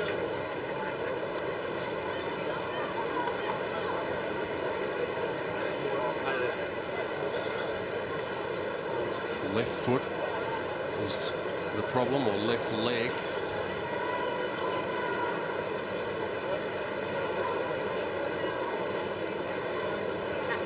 I wouldn't blame him for feeling tight. Even watching this match, I feel as though you might be getting a bit tight here. Oh boy. 272 points in the match so far, and there's only been a difference of 4 points, Verdasco having one more. All right, Paul. Time.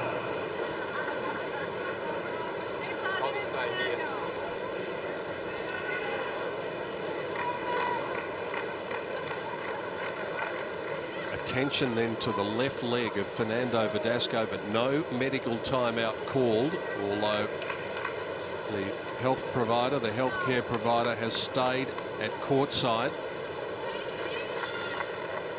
and may be needed during the next sit down. How much has he got left?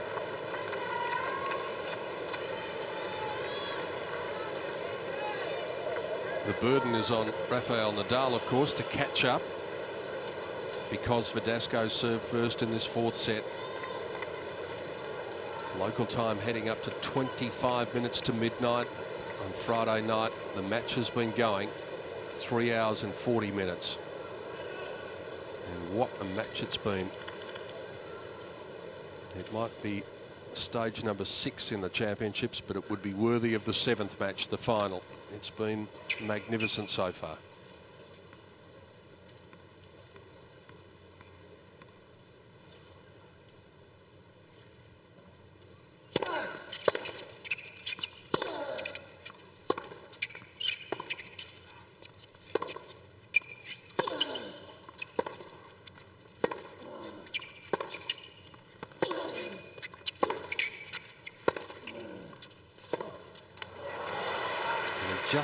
He's definitely feeling it. 15 knots. See a little hop there. He's perhaps half a pace to a pace slower getting to the ground balls. Is this the moment?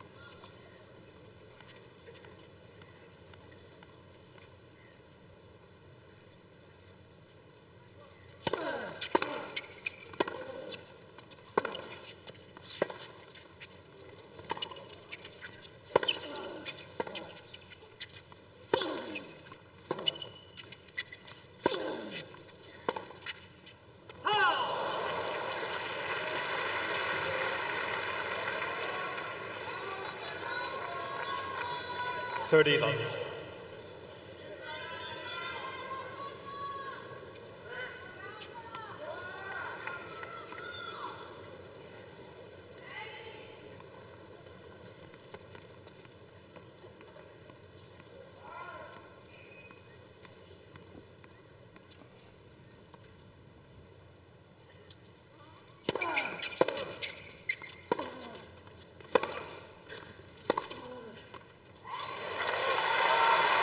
No doubt he's not moving anywhere near as freely as he was.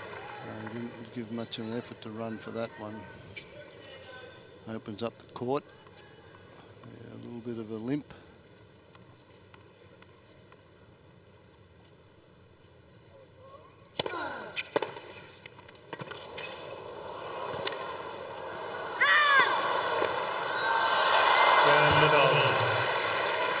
Going for Rafael Nadal, and it was pretty elementary for him. He's got a wounded opponent at the other end, and the grimace on his face says it all, but Fred, at this stage, Rafa can't afford to be thinking about that. No, he won't either. It's tough if he realises his friend is wounded, his opponent, but Semi-final of a Grand Slam. He won't change anything, and neither he should. He'll just make him work harder.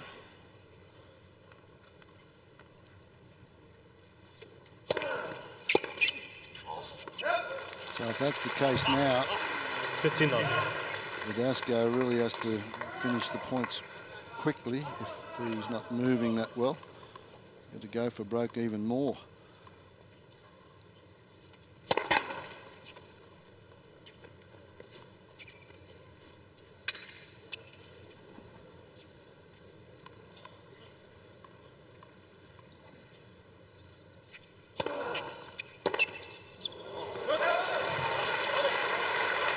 Almost over amongst the ball kids that Fred was talking about watching this match.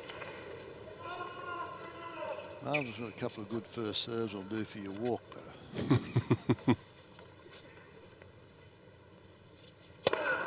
40 love. Stride back there. Give me the ball. Give me the ball. No, stride back there. There's no limp there now. Up to the beautiful motion on the serve.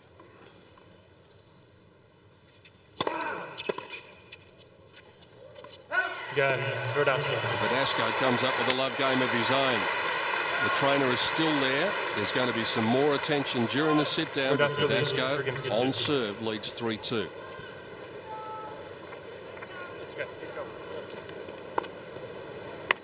Just some signs of frustration from Verdasco there as he walked to the chair. He was slapping his thigh. I don't know whether that was encouragement or frustration, but it's the left shin by the look of it, Fred. Shin or calf or all of it. Yeah. Try to just tighten it up. So this is the part of the game I don't agree with. And they've had a lot of discussion these 2 weeks. This is part of your physical ability to be fit enough to play. And whether it's cramp or muscle strain, if it's an injury and it's the shoulder or you've got a pulled stomach muscle, or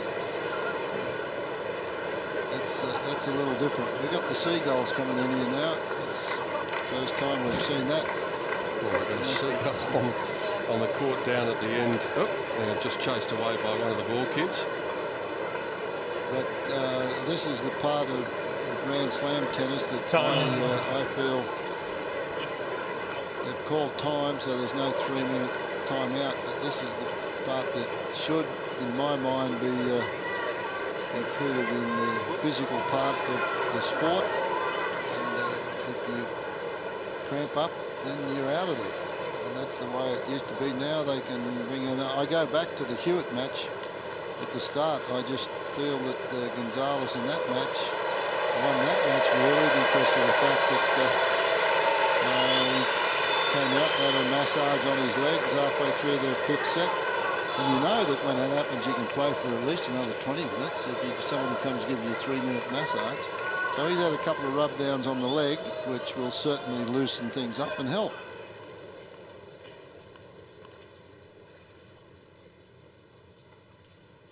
But you can't blame the player because the rule is there, and if they use it, well and good. But if the rule has to be changed, in my mind, and a lot of the players agree with it. Federer's come out and made statements about it this week. It's all part and parcel of being fit enough to play 5 sets. They only do that in the Grand Slams. Throughout the year, they only play best of 3 sets.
to finish things very quickly, finish the points quickly.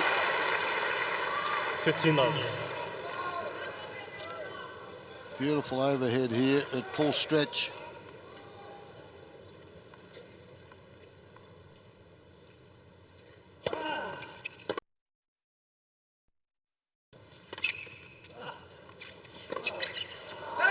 Pushed it. 15 all. Nadal making him do more work now. He played a little drop shot there.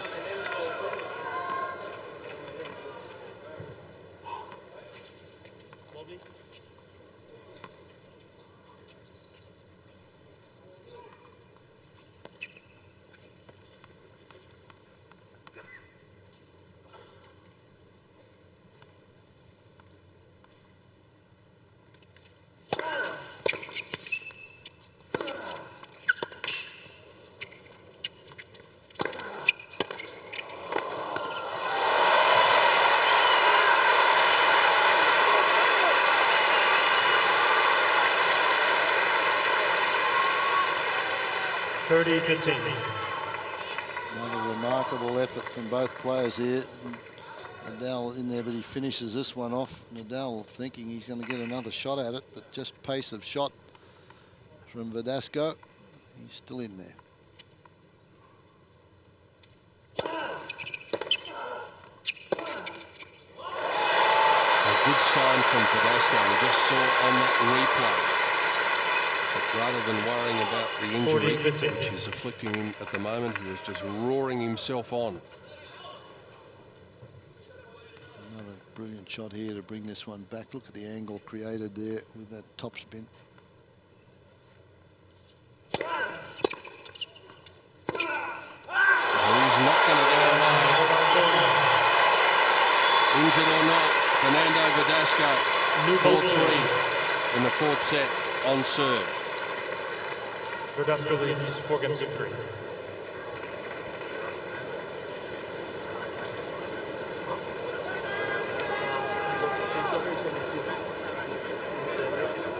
No, it's okay. If I feel worse, I take it.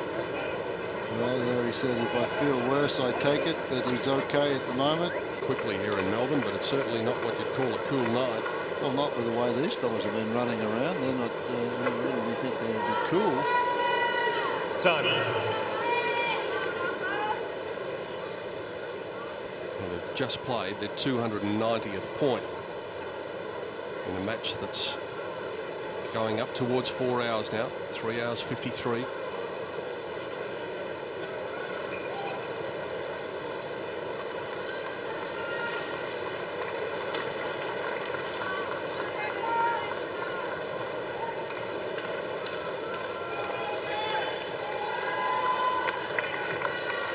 Such an intriguing contest. There was a time at the start of the third set where that face was contorted and he looked as though he was really beginning to fatigue.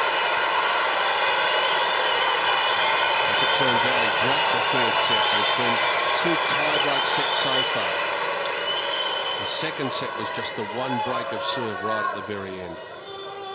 It's been an amazing struggle. New balls, Nadal serving 3-4. 15 love.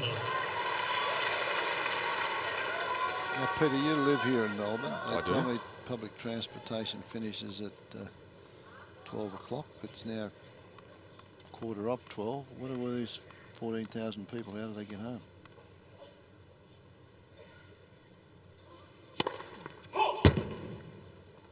We've organised a mass walk tonight, Fred.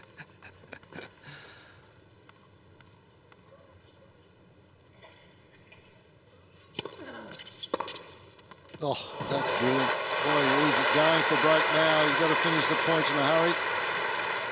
15 on. He does not want to go away. If he is injured, it's not showing at the moment. He said the last changeover it was okay. If it got worse, he would ask the trainer to come back on.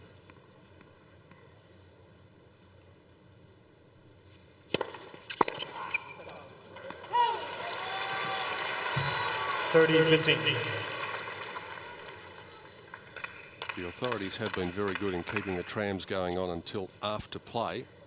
Oh, have they? Right. How about the trains? That's a problem. Trains haven't been going too well the last 3 days during the day, let alone the night. Any cancellations? Yeah, the problem's been with the heat here in Melbourne. Tracks are buckling. Neither of these players have, though. That's just pace of shot again off the return. 30 all.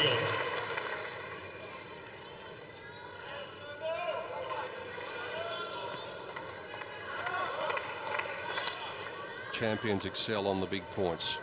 Nadal has done it several times tonight. Verdasco might know, probably does, that this could be his best chance in the fourth set.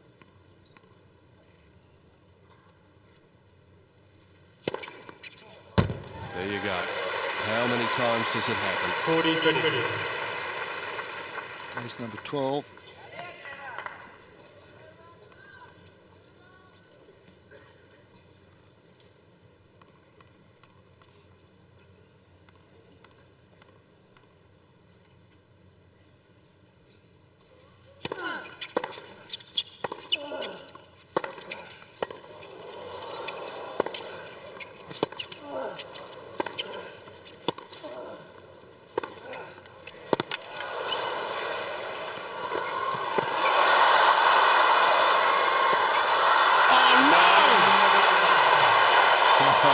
They stand at Melbourne Park. How the heck did he do that? Well, that's going to go down on any highlight reel and any tennis coverage anywhere in the world, that point.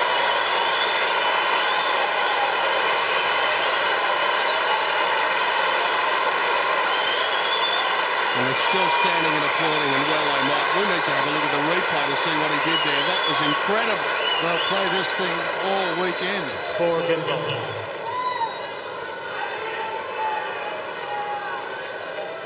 Hits this as hard as he can hit it, and that came back.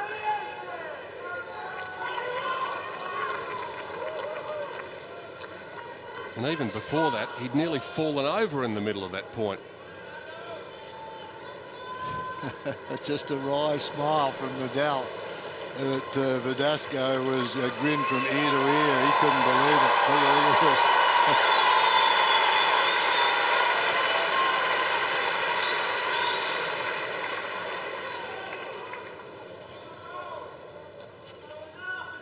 Let's take a breath.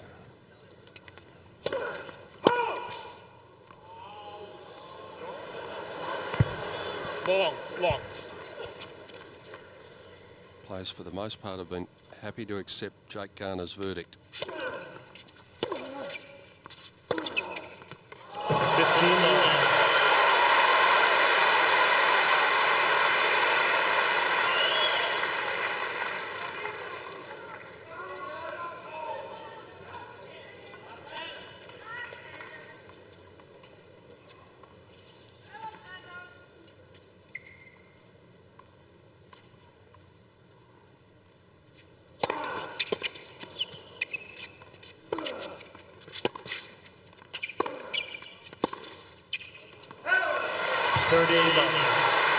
$217K, that serve. He's not going away. He's walking better, moving better.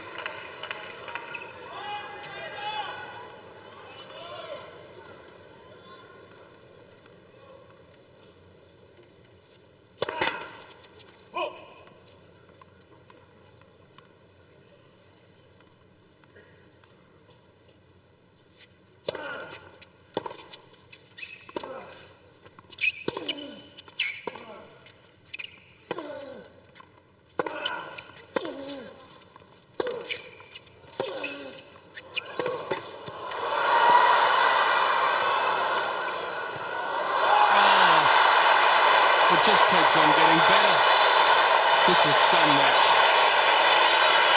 4 hours of magic as we speak. The clock's ticked over to 4 hours in this one. It's had a bit of everything in it, folks. And I hope you're enjoying it as much as we are here. This crowd here, magnificent. They haven't moved.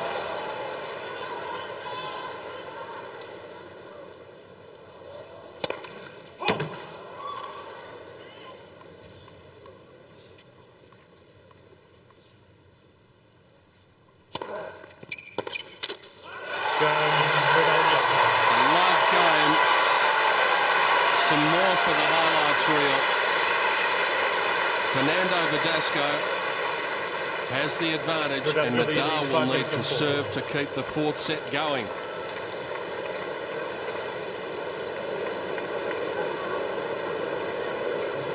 Well, Fred, over the past few years I've been involved in some of the matches here at the Australian Open. They produce DVDs of classic matches, and I reckon they're getting the DVD ready right now of this one. I don't think it's going to be a long DVD. 4 hours here. It'll be the longest movie we've seen for a while. But it's better than the Australian, or Australia, the movie. That's 3 hours and 45 minutes. Go and see it, though. It's a good one. But here, doesn't get any better than this. We've talked about this as quality tennis. It could be a final. The folks here, I've never seen a crowd this large just stay. There's no empty seats. And there couldn't be, really. If you're not satisfied with this, you couldn't be satisfied with anything. That's the replay of that other point at ground level. It is absolutely remarkable.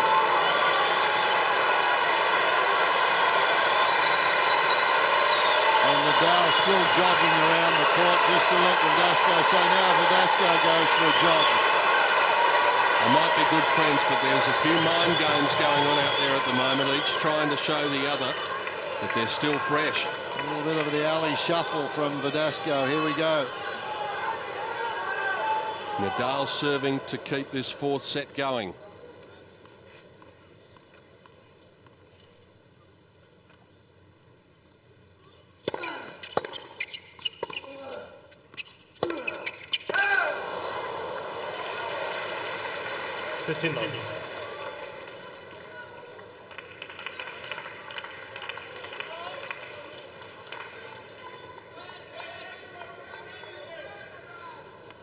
Cinderella clock just about to strike midnight.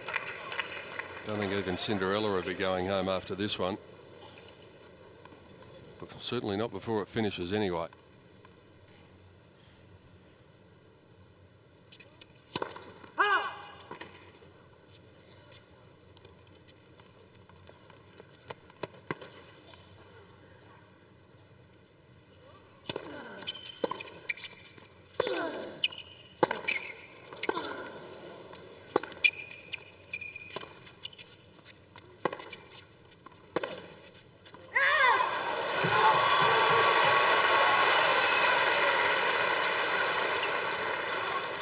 On.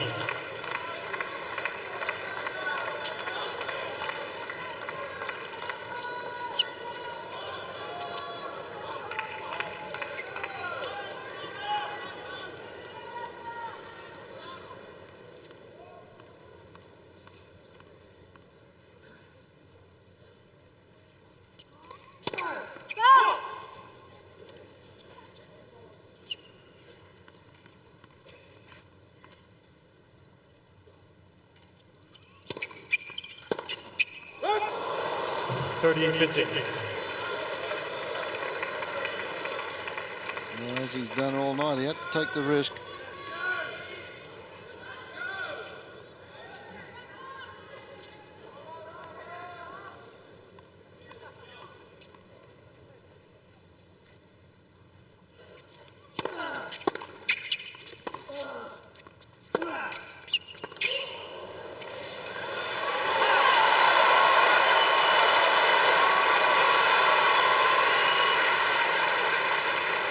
He's trying to convince Nadal that he's fresh, and he's probably trying to convince himself he's fresh as well.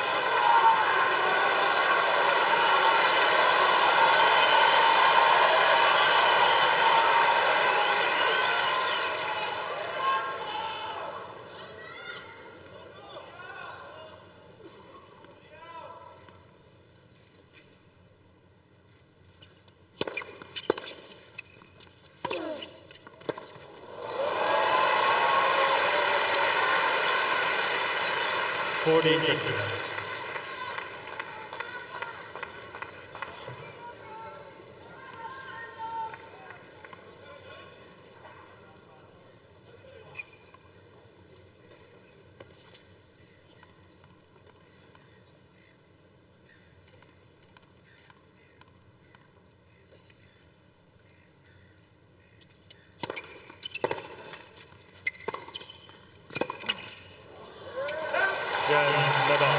Once more, Verdasco gets himself into a position where he had a bit of a look at 30 all. And yet 5 again, games on. Rafa answers. 5 all.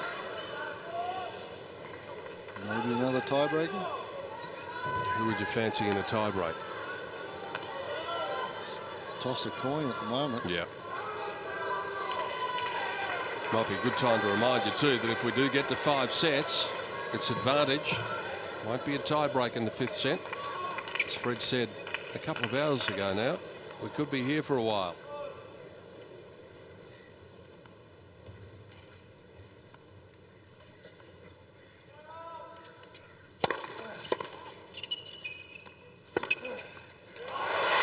I joked with people earlier today because the program today started at 3 o'clock in the afternoon. And I said, you know, it's going to be a long night. It could go till 10. And they thought, you know, that's a long day. Everybody was here at 3 o'clock in the afternoon.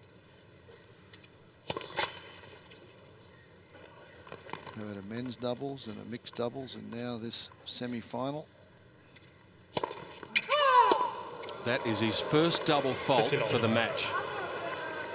And that was the 166th point that he served.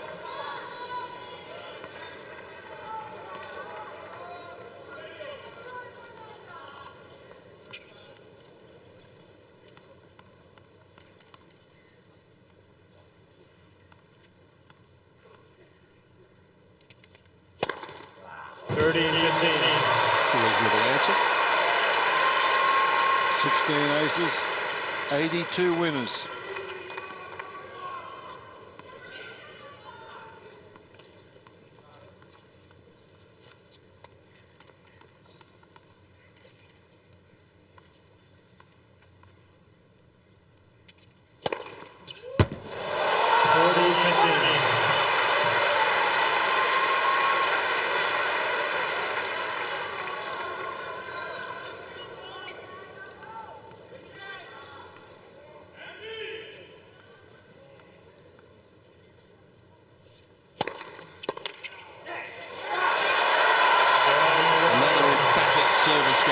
Fernando Verdasco, and this time it's he who will at worst get the tie-break in the 4th set. 6 games to 5.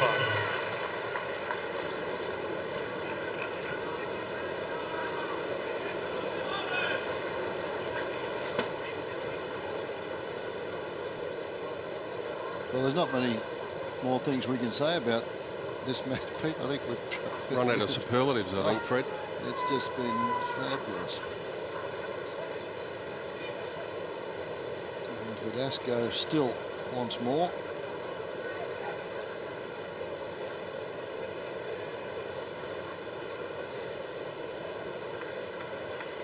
Claudio's still got a bit of energy, but Dad has been impassive on the outside anyway for most of the match.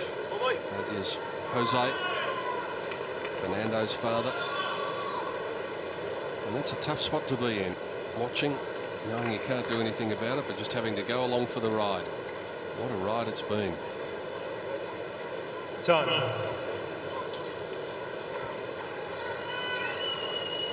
You think Dad picked a good trip to come on? Well, he's been a finalist in Brisbane. Come down here, he's had a look around, and he sees one of the most unbelievable matches that we've had here at the Australian Open. Yeah. And his son's in it. I think he's a very proud man at the moment. He'll be proud at the end, whether his son wins or loses. Exactly, he should be. The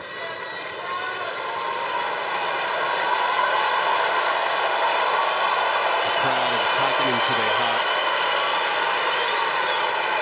Even though he did participate in Spain's Davis Cup victory, not many of the Australian crowd would have been too familiar with him before this match. He played his second match out on court 6. Now he's in the spotlight. Well, they all know the record also going into this. He'd taken but one set in 6 matches. And the other 5 matches weren't even close. They were all 6-2, 6-3. He got to 6-4 in a couple of them. Nothing like this.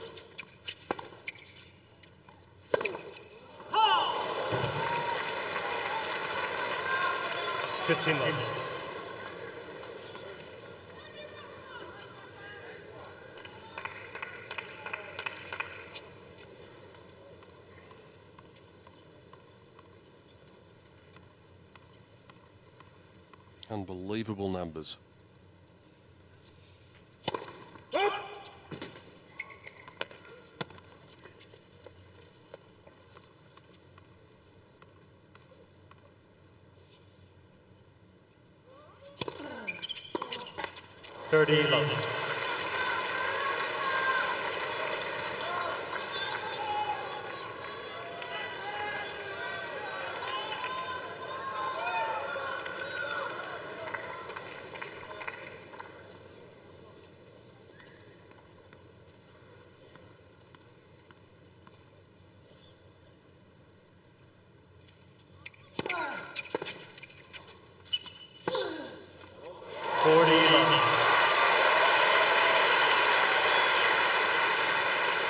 We've already had 2 tie-break sets in this epic semi-final.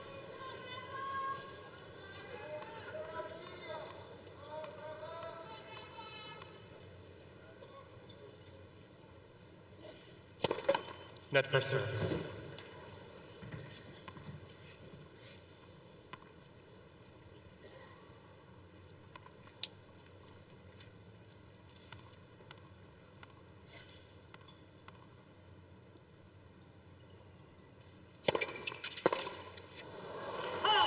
We're going to have a third. So get the seat belts out. 6 games all, 4th set, tiebreak. Both players receive 1 additional challenge. If you've got something strong to drink, be it coffee or something maybe even a little stronger than that, it might be a good idea to take a sip of it now.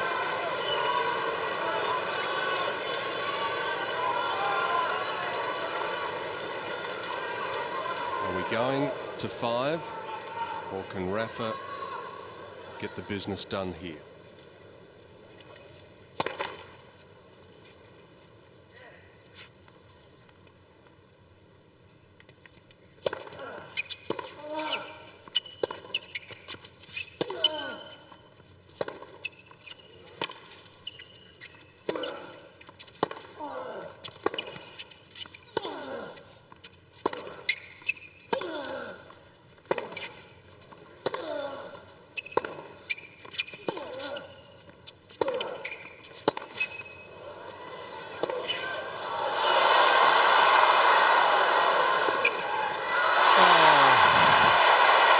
Another magnificent point.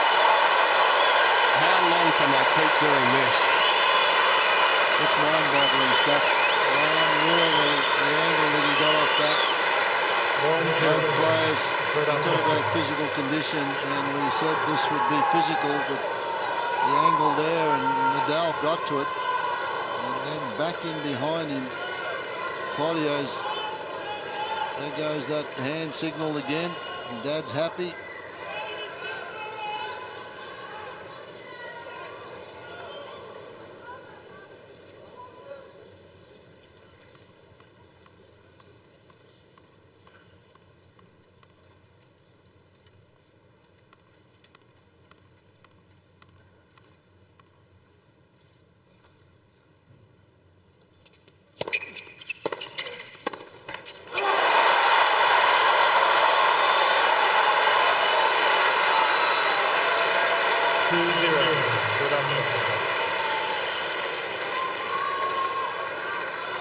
Well, he did it against Murray. Can he do it against the #1 player in the world?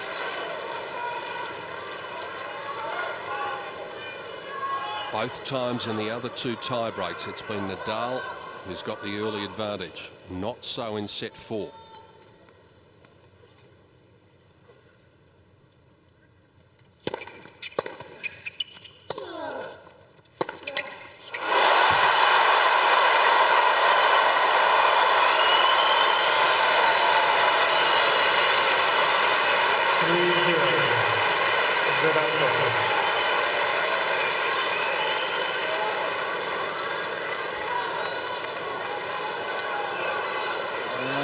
Forehand, this is too low, and he's going for broke, and he finds the line again.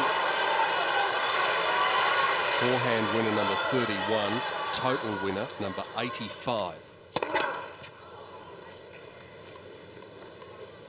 222, that one just hit the tape.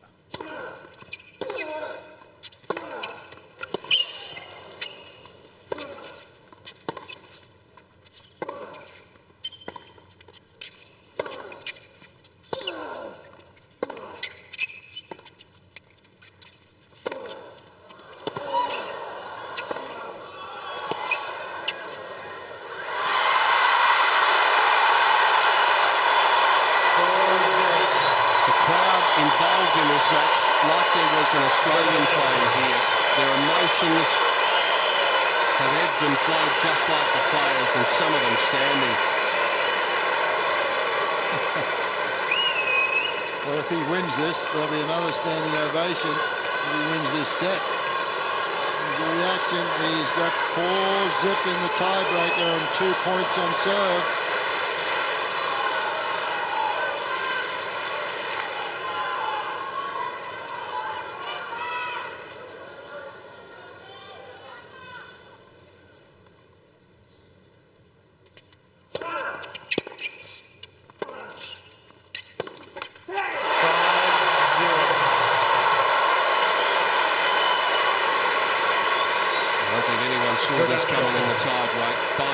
Looks a formality now. And then it's going to be Verdasco who will take the first impetus into the last set.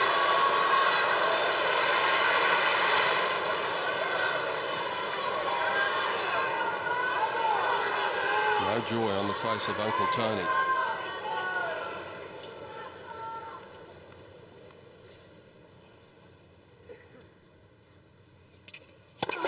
Net first serve.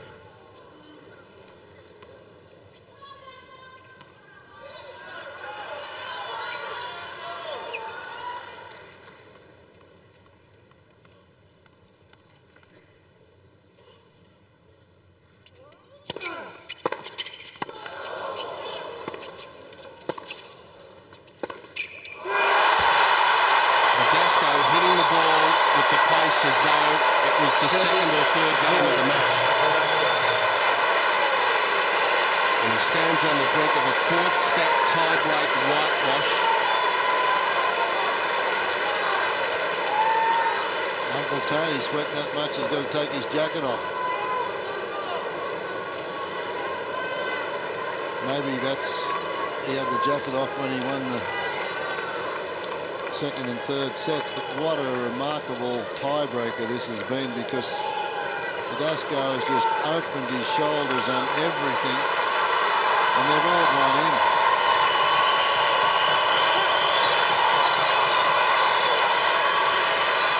He runs to the other end of the court, something he's been very insistent on doing throughout this set, to show Nadal just how much there is left.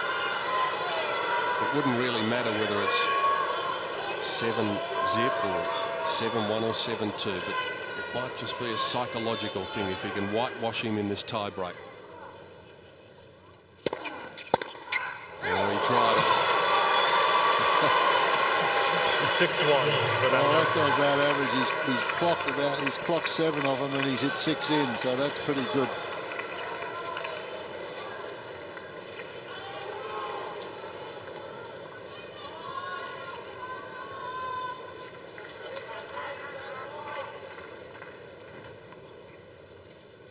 Pin drop now before this point starts.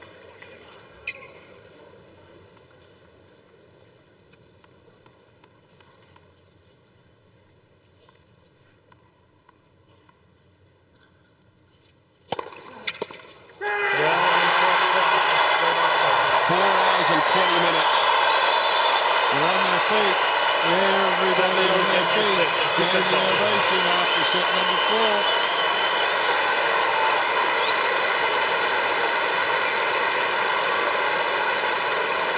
Who will it be to face Roger Federer on Sunday night? We're still, after almost 4.5 hours, none the wiser.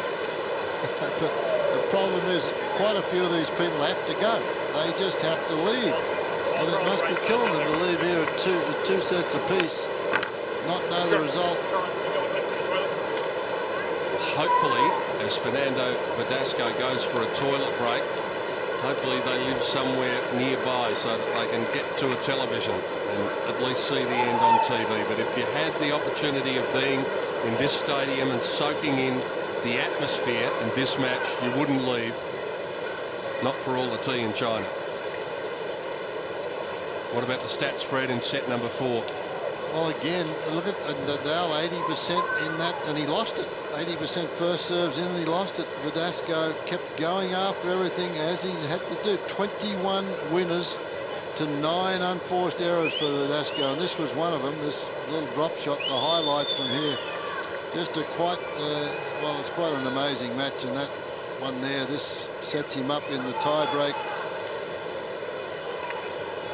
Another one in the tie. That's the 4th one he's gone for. And here, little drop volley. And that is a brilliant tiebreaker. That's as good a tiebreaker as I've ever seen for clean hitting and outright winners. And he's wasting a lot of energy here, banging his heart. He needs to probably save a bit of that for the 5th set, because Nadal is not going to go away either. Verdasco, look at him, he's jogging back on the court from the bathroom break. Is he fit? He's been out in the desert with Agassi's strength coach, and Gil Reyes has done a super job for him. I'm sure he's watching this, as is Agassi. Wherever you happen to be watching around the world, we hope you are enjoying it. If you're not, then you're very hard to please. It's 12:15 a.m. in Melbourne, and we're about to start the 5th set, an advantage 5th set.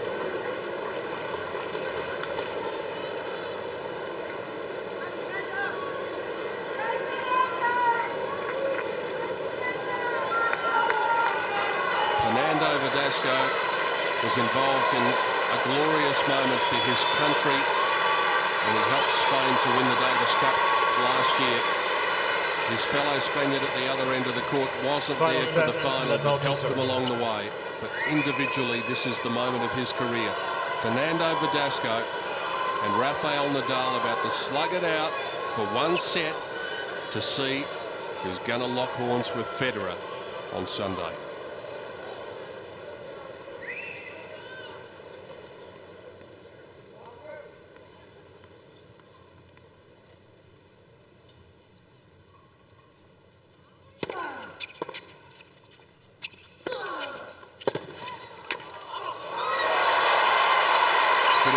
In that first point, I think, from Nadal.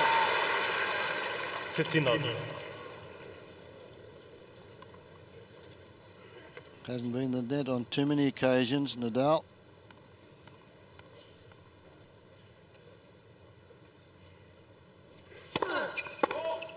Nadal's been into the net 18 times in this entire match. Verdasco 46.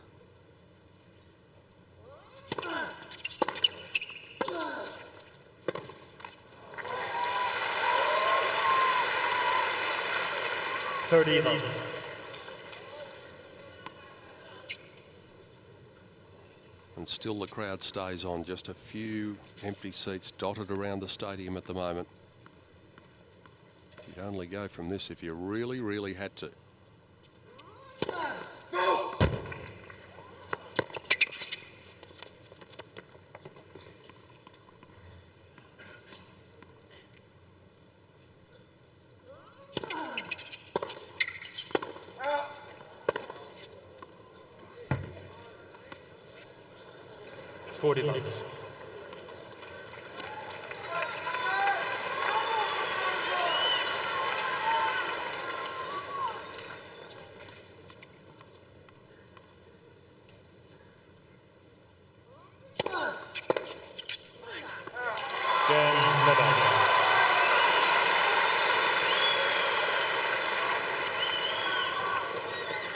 First game, final set.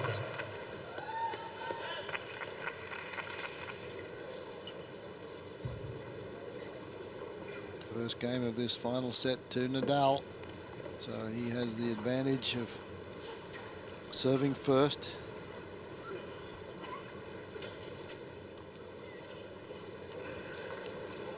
The longest ever match at the Australian Open went 5 hours and 11 minutes. It was in 1991 Boris Becker defeated Omar Camporese 23-21 in the 5th set. We're at 4 hours 26 here.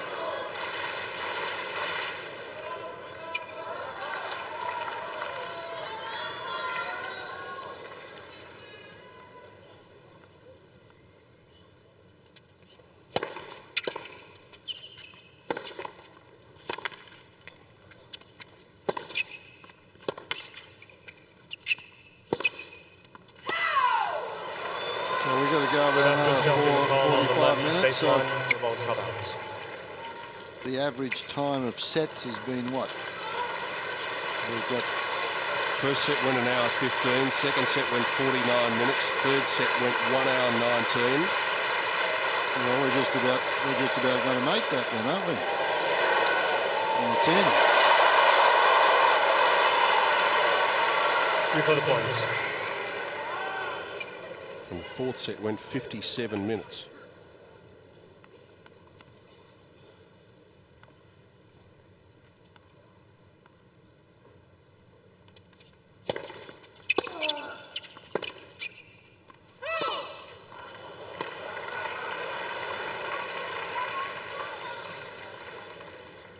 About 15.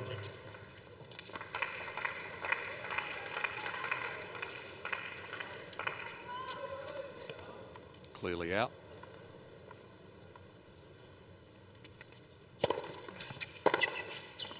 Love 30. Again from about 3 meters wide of the tram lines.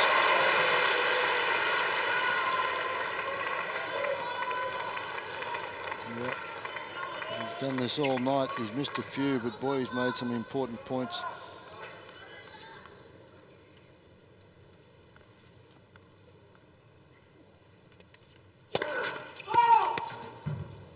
Challenge on that one.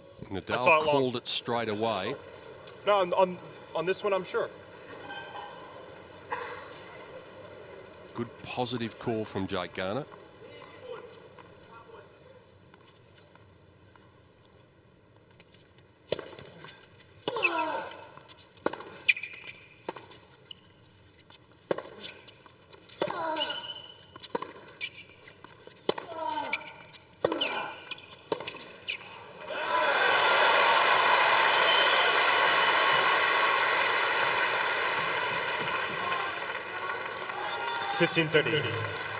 Those keen watchers of the Australian Open, Fred, might be thinking that we actually played the longest match in Australian Open history earlier in this championship. I think it was a match involving Feliciano Lopez, but there was a mistake with the timing on that one. They had it down originally as about 5 hours 30, but it was in fact about 4.5 hours. It was a mere sprint.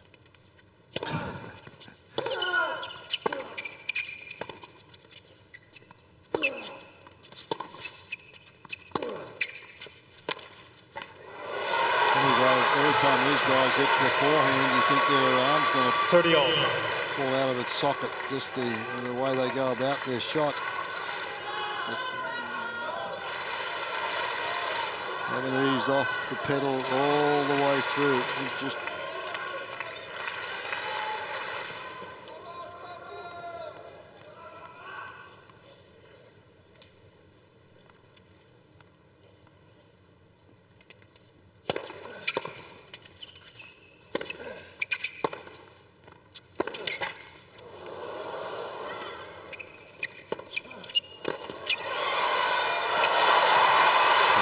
That might be. 30-40. Their career 5-set record. Nadal's won 10 and lost 3. And Verdasco has won 8 and lost 5.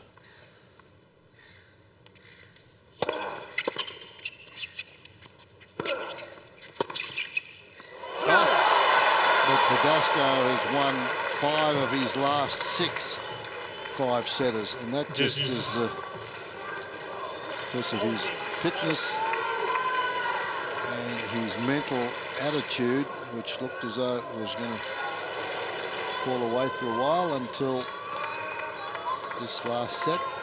The frustration there from Nadal. That miss. It was a break point.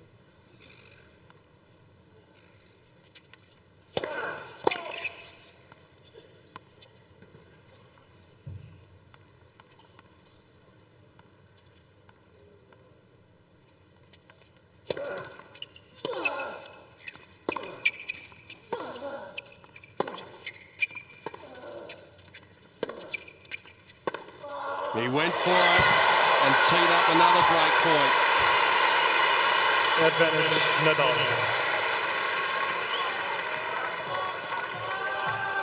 The only one of those 6 matches that Fred was talking about, 5-set matches that Verdasco has lost, was to Mario Ancic in the round of 16 at Wimbledon, and he lost that 13-11 in the 5th set. So he doesn't go down without a fight.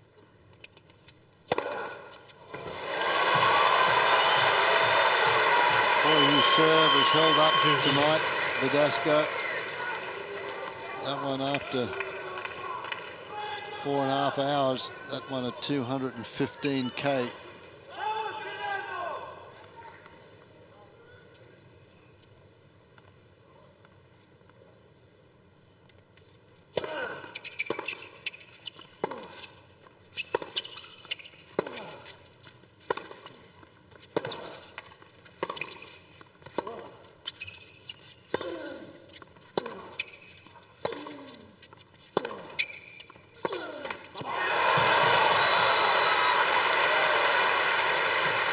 Advantage, Verdasco.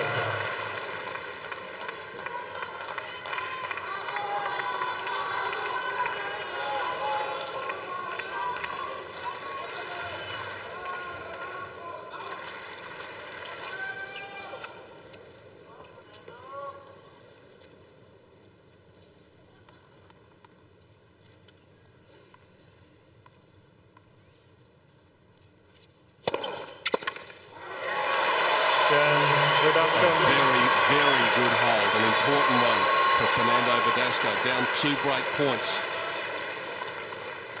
1 game on. Verdasco's 5-set record recently is very good.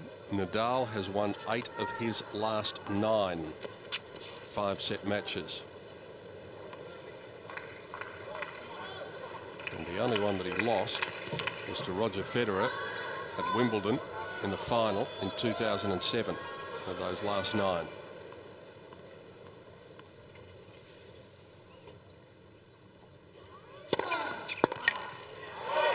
$15.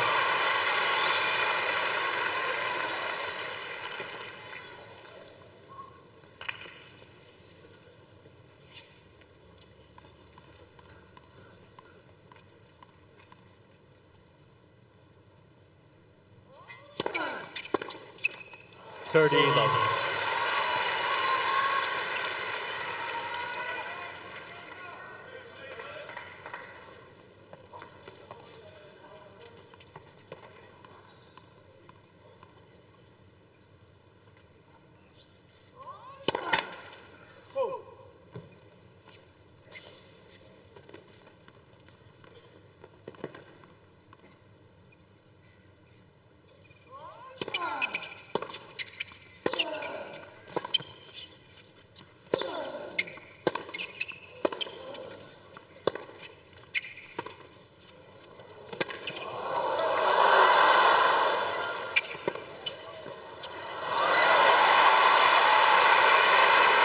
For sure, I think Fernando probably want to roll up that net and take the net cord with him wherever he plays. Well, he's starting to 40 a little love. bit again. It'll be interesting to see whether he gets the trainer. Good squash shot there, and that one made it over the net. Clipped the net, went over, and a simple drop volley. Well played there.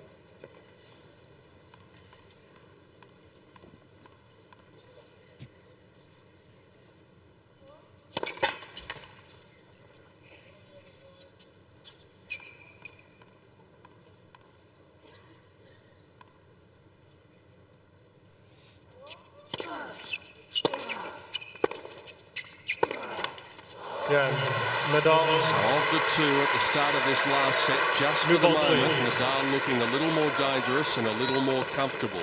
He leads 2-1 on serve in the final set. Nadal leads 2-1.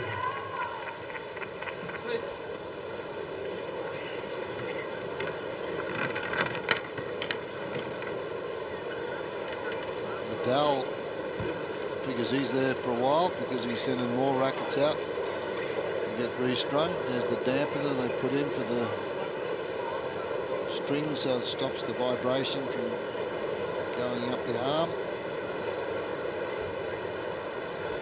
Both players still now with the ice packs. He's got the towel around the shoulders to stop him from getting cold. His choice of fruit instead of the banana, Verdasco, has been the apple. He's had a few apples there tonight throughout this, so they played through the meal break. Yes, let's hope there's some restaurants open late. Time.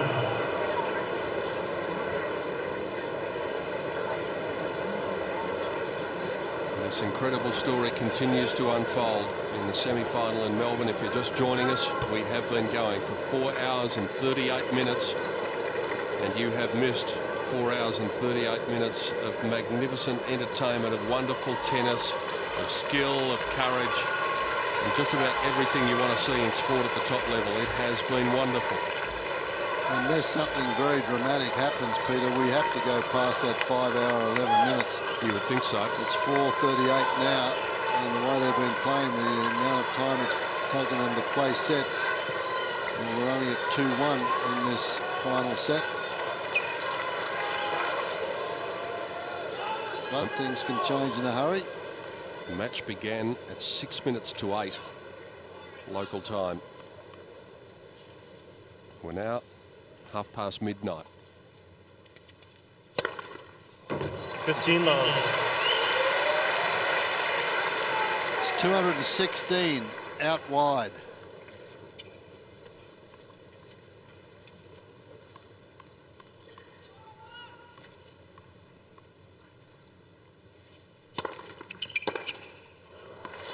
Love.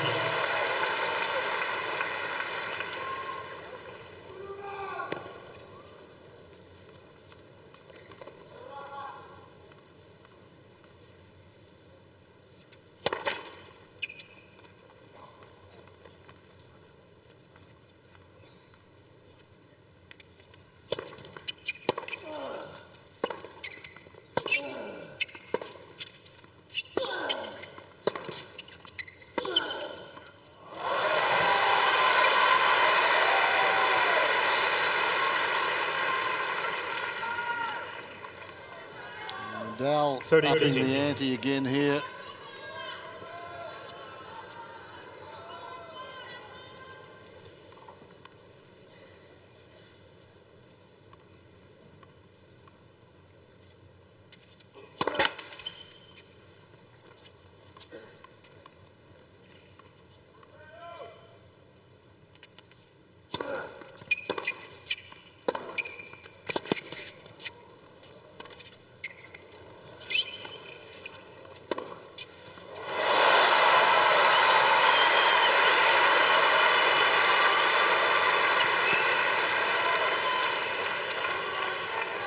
That's one thing to bring him in, but it's another one to pass him, and he's got plenty of time here, but you've got to make it. He picks his spot. Well executed. Good. Verdasco.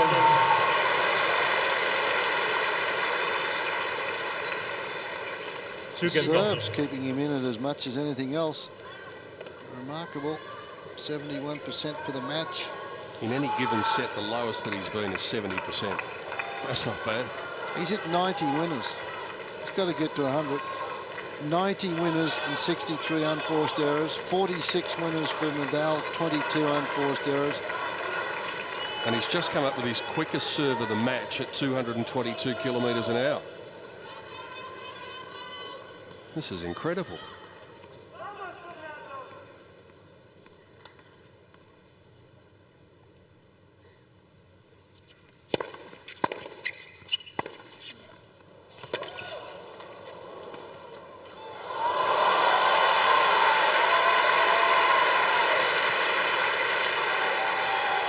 Is there any risk, 15 love. Fred, that the winner of this has played their final one match too early, I don't going think in so. against Federer? No, I don't think so. Yeah, obviously, it's a physical match, and we predicted that. But they have a day off, and as we've seen, both these boys very, very fit. Net first service. But I'm sure Roger Federer is not feeling any pain watching this. I wouldn't think he'd be watching this at 12:30 if he's got a final to play in a day or so. But Net first serve.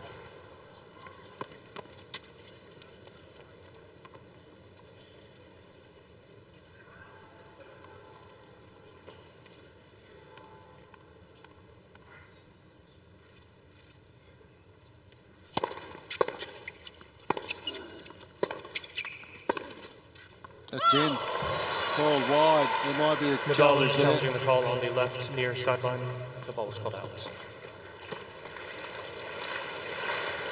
Verdasco's hand went straight in the air. Yeah.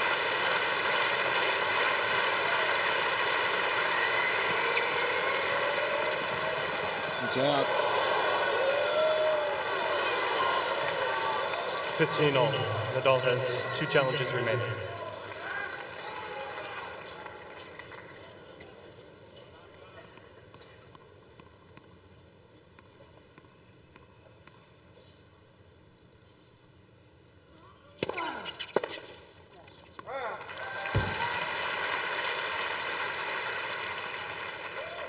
At this stage of the match, those points are like gold. Conserve a bit of energy.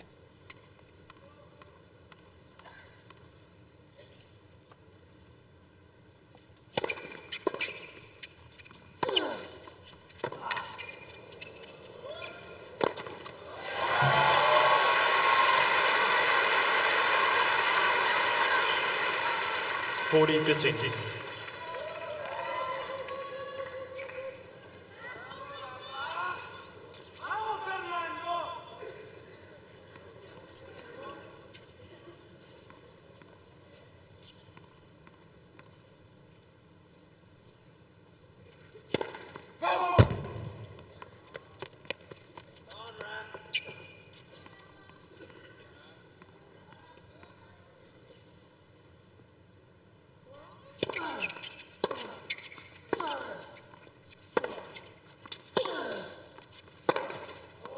Game, Nadal.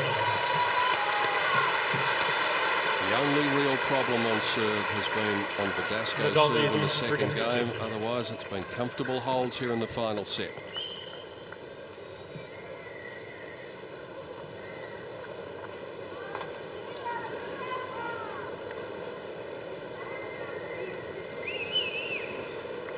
What are we up to now, Fred? 351 points. And there's 3 the difference. 3 points the difference after 4 hours and 45 minutes.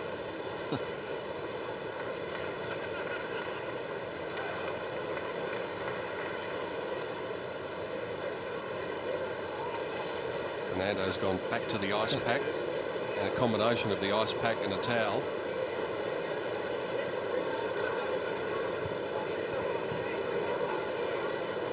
Trams are going to shuttle people into the city until an hour after play.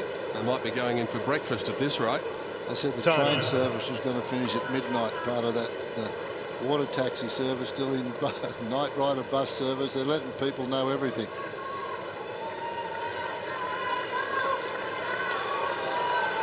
Nadal's first out. Up and moving, jogging down to his end of the court. Verdasco takes a little longer. Nadal with the psychological advantage, I guess, of getting on the board first if he can hold his serve, and he's managed to do that 3 times so far in this deciding set.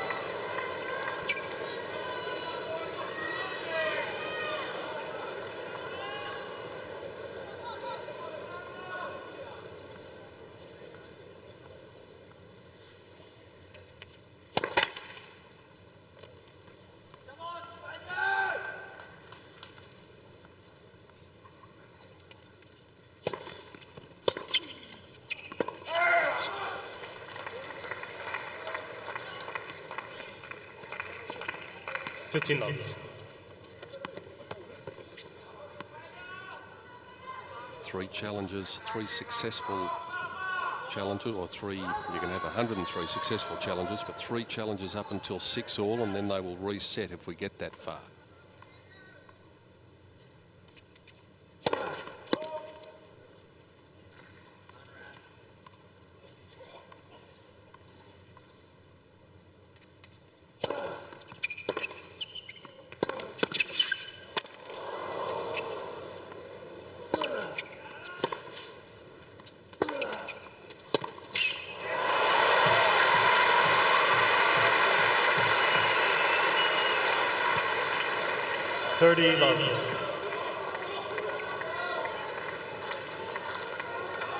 Nadal again, look how far behind the baseline he is, tracking this down. That's where he's been all night.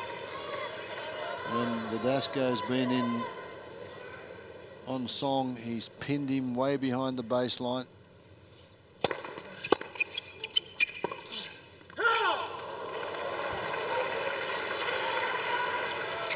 $30-15.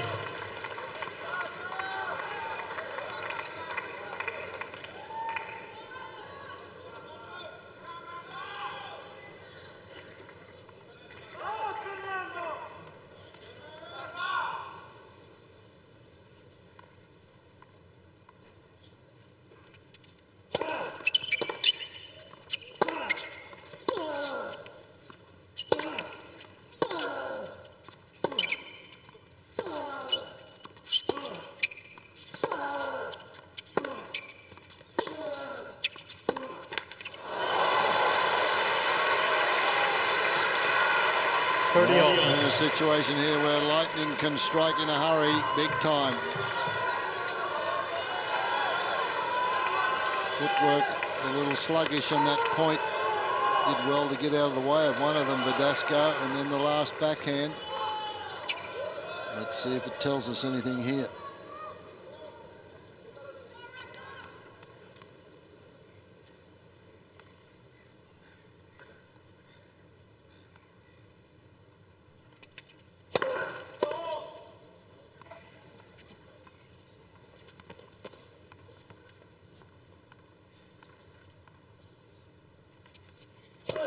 Oh no, his second of the match. Well, his first serve percentages are down to as low as they've been. First serve percentages now for Verdasco in this set are down to 60%. That's as low as he's been all match. So maybe a little weary, and this is a break point.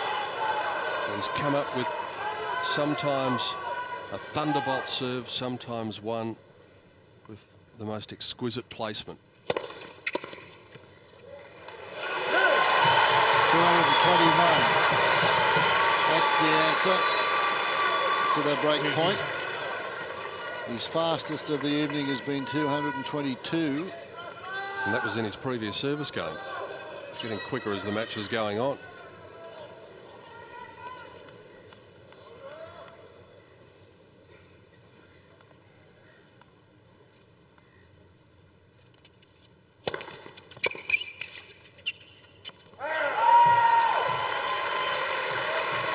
Advantage Verdasco.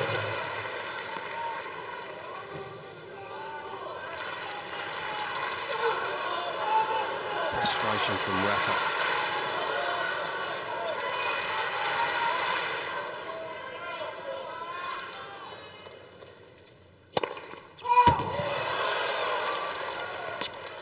He'll have a look at Verdasco challenging the call on the left service line. The ball was called out. Nadal called it straight away. He might need to be lucky here. In Rafa's domain most of the night. Second set. Verdasco has two Good challenges. calls from Hawkeye.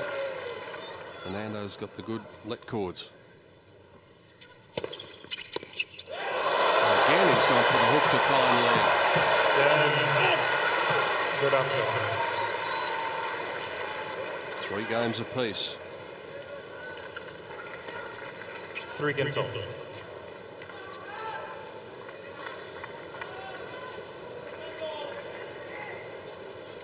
How significant will that break point It wasn't taken by Rafael Nadal. He's now created 15 break points in this match and won 3 of them. Verdasco has a much better percentage than that. He's created 4, won 2.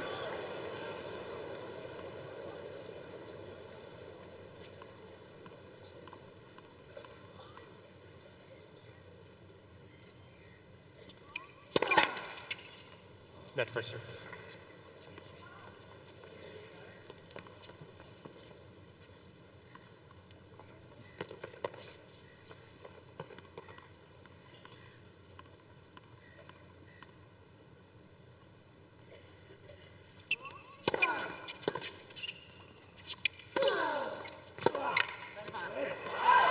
This is how close it's been. 4 hours and 53 minutes, closing in on 5 hours.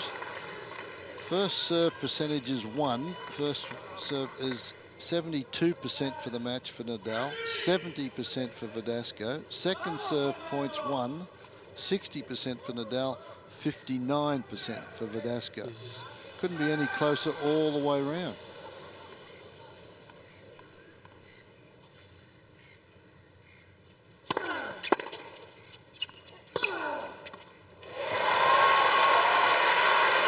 There's only one really lopsided statistic amongst the whole lot of them, Fred, and that's the total winners.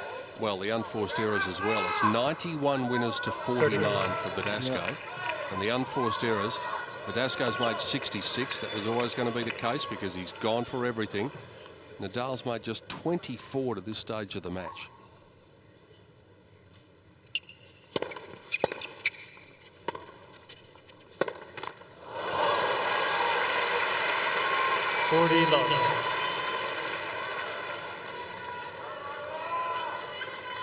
Seventh game of the match, 7th game of the 5th set.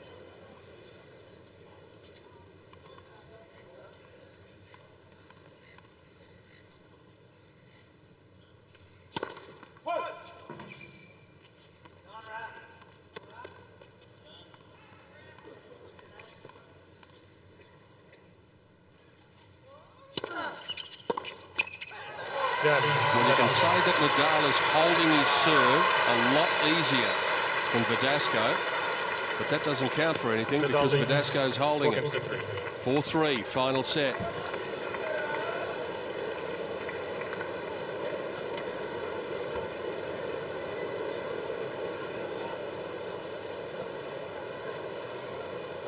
So we're now just 16 minutes away from this becoming the equal longest match in Australian Open history.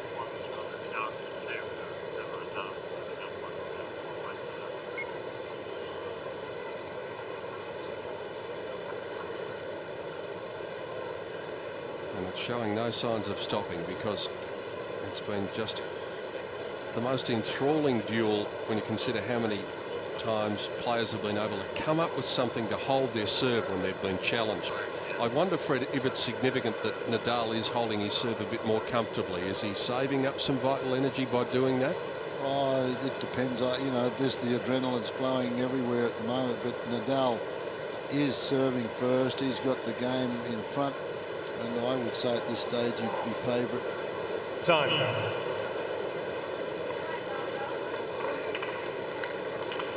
It's one of those matches where you don't want either guy to lose this. It's just been an exquisite match, and there's so many superlatives you can use, and you've got both of them there trying to give the other guy a little bit of the needle.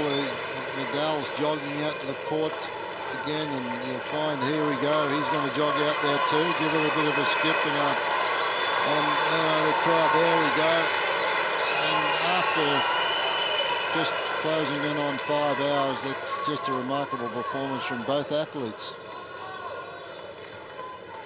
As I say, there's not much more we can say in one of those magic matches. Just imagine how captivating this is to the people of Spain just at the moment.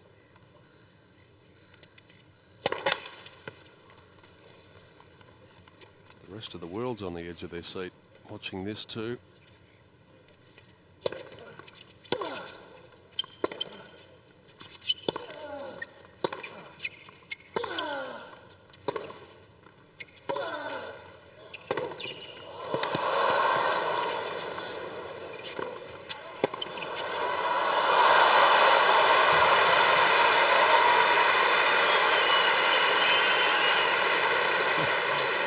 15 love.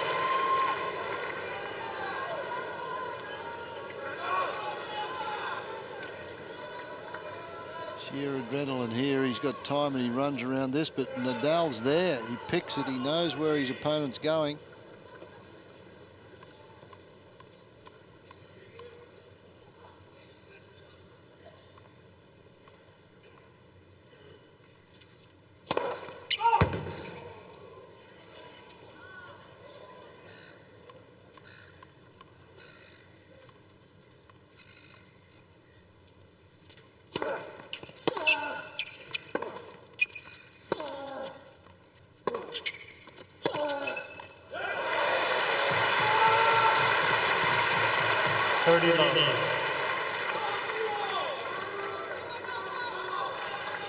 Just behind Fernando Verdasco there, you might be able to see the odd empty seat, but that's all there is, just an odd one or two here or there. The crowd has stayed spellbound.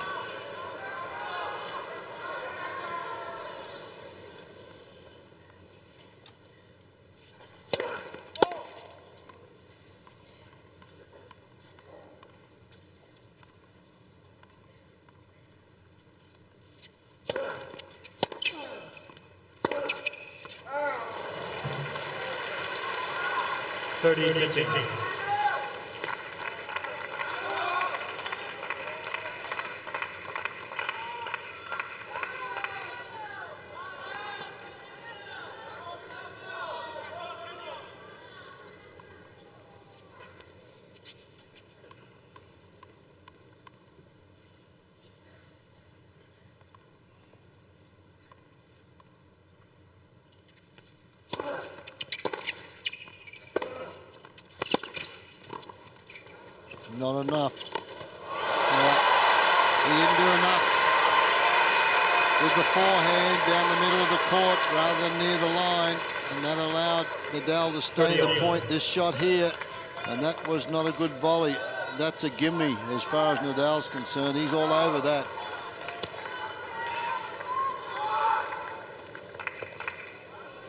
Well, there have been a lot of important points in this match along the way of the 367 we've seen so far, but this is huge.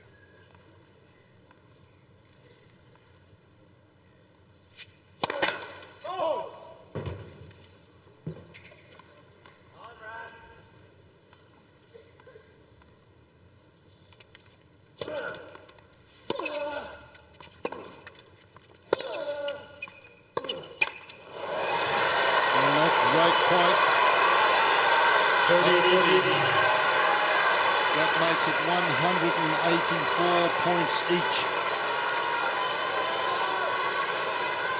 After all this time, this backhand finds the net.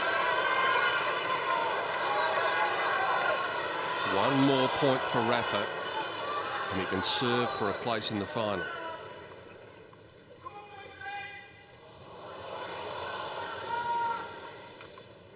Yes, he's better off to back away.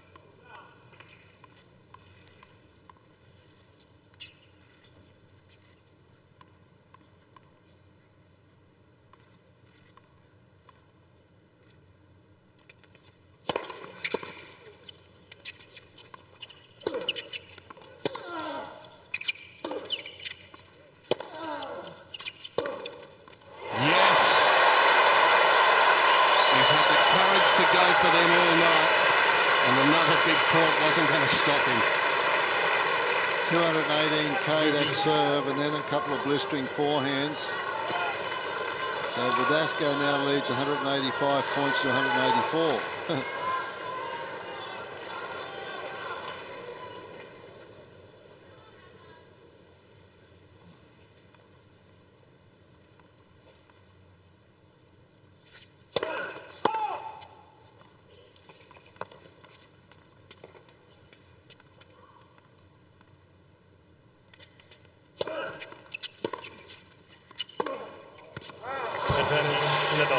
The big thing in this set is the serve percentages of Verdasco has gone off 53% now in this final set. Just enough to let Nadal return serve a little better. Verdasco's been able to see off 4 break points already in this set.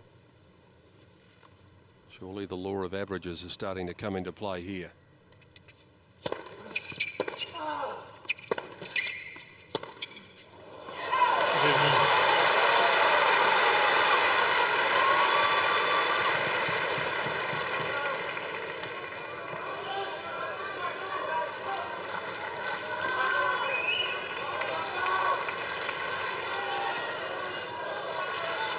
Three for 17 on break points. Nadal, he would be disappointed with that.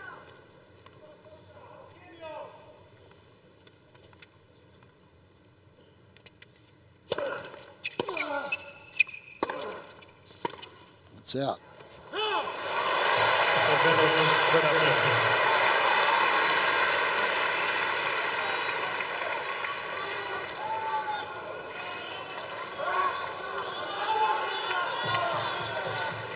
Verdasco's ability to dig himself out of dangerous and volatile situations in this match has been absolutely remarkable. That one in at 212 for the second time in this set. In a single game, he sees off 2 break points. That's 5 for the set, and we're level again. We've now been going 5 hours and 4 minutes.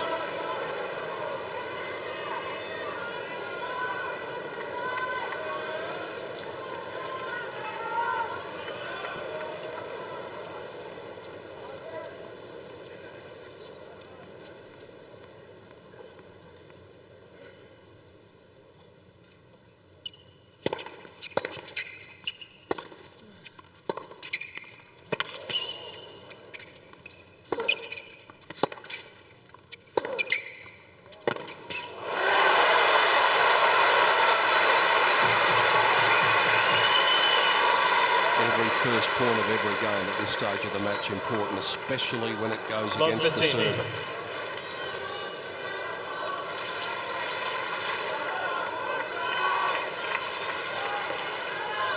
Nadal showing signs of fatigue after that point. Yep. Well, he might. Take his time.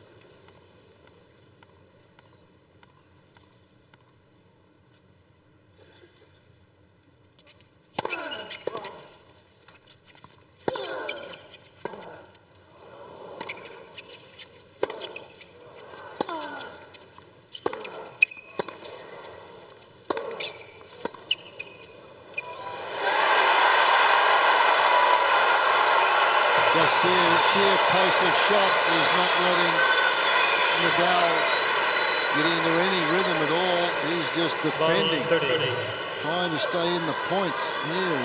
Slice, he hasn't got time to play a two-hander off that. He's believing.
Nadal wants a first serve.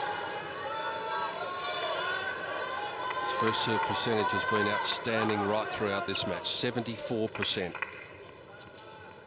He needs that to continue at this very moment.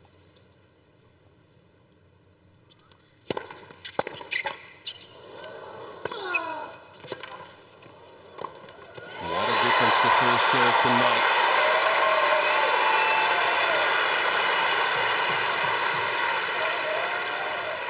40-30.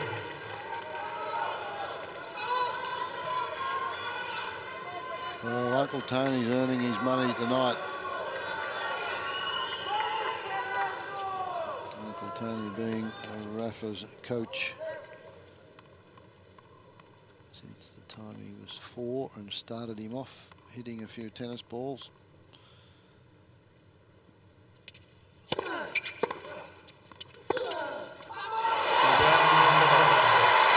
Down love 30, Nadal digs deep for the umpteenth time in this match. And Verdasco is going to have to serve to keep it going in a moment. Nadal leads 5 games to 4.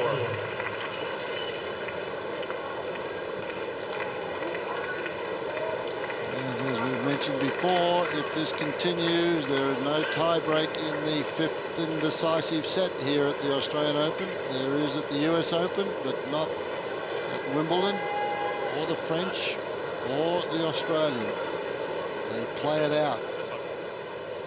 The last point of this game from Nadal, and the forehand again deep in the corner.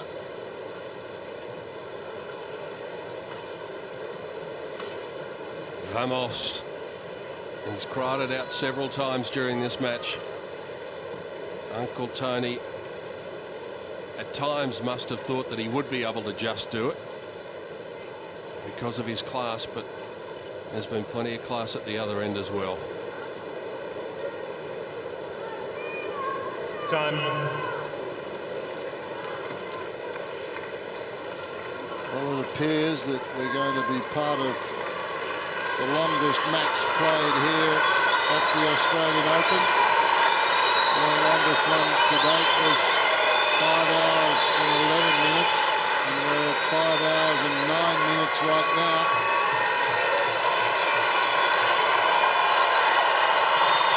And listen to this crowd. What a remarkable performance from these two fellows. And they're showing their appreciation, even though they may not be able to get home.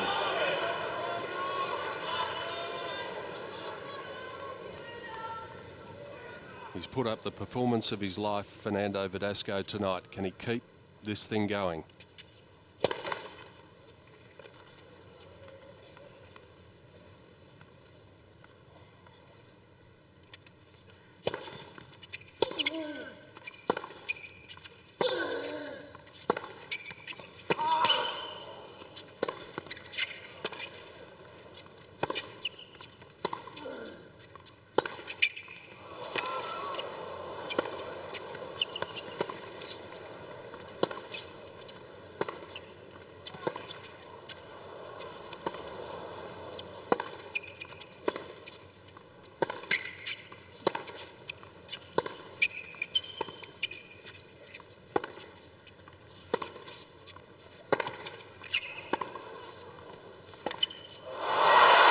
Has to be the longest rally of the match. And we've been out here for 5 hours and 11 minutes right now. Love 15. Just toe to toe, and they're still at it. 29 straight rally, the longest of the match. And here it is towards the end of the 5th set. Maybe not towards the end, who knows?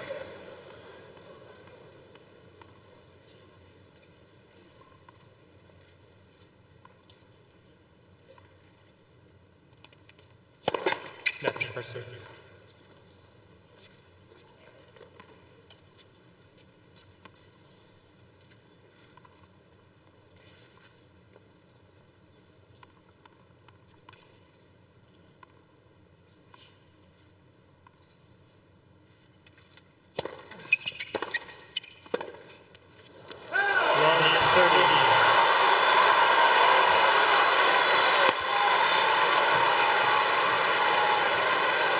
It's all too familiar, this scenario. So many times it seemed as though Nadal was going to be able to get on top. And so many times Verdasco's been able to answer back. Can he find it in himself to do it again just once more?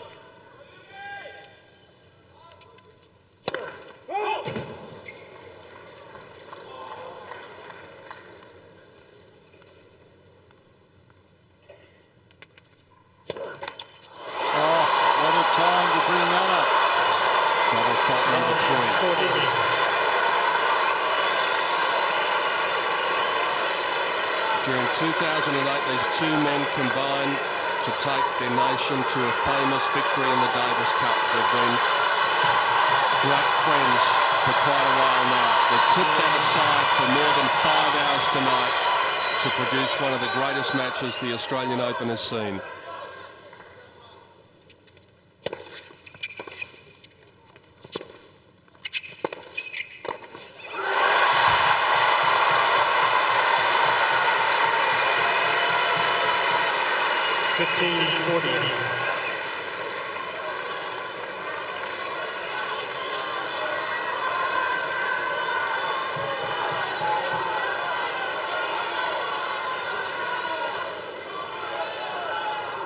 Fred Stolle said it all before when he said it's just a pity that one of these guys has to lose. Will it be now?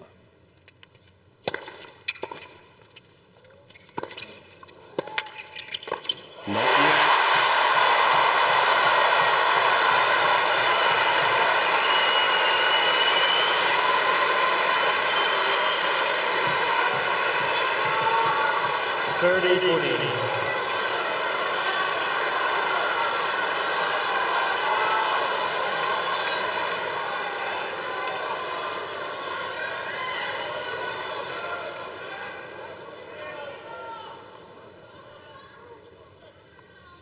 Still match point.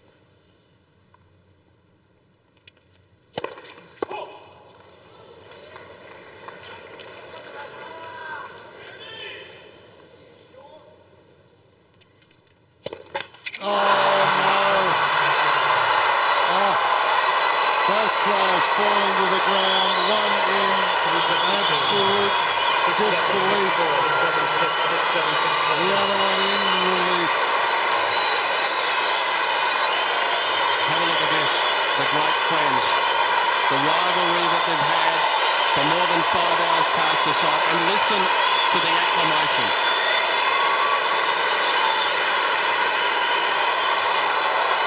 He is the victor. He is the one and one.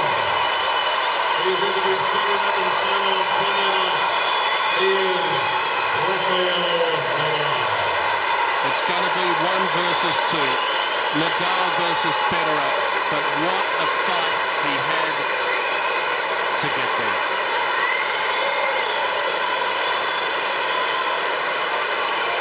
Fernando Verdasco has played the match of his lifetime. Remember, he's been here 5 times before and he's never made it past the second round. Unbelievable effort from both players there. 5 hours and 14 minutes, breaks the record. 2 Spanish left-handers get on the centre court out here, and there's 1 Spaniard through to the final. And this young man is standing ovation. He can stand tall. He can stand taller than he's 6'1". He's done a super job. He's brought this tournament alive. Came back against Andy Murray from 2 sets to 1 down, and he's nearly done it again tonight. And to serve a double fault, he has to be so disappointed. He fell to the court in despair as Rafael Nadal fell to the court in relief. And as he said, both great friends, they get up there, but all told, 95 winners Verdasco clocked up tonight in that match, and 76 unforced errors. 52 winners for Nadal, 25 unforced errors. You haven't seen a winning shot fest like that in tennis for many, many years, and you're not going to see it again. And Fred, perhaps it was fitting that the final points tally was Rafael Nadal 193, Fernando Verdasco 192. That was about it at 10 past 1 in the morning after 5 hours and 14 minutes. That was an epic. Oh, it's just one of those matches that, as we said, you don't want anybody to lose, but what a fight, and what has happened now, transpired, is that the Australian public here now are going to see another 1 versus 2, Nadal versus Federer, for the right to win the first of the Grand Slams in 2009. Jim Curry. Well, The last 1-versus-2 final we had in Melbourne was when Agassi defeated Kafelnikov in 2000, and before that it was when Agassi and Sampras met in 1995. All right, let's go back and have a look at these numbers that we've been talking about for the past 5 hours and more. And this is the match summary. This is all told. Verdasco 69%, went off a little bit towards the end of that fifth set, and that I think made the difference. Rafael Nadal 74%, 20 aces there for Verdasco. But look at that, 95 winners against 52 winners, 76 unforced errors. But we said throughout the 5 hours it was Verdasco that took it to the #1 player in the world right from the get-go. He knew that's the way he had to play it. And the point score, as Peter mentioned, 193 to the winner, 192 to the runner-up. And what a final we look forward to when Nadal takes on Federer on Sunday. And if it's half as good as the match that we've just seen, well, it is going to be something. And here are some of the match highlights, some of the most incredible points that we've seen. One particular point that Nadal won, as you said, Fred, they'll replay that over and over again, not only this week, but this year. It'll go down as one of the points of the year. Oh, most definitely. And actually, there's a few points in this match that can go into that highlight reel as the best points of the year. We talk about having hot shots in tournaments. We've had a lot of them tonight, and not only with the weather the last few days. This was one of them here, that hook forehand down the line, and the reaction from both these boys as they went through. This is the point. He gets this back somehow, another one back into the corner, and then Nadal comes up with the winner. There's another, there's just so many of these great points in this 5 hours that you could spend just with winners. It would take you an hour to put the reel together. Unbelievable stuff from both players for the entirety of the match. It really didn't at any stage go through what you would consider to be a lull. That's the reactions of both men as they fell to the ground, one serving the double fault, the other one getting back. This is the final thrust here. This is the point. Again, back it comes into the corner, and Nadal comes through and wins the point. Just extraordinary. And so one would come up with a great point, and then it would be the other. What an unfortunate thing that it had to end like that, but it was jubilation for Nadal supporters and crushing despair, I would think, for that man Fernando Verdasco and his father and his friend Claudio in the stands. But it was a great touch at the end to see them embrace after such a wonderful match. They might have been rivals tonight, but they're friends as of now again. And so that means that we are set up in Melbourne for a 1-versus-2 final. Rafael Nadal and Roger Federer will reprise that match at Wimbledon, the match that Fred Stolle said is the greatest tennis match that he's ever had the opportunity of calling. And that is coming up on Sunday night here in Melbourne Park. Rafael Nadal versus Roger Federer, 7 p.m. Australian Eastern Daylight Time. The festivities get underway. It's 8 a.m. Greenwich Mean Time. And that is Sunday night, something to look forward to. All right, just before we go, let's recap on a championship that has been decided at Melbourne Park. The final stages of the women's doubles final, Serena and Venus versus Daniela Hantuchova and Aya Sugiyama. Let's join the closing stages of the action. Serena Williams in the women's singles final, followed by the men's doubles final.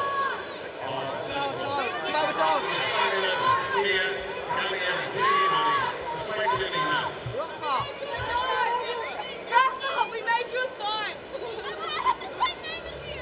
Rafa, oh my God.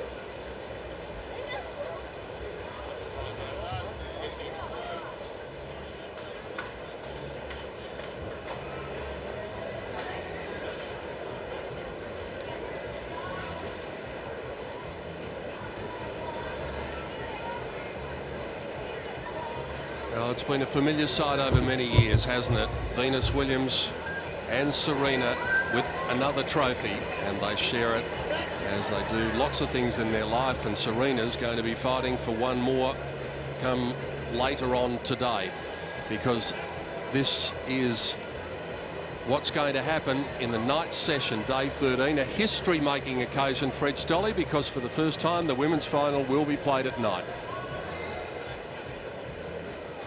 And what a good one that should be. I picked Safina right from the get-go at the Hopman Cup, but I think the way we've seen Serena you had lost one set before to Verdasco. Did you expect him to play this well tonight? But it'll be a big hitting contest, as we all know. To this match playing but I think it might be the forehand very well, of Safina leading against Murray, against Songa, so in the Stepanek that very is easy going to too. be So followed by the men's doubles final, these wins so a lot always to are look very forward to difficult, tomorrow and night, but we only can't playing very well. You go can without have these hearing 3 from wins, the man so who has I just thrilled us expect one all match by very making tough. it into the Australian Open And final. I think I didn't play bad, Rafael but was Nadal very speaking with tough Brad to Gilbert play from aggressive ESPN.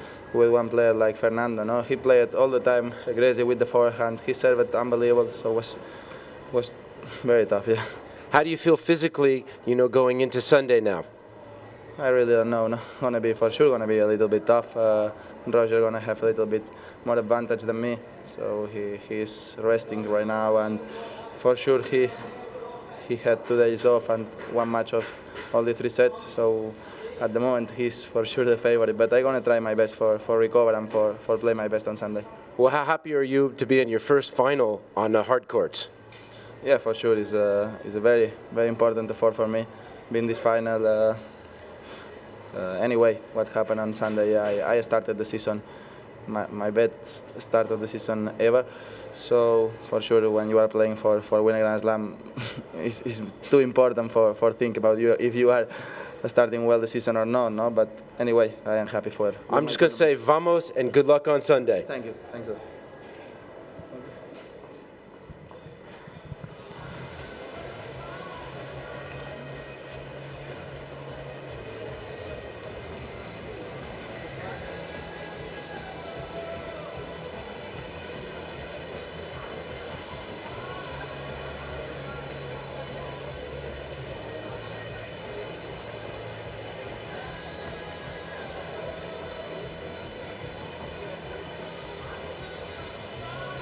Vamos indeed. What a moment as Rafael Nadal storms into his first Australian Open final in 5 hours and 14 minutes. Fred Stolle, we've been lucky to see a couple of magnificent matches over the past couple of years. Most definitely, and this one's got to go down. I go back to Courier and Sampras back here a long time ago, and that was an epic, but this one had it all. 2 good friends, just as Courier and Sampras were in those days, and they go through a match like this. Unfortunately, finishes on a double fault, but then you have Nadal say it all there. He's going to be a little tired, but he's going to come back and give it his shot and see if he can win another Grand Slam. Well, you'll probably be a little tired later on today, but we're looking forward to coming back. So we'll see you, Fred, for the women's singles final between Serena Williams and Dinara Safina a little bit later on today. Look forward to it. Fred Stolle joining us, and thanks to all of our commentary team. We hope you've enjoyed that. If you didn't enjoy that match tonight, well, you're a pretty hard person to please. It's going to be Rafael Nadal and Roger Federer on Sunday night. Later on tonight here in Melbourne, Serena Williams against Dinara Safina for the women's singles crown. We'll see you then. For now, Peter Donegan saying farewell from Melbourne.